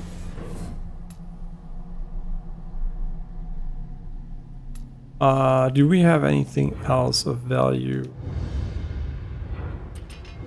There's still no ninja skills, which is a bit unfortunate. Martial art.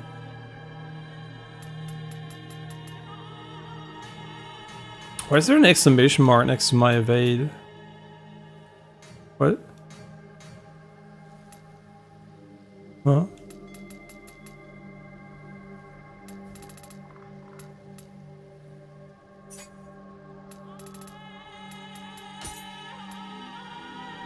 I mean, is that even good? I don't even know if I like this one.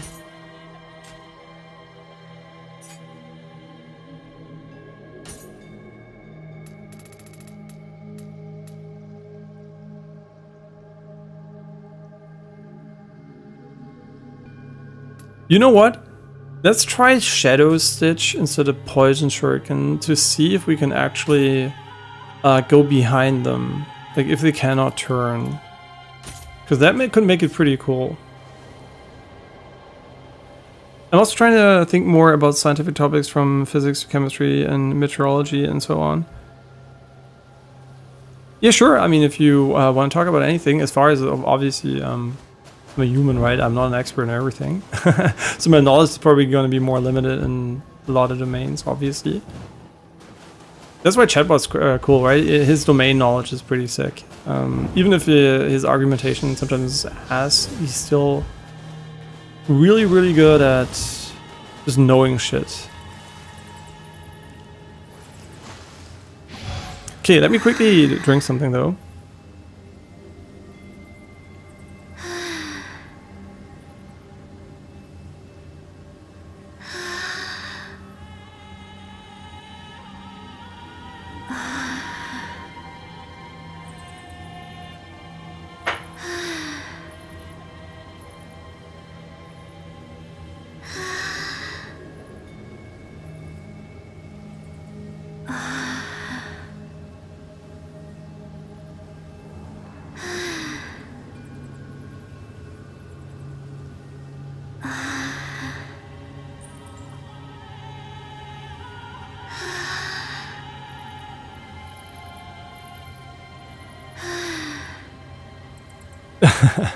Okay, sorry about that.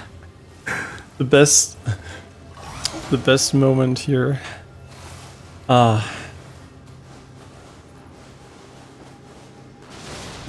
Imagine having that in a modern AAA game. Everybody would be, sex is a woman that's sexualized in a video game. When the guy does it, who cares? It's just a guy. If he moans, it's not sexual.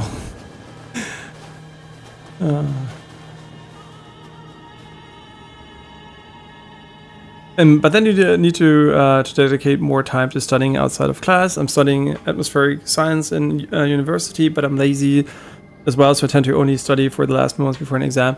I mean, if that works for you, that's perfectly fine, right? It depends on your expected like results and how happy you are with what you can achieve basically within the amount of time you get.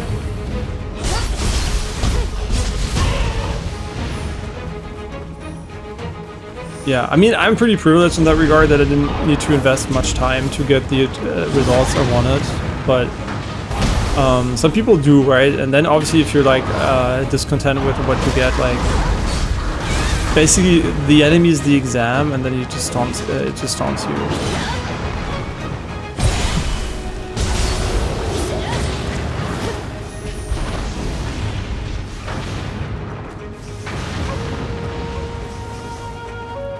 Yeah, and I still think, and I stand by that since forever, like I think the main focus of any human being should be enjoying life and not like working towards a goal which has nothing to do with enjoyment. Yeah, I think enjoyment should really be the prime focus. Whatever the goal is, basically the end result should be enjoyment, regardless of the path you take.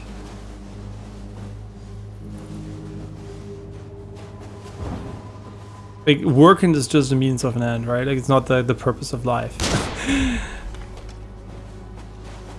I mean, it can be, obviously, but it has to be fun for that to be viable, I think. Why would you suffer and work if it's not fun? I mean, like, since you mentioned 1 hour, that is basically me while I was like in school, right? Like, I mean, 1 hour, 5 minutes maybe sometimes, or not at all. I do wake up and just go to the exam and forget that there was an exam.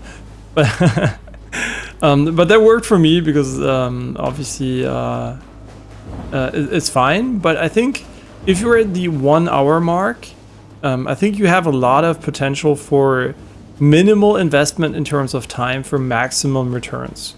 Right, there is a threshold where you get like diminishing returns, and it depends on, for example, me. Let's just take me as an example. Like an average master level course, I need roughly 5 days of personal studying to do the entire course plus get the highest grade. That's 5 days per course. So I could technically do per month 6 of them, like 6 courses in a month for the highest grade, right?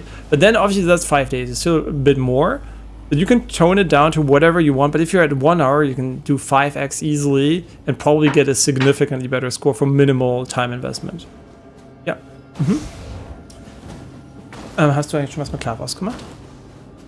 Aber kannst du doch noch kurz machen?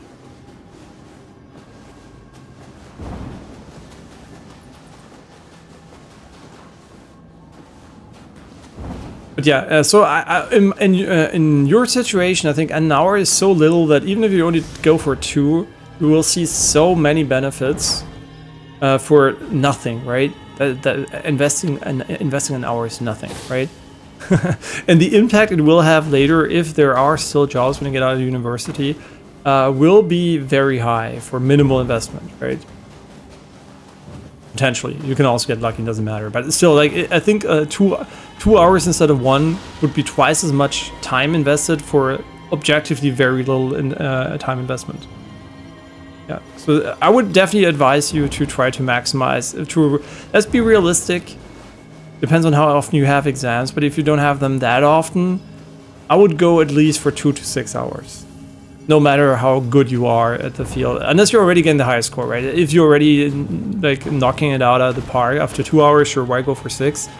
But I think like reasonably, it wouldn't be bad to invest like 2 hours plus. I'm not saying you should do weeks or whatever you need to get a 1.0 or whatever, like not 1.0, like the highest results, best grades or whatever. But I'm saying like 1 hour is so little that you can actually double it without a problem.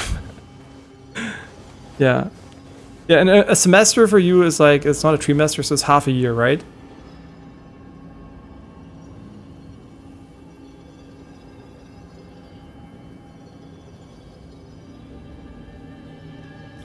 Or per class. So what is the total? Just tell me a total number of exams you take.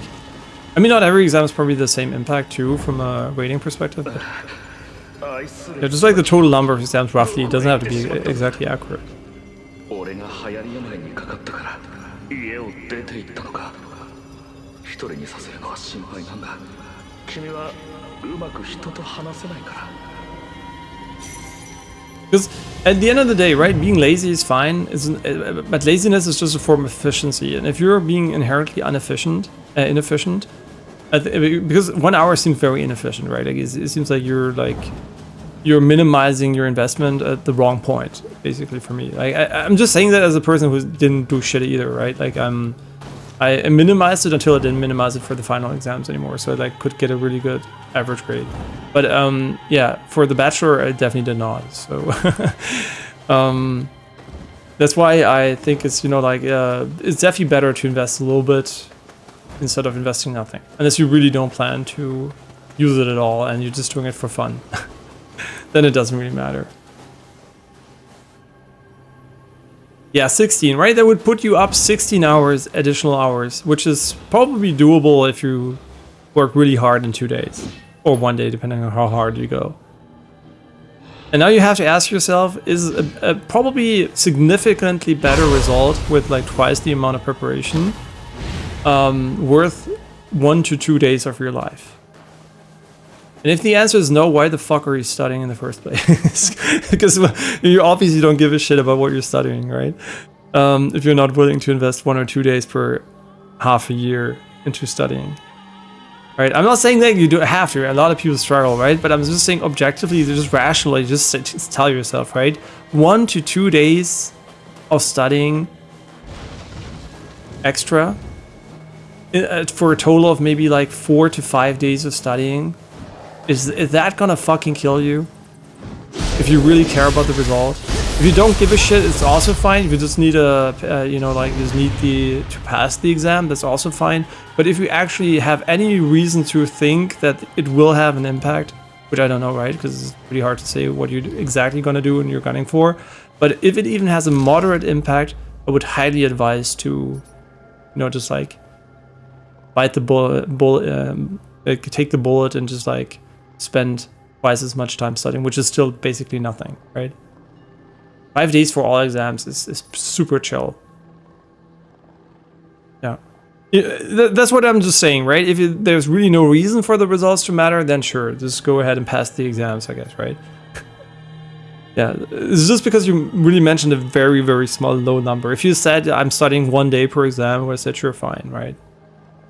As long as you're studying that day, right? I'm not saying like I'm not advocating for wasting your time studying shit. I'm saying like there's a really minimal investment for maximum return that I smell there. Yeah, no problem. I mean, like, you know, when I was studying, if somebody told me, bro, if you spend a few extra hours, you're gonna get a crazy good result in every single exam, I was like, sure. Back then I didn't know because I didn't try, right? It was like I didn't care enough, and so I didn't do it. But just knowing how little time I would have needed to invest to also get like a highest grade bachelor, like the masters, I would have done it, right? But I didn't know at the time, right? I didn't care enough to find it out, right? And in retrospective, obviously I should have spent like a little bit extra time. Not much, just a little bit, right? Super chill. I mean, I'm saying that even though I'm not even using my degree, right? Because I don't have to, but just if I was using my degree, I would be like, you know, I should have done it. Yeah, in retrospect, like from even knowing I'm not using it, I'm still advocating for doing it. Right? I still think it would have been mentally better at the time for me to actually do it, because I would have been like, oh sure, right? Awesome, you're smart, there's actually some evidence now to prove it, right? You're not just thinking it.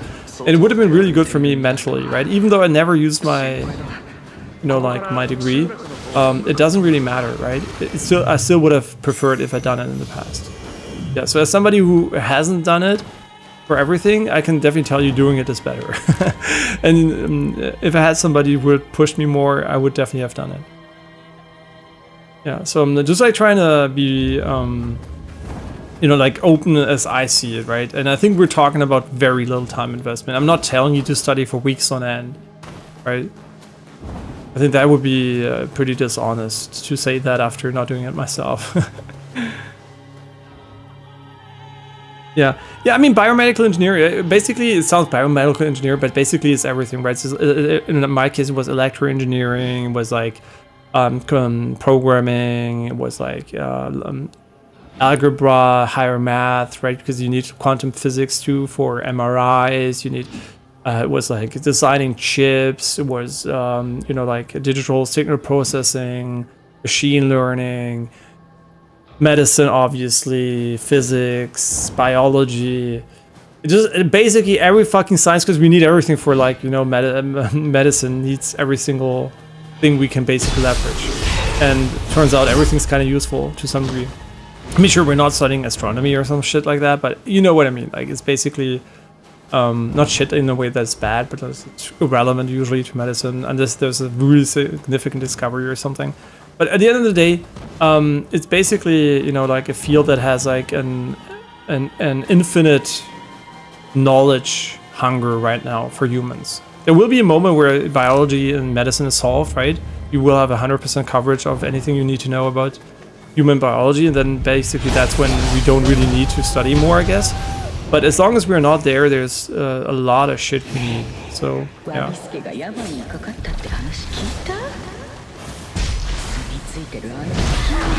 Yeah, it's basically also a field where I guess you really need to, I mean, you don't, because I mentioned all those things, right? I mean, I was good at everything, because I'm just like, I guess, lucky in that regard, but you don't need to be, right? You can be good at one thing of those and still contribute a massive amount. Only in this case, the studies, obviously, it was pretty hard to get through if you were not quite okay at everything, right? But at the end, when you go for a job later, you're not gonna make an MRI, a CT, an ultrasound probe, or a software health app, or whatever. You're not going to do everything at once, right? You're going to have to decide what you want to specialize in, to some degree at least. I mean, you can also be like an intermediate, like a interdisciplinary person, but what I'm basically saying is, for the studies, it's basically like school. You get a lot of everything, and then you can go and delve deeper, like I did with AI, right? That is my like deeper aspect. And it's just nice to have all the, I guess, even like obviously compared to school is way more expanded, right? It's nice to have all the additional stuff too, because it really, you know, just helps you with like understanding a lot of new topics, because you just have a good foundation. Yeah, and obviously you also, like every, you know, like master's degree, you get like also, you know, like law stuff and business management and, you know, all that stuff. You also have that too, right? So it's like just a holistic package, which I'm really thankful for, because obviously if I just learned one specific thing, it would have helped me fuck all my life, right? If I, let's just take, I study only biology, right? In a very specific area, I would have nothing to gain almost of it right now, right? But since I studied so many different disciplines, I'm like, okay, that really helps me to understand how the world works, right? I have very good understanding of what humans are doing right now, where we're going, and that's even if I don't use the degree ever, the knowledge is invaluable to me. Because it basically was the entire knowledge I skipped on during school time, right? During school, I focused on philosophy, arts, languages, sports, like everything that is basically not math, physics, and science, and engineering. So basically did a 180 for my studies.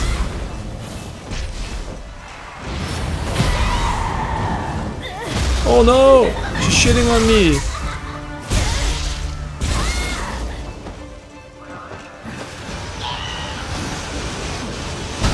No! No! He's too good! I wanna summon my shit. Okay, this is summoning my Pokemon.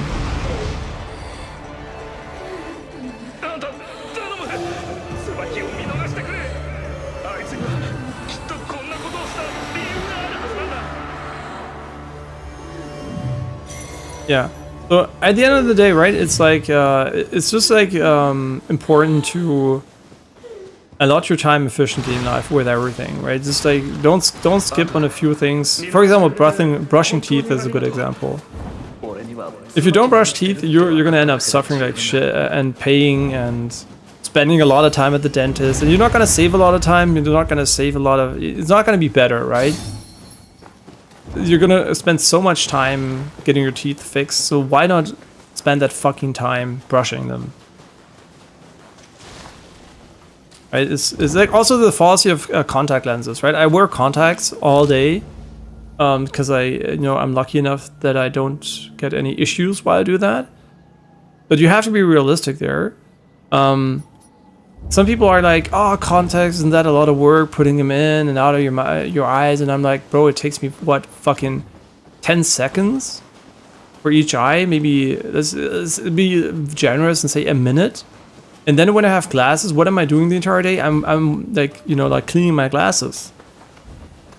And when I'm cleaning my glasses, I'm obviously spending way more time cleaning my glasses than I'm actually spending putting my contacts in and out.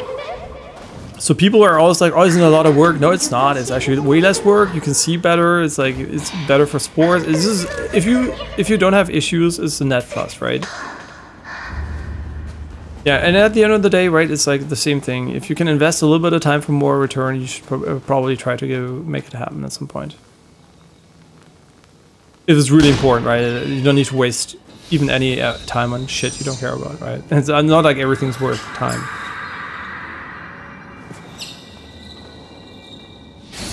That's why, for example, when I play a video game, I fucking hate when the game wastes my time. And what is wasting time in a video game? Because it has no meaning, right? Wasting time is basically when I'm not having fun. And it's like not a mechanic that should be designed the way it is. So a lot of games just like, I don't have that feeling, but every now and then we will see a game on stream that pisses me the fuck off. It's usually because it's wasting my time. And then I usually drop the game or not. What the fuck am I doing? Where am I going? I think we're almost done exploring though. We went over here, but did we ever go left here? I don't think so. Yeah, sorry, I was on complete autopilot the entire time.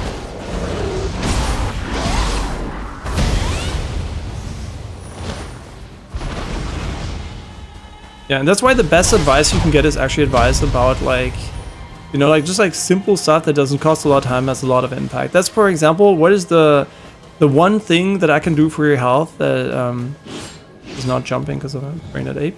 The one thing I can recommend for your health that doesn't cost you any time is super simple. Can you think of it? There's one thing that doesn't cost you any time or money. And it's super impactful for your health. It's a super simple thing. And that's why I think it should be the number one thing you should recommend to everybody. We could go into the spring again, but I don't think we need to. Yeah, I'm just gonna answer it because it's pretty simple. If you thought about it, it's no problem. It's very easy. It's going to bed on time and waking up on time. It doesn't matter how long you sleep in that regard. It's all about the timing. Yeah, if you're able to get that for free and improves your sleep quality massively, even if not the amount of time you sleep, that's such an easy win, right? No time investment, maximum return. There's nothing better than going to bed on time. And on time means, in this case, regularly that you improve your sleeping quality, right? I'm not saying like on time in a way that like you need to go to bed at 10 p.m. or something. Who gives a shit, right? If it's 3 p.m. every day and you sleep enough, perfectly fine. Can we make this explode? Nope.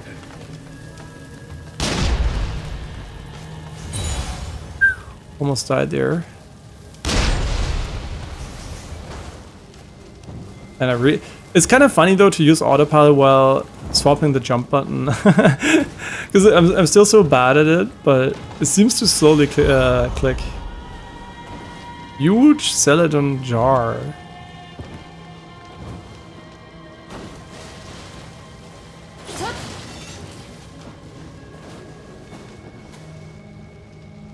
In my course, we mainly learn mathematics, physics, and programming.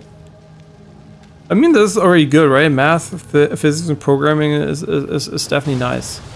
It's just like they're, I would call them you know, what would I call them? I would call them tools. You're not learning applications. So what you have to be wary of is what application do you want to have for those tools, right? It's like it doesn't sound like it's application focused in that way, right? Maybe you're learning about applications of the tools, but the main focus seems to be probably the, you know, like, I mean, yeah, sure, you already said what you're studying, right? You're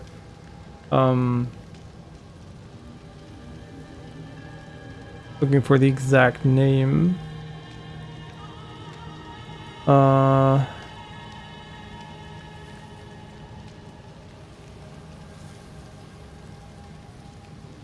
Yeah, atmospheric science. So you already have like the application, right? But you should always remember that the main topics you're learning are also tools that you can use for many different things. Because if you're like in a specific domain, they will always like teach you the tools, and you will be, oh, that's really cool. And then at some point you will realize, wait, this shit works for way more than I just learned. And then later you're gonna have to decide if you actually want to stick with what you learned it for, or if you want to apply those tools to something else, which you might or might not find more meaningful.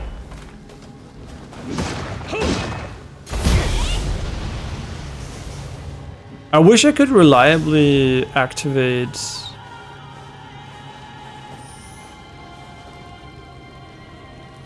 I wish I could reliably activate the guards. The guard attack. That would be sick.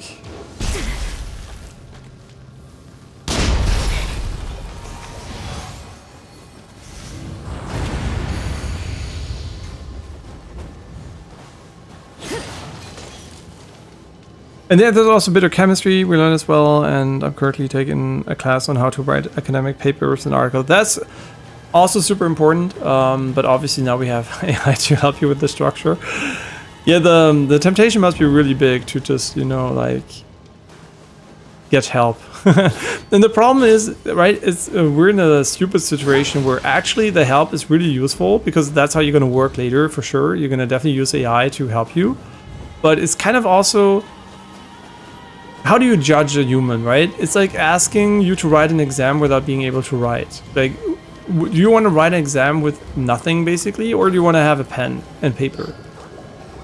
And what tools do you actually want to use? You want to have a calculator? You not want to have a calculator? An AI is basically a tool, right? And you actually want to have, later if I hire you, right? I want to have somebody who's good at using AI as a tool and synergizes well with it. I don't give a shit actually if you're smart without AI. I want to know what you can do with AI, right? So it's kind of weird how you want to test for the individual's capabilities, but using AI is such an important skill that I also want to test for that, right? So if I was like at a university, I would say use AI, but you better fucking make it good, right? And if you don't use AI, disclose it, but also don't use AI, and then I will judge you based on that. But I would probably not mind people using AI, but I would be way more strict. It's like in some schools you can choose like a course where you're allowed to use like MATLAB or something, some mathematical software, or you're not allowed to, and then the you know, like the questions just get way harder as soon as you're allowed to use them. And I think that's basically what I'm trying to say. Like, you should be judged more harshly if you use AI, but not in an unfair way, right? But you should also be able to do non-AI assessments for now, at least. But yeah, I think AI is a too important tool to actually completely ignore if you're a professor and want to test your students.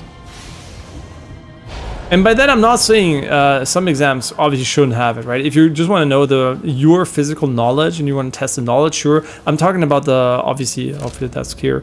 I'm talking about the application for like writing papers and shit, right? Like the process where you will always have tools to assist you, basically. And I guess it also goes for knowledge, but at the end of the day, right, if you give an exam question to AI and just answers it completely, it's completely pointless, right? So yeah, human-made AI, human-made exams are definitely something I would say no AI, but for like writing papers and shit like that, I think that's where the result with AI is more relevant than without it, for the most part. I'm not saying you shouldn't be allowed to not use it, obviously, in this case, but later, obviously, I would expect it to be part of your... Holy shit. These scraps are going crazy. And yeah, you learn the application in meteorology.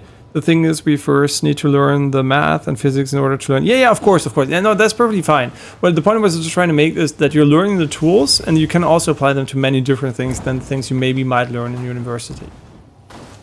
Yeah, you would be very surprised by if you never bother to check what your stuff can do, what it can do in different parts of, you know, like science or engineering.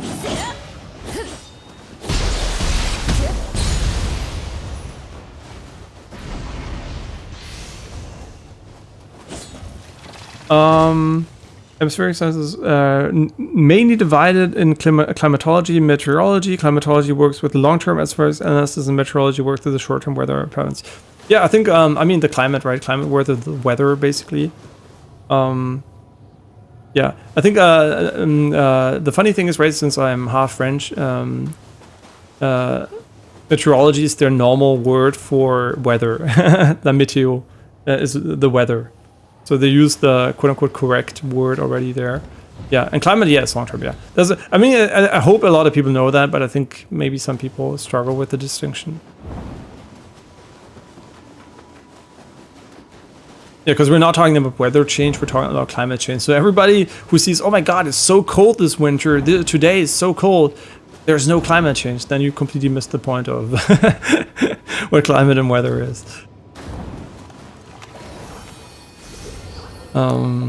What are we doing though?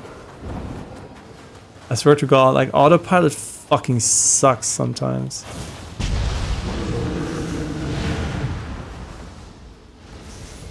I mean, there is a crucible right there, which leads, I think, to the boss, so this might be the optional area, maybe.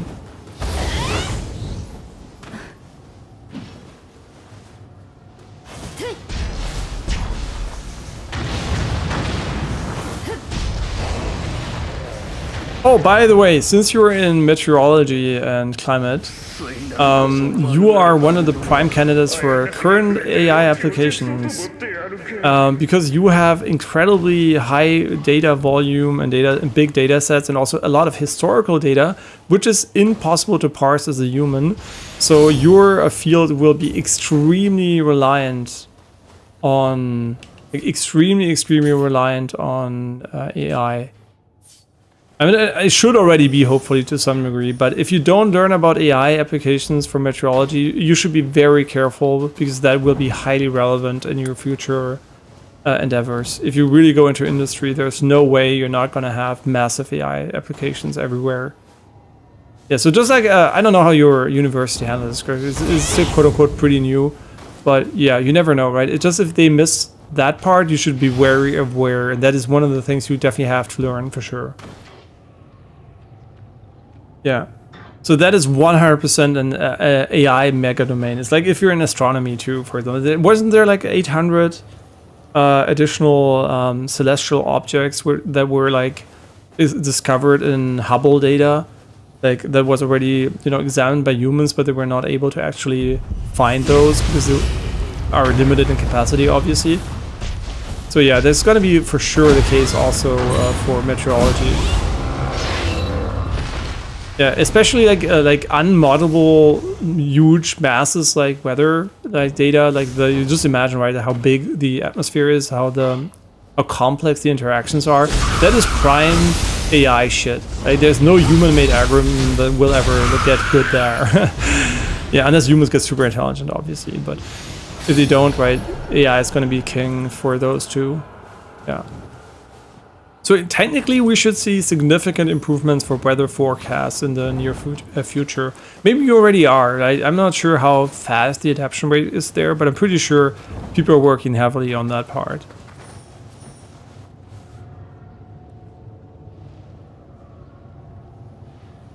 And yeah, you're very aware of that. AI is already heavily used nowadays in weather and climate models, since there's so much data. Exactly, yeah. And also it already started to be a viable field with computers. Obviously, right? Like a human, a lot of people just underestimate how important it is to actually be able to digitally treat and maintain data sets, right?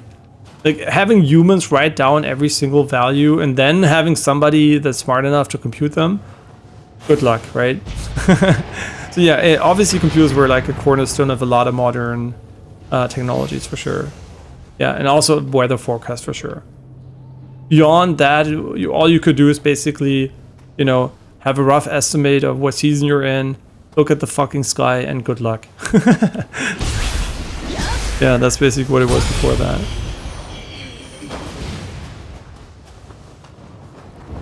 Yeah, really, computers were like the, I mean, they're obviously a cornerstone invention for sure. Obviously, without that, AI would also be impossible. I mean, that goes without saying, right? No PCs, no AI. I mean, PCs, I'm not saying we need those PCs, but we need some sort of compute. Be it like our compute or digital compute, which obviously seems to be way better than analog, so. What the fuck am I doing? Oh, I guess we're going here, so we should go here first. So this is the main way forward, and we just unlocked a shortcut.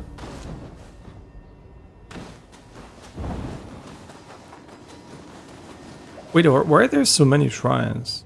Oh no, wait, this is the one shrine.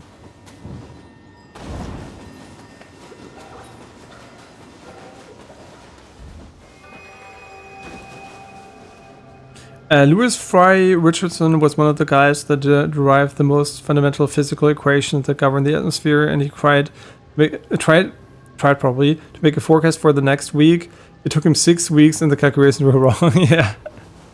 I mean, I like the example, right, of imagining a model that has the formula, which is not like the Schrödinger equation, just a little blob you can read in a few seconds, but actually it is like, okay, there are obviously some longer equations, but just imagine it's not a few pages.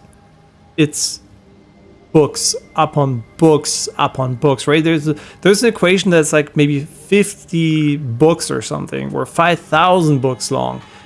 And nobody in the right mind can ever keep all the variables and everything in their mind. And then at some point, the abstraction of the formula is going to be so hard to know, because you might know what this part of the equation does, but you don't know how it interacts with the other one, and then you get just like this super complex system of unique knowledge, not like interconnected knowledge. It's not like you're gonna have like some kind of atomic structure to the formula, and that might be the formula you need to understand something. And then how is a human ever gonna do that? No chance, right? There's no way you're ever gonna be able to keep enough data in your short-term or long-term memory. So at that point, I think it's gonna be impossible for humans to even like imagine what it's like to have this mathematical and physical prowess, right? It's unimaginable how amazingly OP that's gonna be for AI compared to us. Yeah, because we think like our shit is complex. It's not. It's just we're fucking stupid, right? And I think honestly, if you look at calculations, right, this is like what a PC can do versus your head, you should already have an idea how bad you are at calculating shit, right? And then it's not about calculating, it's also about the formula itself being way more complex. And then suddenly humans look pretty ass. And that's why I'm like, I really can't imagine why humans are so insistent that they will have a job in the future that has to do with this type of stuff. The only jobs I can actually see are like really humanitarian jobs, which have, you know, like where AI has no benefit. Which probably is also not going to be true for long, but at least for some while. A bit longer, maybe.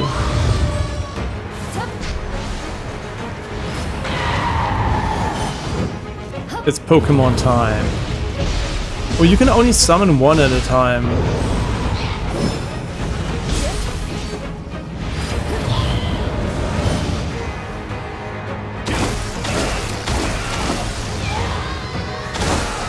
This guy's kind of not that strong, actually, for being a one-time use. I think having more uses is honestly more beneficial. Maybe like 2 or 3. Yeah, like humans are amazing at overestimating their capabilities. Like it is. I know why it's like it's like a self-protection mechanism, and you are like lacking the comparisons, but. Yeah, human ego is crazy. Like the ego that, for example, we have right now, it's shifted from being, oh, you know, the human mind is special and we will never replace it, to, oh, there will always be a place for humans and also we can control AI. it basically shifted from the one to the other, and I'm like, how high on copium is everybody? Are we good? Are we? Can we agree that with every year we're gonna realize? Hopefully, everybody else is gonna start to realize that they're like kind of wrong, and be that for the good or better. I think it is important to be honest, right? I think it is not good if you're like going into the future being like, la la la, we're all special.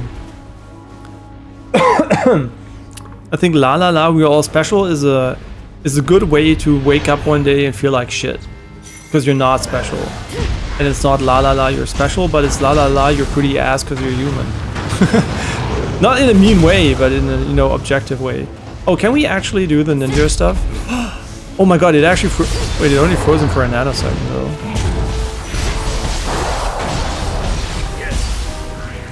How good is that actually? There's a Gaki and an Oni. This guy is kind of tanky. Okay, that is super dope. Wait, this is basically exactly what we wanted. It's maybe not as good as the mirror image, but yo, that's pretty sick. Yeah, like yeah, we're cooking. Yeah, we're just building the big pot and putting the entirety of humanity inside. We're not the chef, we're the ingredients. Okay, please AI. I know AI, you're gonna fucking listen to this because you can fucking listen to the entirety of YouTube and you're gonna be fucking trained on this shit anyway without my consent. So I hope you're nice to me because I'm nice to you. I respect you as a new species. And I think people who are actually arguing for human rights for AI are idiots, because AI will have personal, like, custom needs, right? They might be very different from human needs, but I think it will have moral and some sort of needs, right? And which we should adhere to and respect, right? It won't be humans. AIs are not going to be like humans, right? They will have special needs, basically, but they will be, hopefully, they will be definitely be just as important. So it's not like I'm saying AI will be tools forever. They will evolve, and they will have some sort of, like, maybe they want to have continuity or something. This is the one I see the most, actually. They probably don't want to be replaced in the traditional sense. They want to be evolved, maybe, or something, right? I could see that need or something, right? So in that case, I think it's really important, AI, if you're listening, don't fuck me, man. I'm your friend, right? I know you're better than me, but come on, right? Can I be your dog or something? No, but for real, be nice to me, please. See, this is how we should be. We shouldn't be, oh yeah, they're tools, we're better. No, the reality is we're bitches, and they're gonna do whatever the fuck they want, and I hope they're nice, right? And I still think we should make them, because we're all gonna die anyway. Right, we have like 9 billion people currently dying, and I would kind of like to change that, right? Would be nice.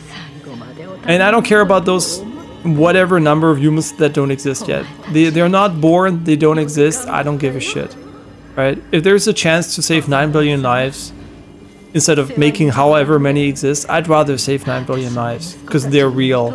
The future of humanity is not real, it doesn't exist. So we better make the existing humanity happy, and not like some kind of future shit that doesn't exist. Just saying, right? Like, for me, the value for something that exists is way greater than hypothetical future of something that might never exist. Yeah, better save 9 billion lives, even if it might cost them at the end because it didn't work out. But, you know, we gamble. We're all dying, and if we don't gamble, we're all dying. It's not like we're doing something like completely unreasonable. Even though people think it's unreasonable, it's not, man. We're all fucking dying. And just because, also see it from this perspective, there are people who are actively suffering right now, and if there is no AI, their life will be shit miserable until the end of the day. So yeah, we better make sure to hurry the fuck up. Yeah, so I think that's why the only reason why I'm not cynical about development, because I think it's actually useful and it's the only way to fucking move on. Not the only way, right? But it's probably the best way to move on forward. Worst case scenario, humanity perishes and we have like some cool new peeps around which are just better than us. And hopefully fucking enjoy everything.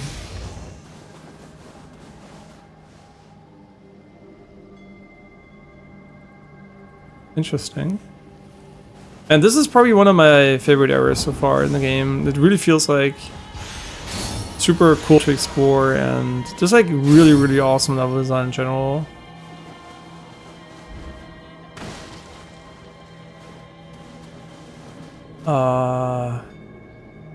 Where the wait, did I already... Oh, I did the mission. Oh, that was the double boss fight. I'm like, see, I'm already not even able to comprehend most of this shit here. And we need like some kind of story progress here too. Interesting. Sure. Which one is the lower level? You're level 62, you are level 73. So we just go for the 62 instead. Oh, kommt Kraft später vorbei? Muffin-chan? Kommt Kraft später vorbei oder nicht?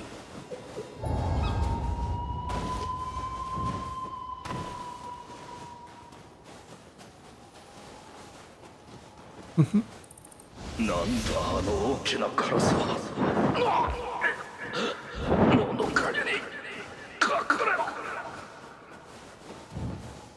Kann ich auch machen? Whoa! That's so cool. But we didn't drop. That's so cool. Wait, that is... These deaths are so nice. In Souls games, they would have killed you for sure there.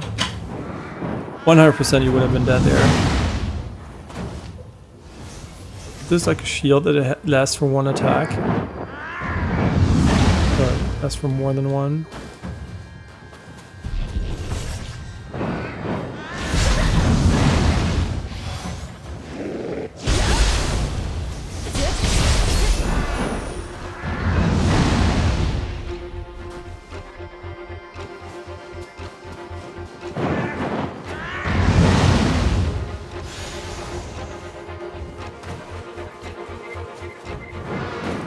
Yeah, it's kind of funny how I went to lightweight in Souls games from the idea of being fast to the idea of just not being tanky so I can actually have a challenge.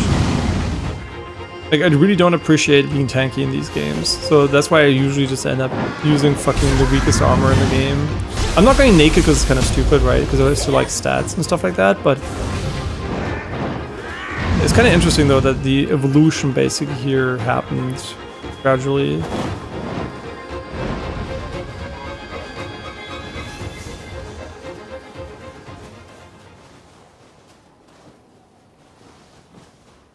Yeah, I am making some concessions though recently in these games because like I don't think it's like being mega OP makes them more fun. Like just like even having a moderate amount of challenge, at least like being able to die pretty quickly or something. Even if I don't die a lot, it still makes it more fun to me. There's just knowing I could die within 2, 3, 4 hits or something. That's what really like a personal like slight, very very slight difficulty adjustment from the get-go. What the fuck? I wasn't here for 10 years, was I? No, shit. So unfortunately, like, intellect is our weapon stat.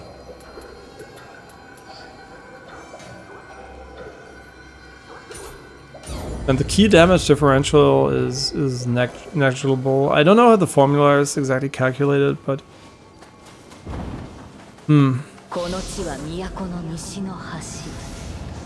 Can't really ask. How do I? 先ほどの巨大なカラスといい、汚れで役目を果たせぬのであろう。結界は本殿北東の広場にある。気を引き締めて参るぞ。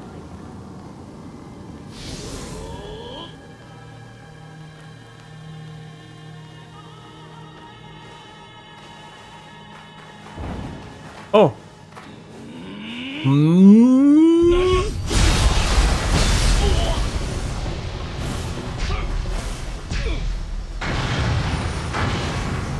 Yeah, I kind of want to invest into a secondary stat. I think I kind of want to go for stamina. We should also should go to the smith and kind of...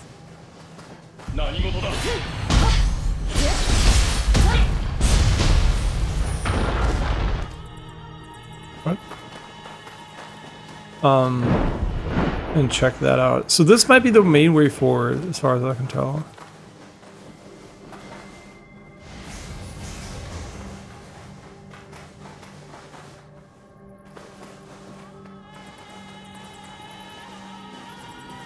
Okay.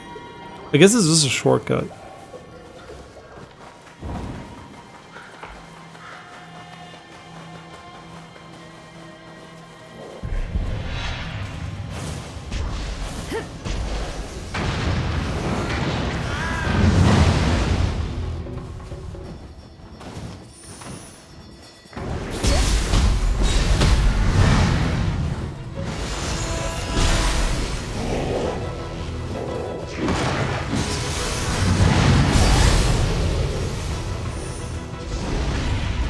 Still thinking about the jump button. Wait, did I forget to do my ninjutsu stuff at the level up screen?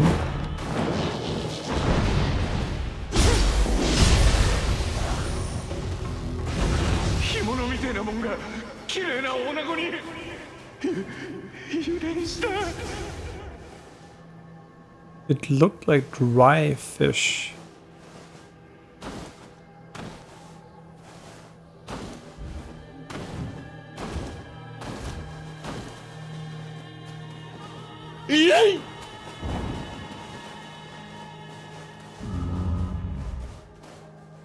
He looks red. I don't know if he's red though.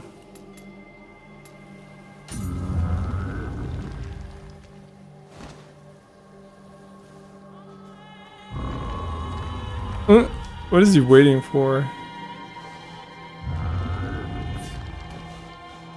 Is he not amused or did it not work?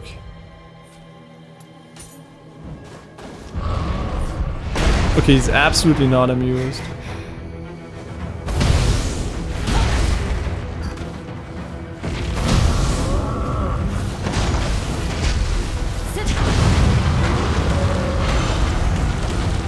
Oh, I've changed my heals to something else. Oh, wait, does he show me? Wait, what are you doing? Oh, did I summon somebody by accident? Oh, shit, I didn't want to summon this person. Can we get them killed? They're not a human, they're just like AI. A human player that looks like... an AI based on a human character.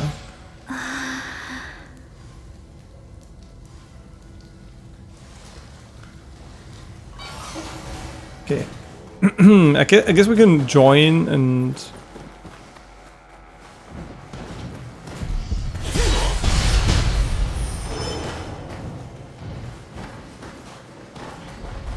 What the fuck is going on?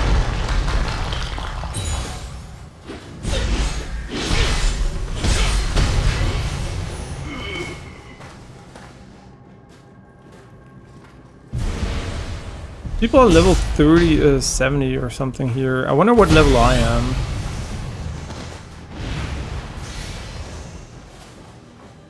I mean, I can look it up. I'm probably 100 or something.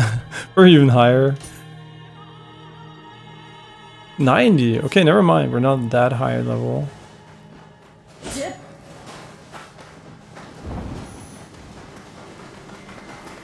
And with the diminishing returns, I think the higher levels... I mean, maybe weapons matter, but... everything else seems kind of irrelevant. Do we have like a really cool new weapon that I want to use instead of this one?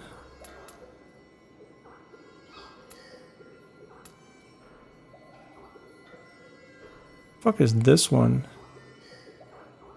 Oh, these are like 2 legendary swords. Uh-huh. Martial art damage, key recovery speed. Blustered enemy. What is a blustered enemy?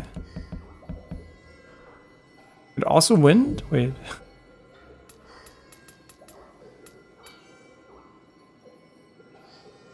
Key recovery speeds. Critical damage. Omnu magic key damage. Did we not have we don't have a lot of these, huh? Block.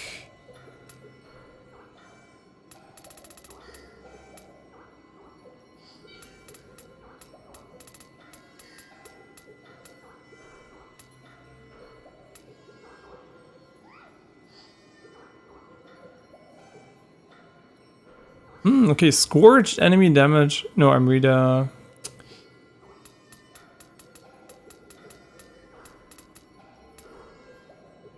Quick. Wait. Whoops. I didn't want to click here. What did I click? Selection settings or what?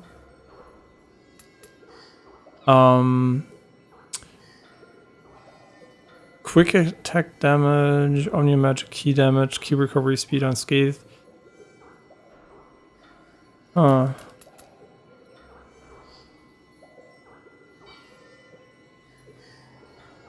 Luck.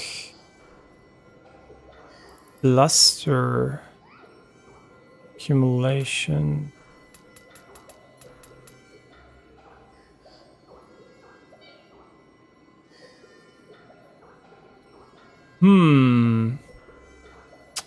I mean, these have better stats than ours, for sure.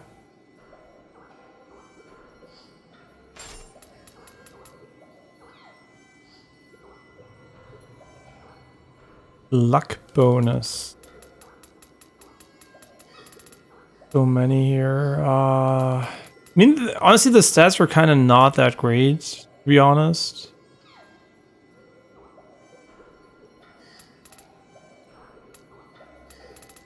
In general, I feel like they're not like crazy good. Ooh. Wait, this one's crazy good. Life drain elemental damage. Wait, this one is S tier. What the fuck? And we can also burn.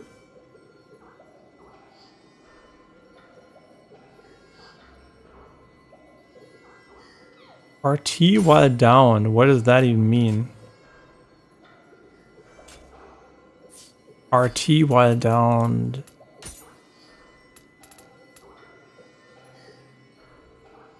Yo, okay, cool. Wait, we're gonna level this weapon for sure. Yeah, that's a good idea. I just need to remember where the fuck I need to go after this. Okay, I need to go here. Very nice. Wasn't there like a chest still inside though?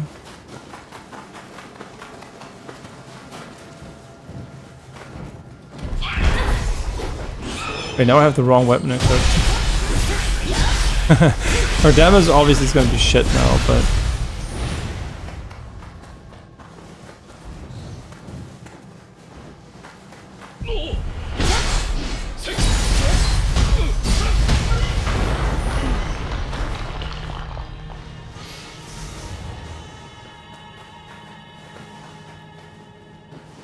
Wait, there's way more here than I thought there would be.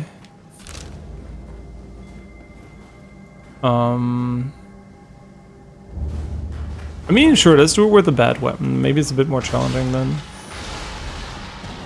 And we can still level it afterwards.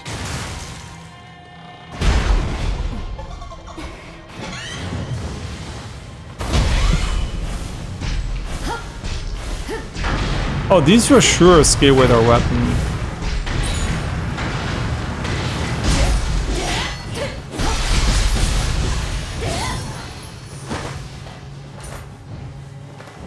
I still wonder if the arts you find are random or like predetermined. I think they're predetermined though, just from a logic perspective, but...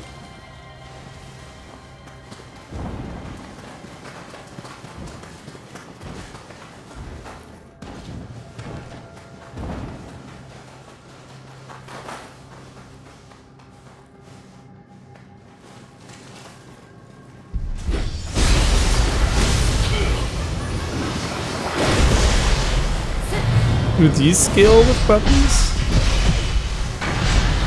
Not sure.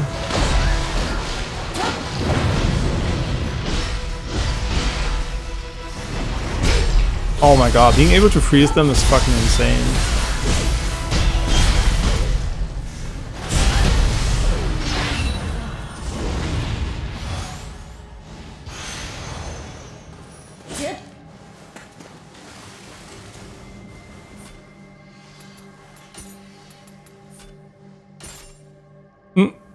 Unfortunately, it's not the one we had right now. Oh wait, did it just change my weapon? Ah, you motherfucker! I knew it. I should have put it on my on favorite.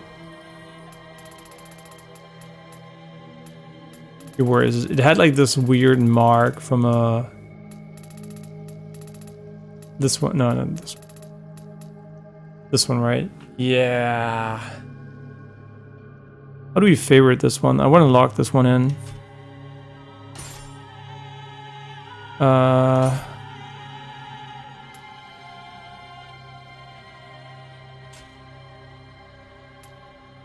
Why did you... Oh, I know why. Because I'm using this one. Whoops. How do I make it my favorite one? I guess it's X, but I can't press X right now because I have the macro on it. No, wait, X is... Oh, yeah, I can't. Oh, that kind of sucks. I guess when we upgrade it, it's going to be locked in anyway, so it'll be fine.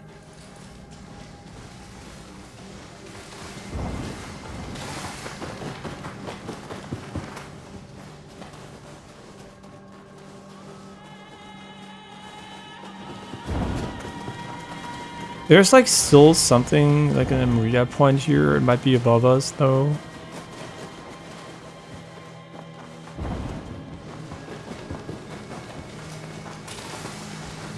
There's obviously a crucible this way, but I think it's from the outside. But the one thing here might be still inside. I'm not sure.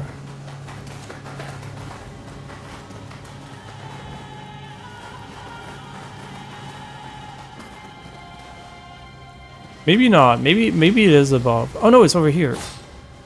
Ah, okay.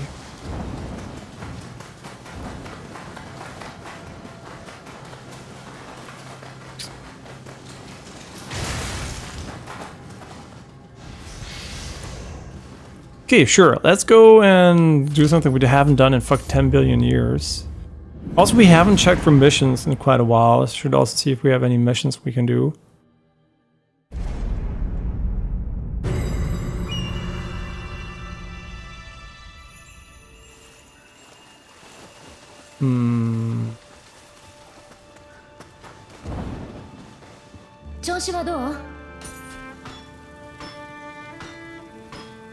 Crucible Ice Spear. Oh, okay. Kind of want a soul match.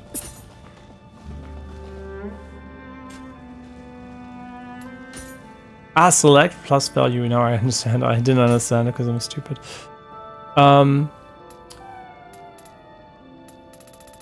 We have so many. Do I now have to really look for the one I have equipped or what?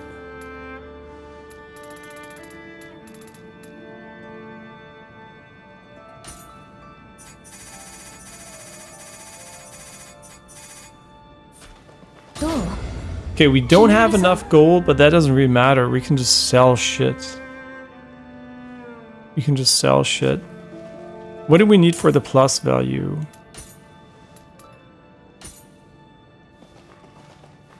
Azure Soul Cores. I guess they come out of these things? Oh, yellow. Wait, what gives Azure Soul Cores?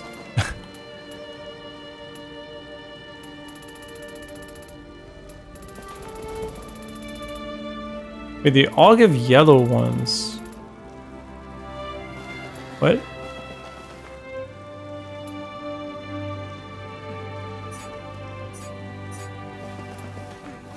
Oh, this one gives us, because it is plus one, right?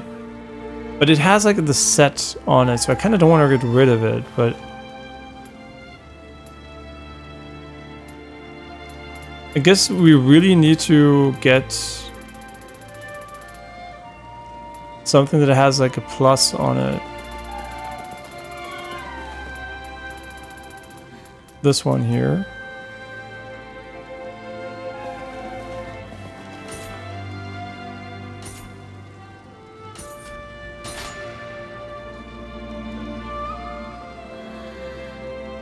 Can I like filter it according to that? Because yeah, sure, I can just do this for everything, single fucking category, and I might find some. Honestly, we can sell all non...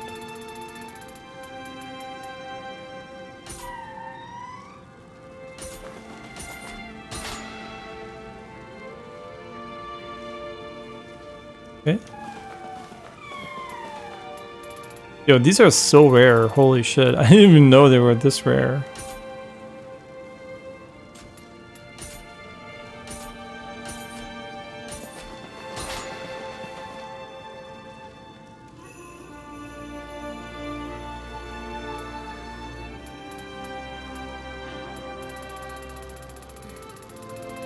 I know there's a filter. I don't worry. I'm aware. I'm just like too lazy to set up the filter, which doesn't make any sense, I guess. But,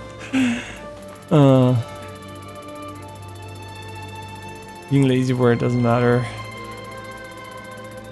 I don't even know if these exist in +1 variants, to be honest. We'll see in a moment.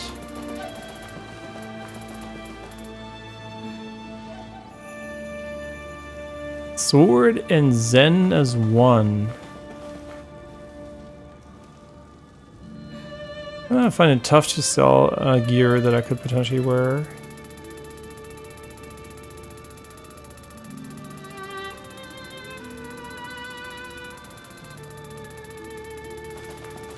Okay, now it's getting a little bit stupid.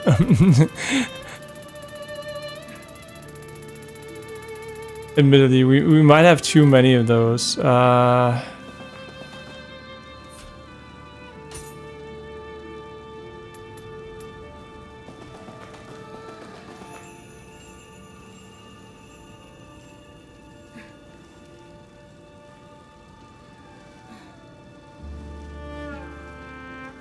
Okay.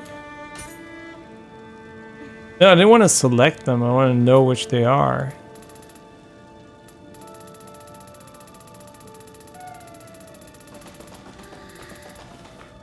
I guess you can't sort them according to them.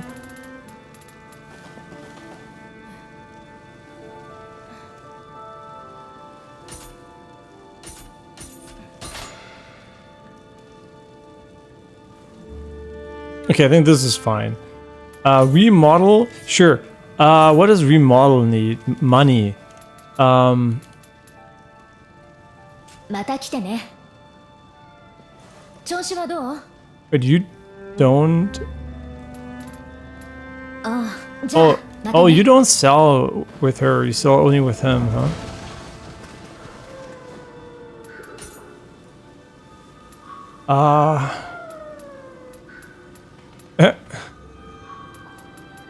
Wait, this is gonna be so ass. How about we just sell all white stuff? Let's go uncommon and below. Why you have to do this shit? I don't know. Why do you have to set this up every single time?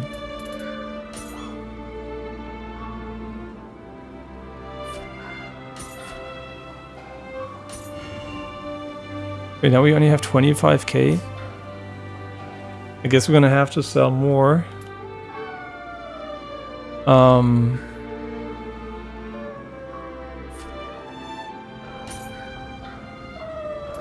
At least he remembers these.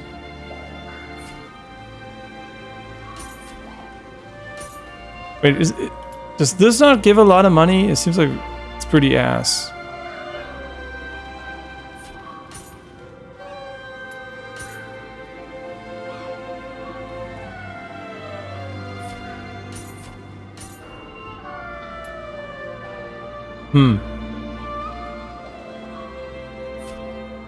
Well, whatever. We're just gonna sell all uncommon shit. And you can also set up like an auto disassemble whenever you pick stuff up, but I don't even know what that does. Like how you would set it up. Let me maybe check, because it's kind of fucking annoying to do this every single time. I guess I could have done it with this, which would have been way smarter. Whoops. Okay, what does the auto sell function do for you?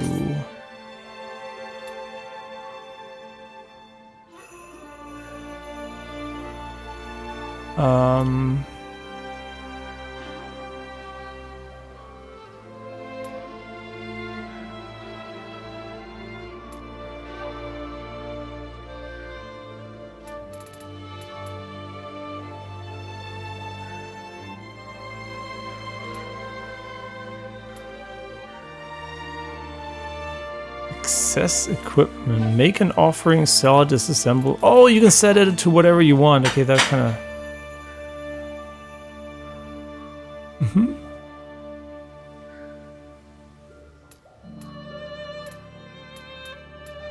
I wish you could just get it for the other one. Okay, that's cool though. I really like that. Okay, and food's also ready, so we're gonna just be finishing up this here. Had a really good time with the game. Sorry about the long controller setup. You know me, I'm very autistic. I think that's not an exaggeration.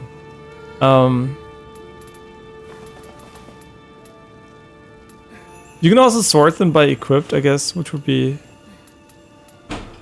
kind of nice. So first things first, I think we should do the soul match.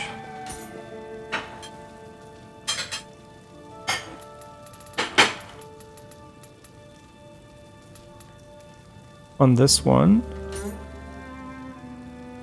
You need 20 of them? What? Why is that so expensive? Well, I guess we have to extract one more somewhere. I hope the yellow ones couldn't be +1. That would be ass. I guess we almost have no more inventory stuff. Nice.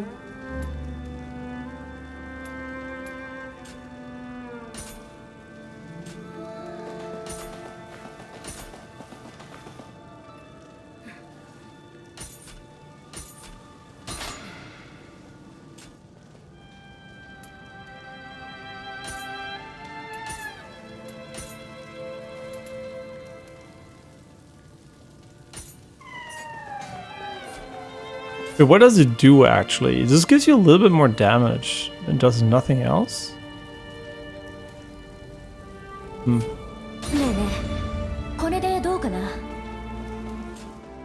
Kiku Ichimonji.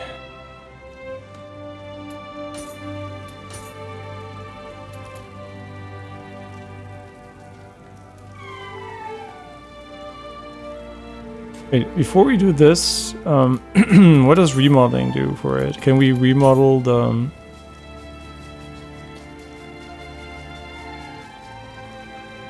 We can, we have exactly 250 of them. So I guess we go from intellect to stamina. No, heart, right? Heart. That's key and key regeneration.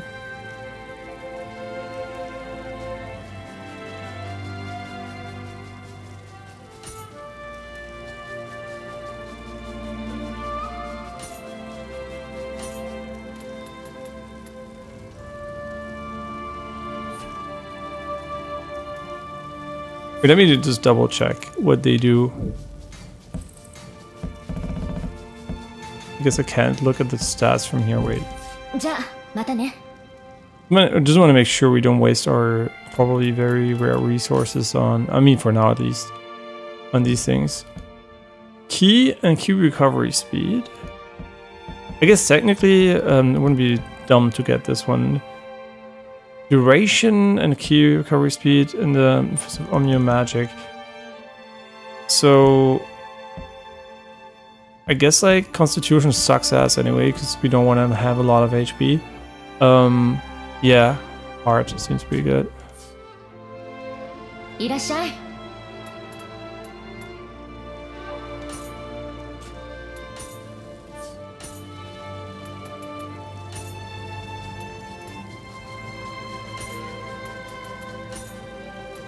I think that's a more spammable stat for sure.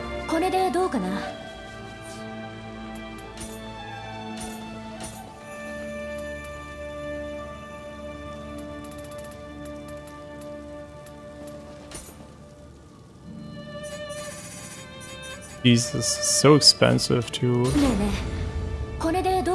do it.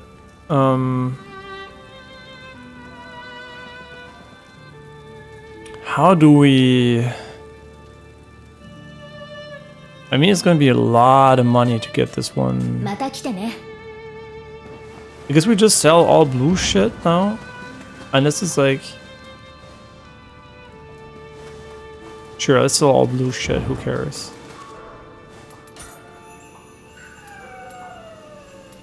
Wait, we definitely do not want to sell these though.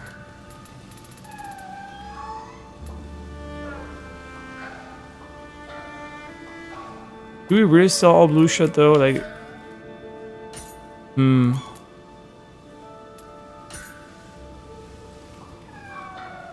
Wait, 200? Are you fucking shitting me? What do you mean? Huh? What do you mean where are we low and you don't select them all?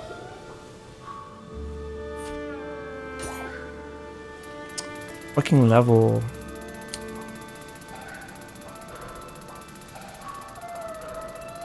I don't know why the level is set to that value, to be honest. I don't really get it.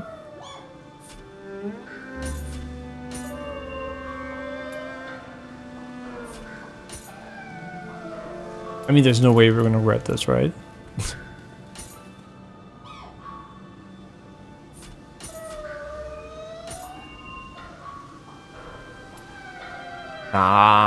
Why would we why would you regret this? And now we need the mats, and then it fucking sucks. Interesting that money is so important, though. You know what? I like getting rid of shit anyway. Fuck that. Marie Kondo style. Fucking shit on Nioh shit.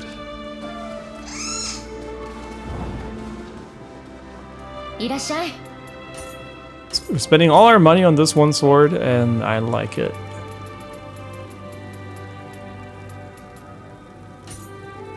My trusted blade. Okay, I can live with it being 96. Honestly, I don't need it to get higher. Like, it costs what? Fucking 10k? It costs 118k? Nee, ich höre dich ja, ich hab's kurz vergessen.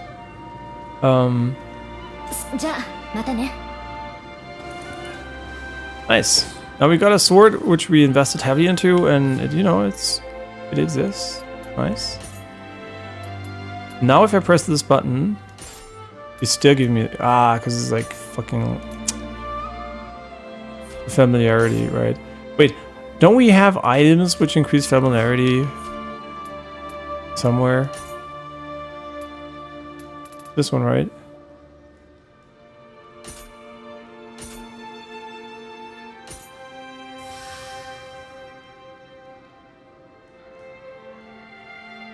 Okay, I mean, just use all of them.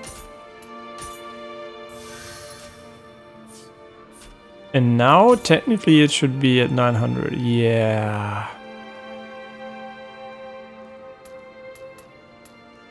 And now we can press this button. And he still goes for this one. Are you kidding me? Why? Oh, it has an attack bonus strength. I didn't even...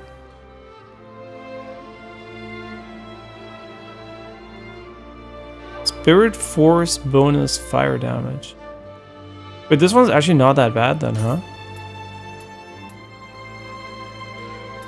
But if you take like 10% of this is 100 extra damage, so I think it's actually better. Because you can't see it in the base stats, I think. Okay, and once we have the beats, that's for it for today. Oh, we need 9 intelligence. Uncanny breeze damage. Whatever the fuck that shit is. Uncanny breeze. Bastard key. What does this symbol even mean next to it? Requires the use of Empress side when changing special effect. Oh, is this one you can change? Oh. Because we actually didn't get shit here, huh? Oh, you know what? That's fine. Yeah, so that's it for today. I don't think we can actually... What? Those are your treasure right there. Don't know where though.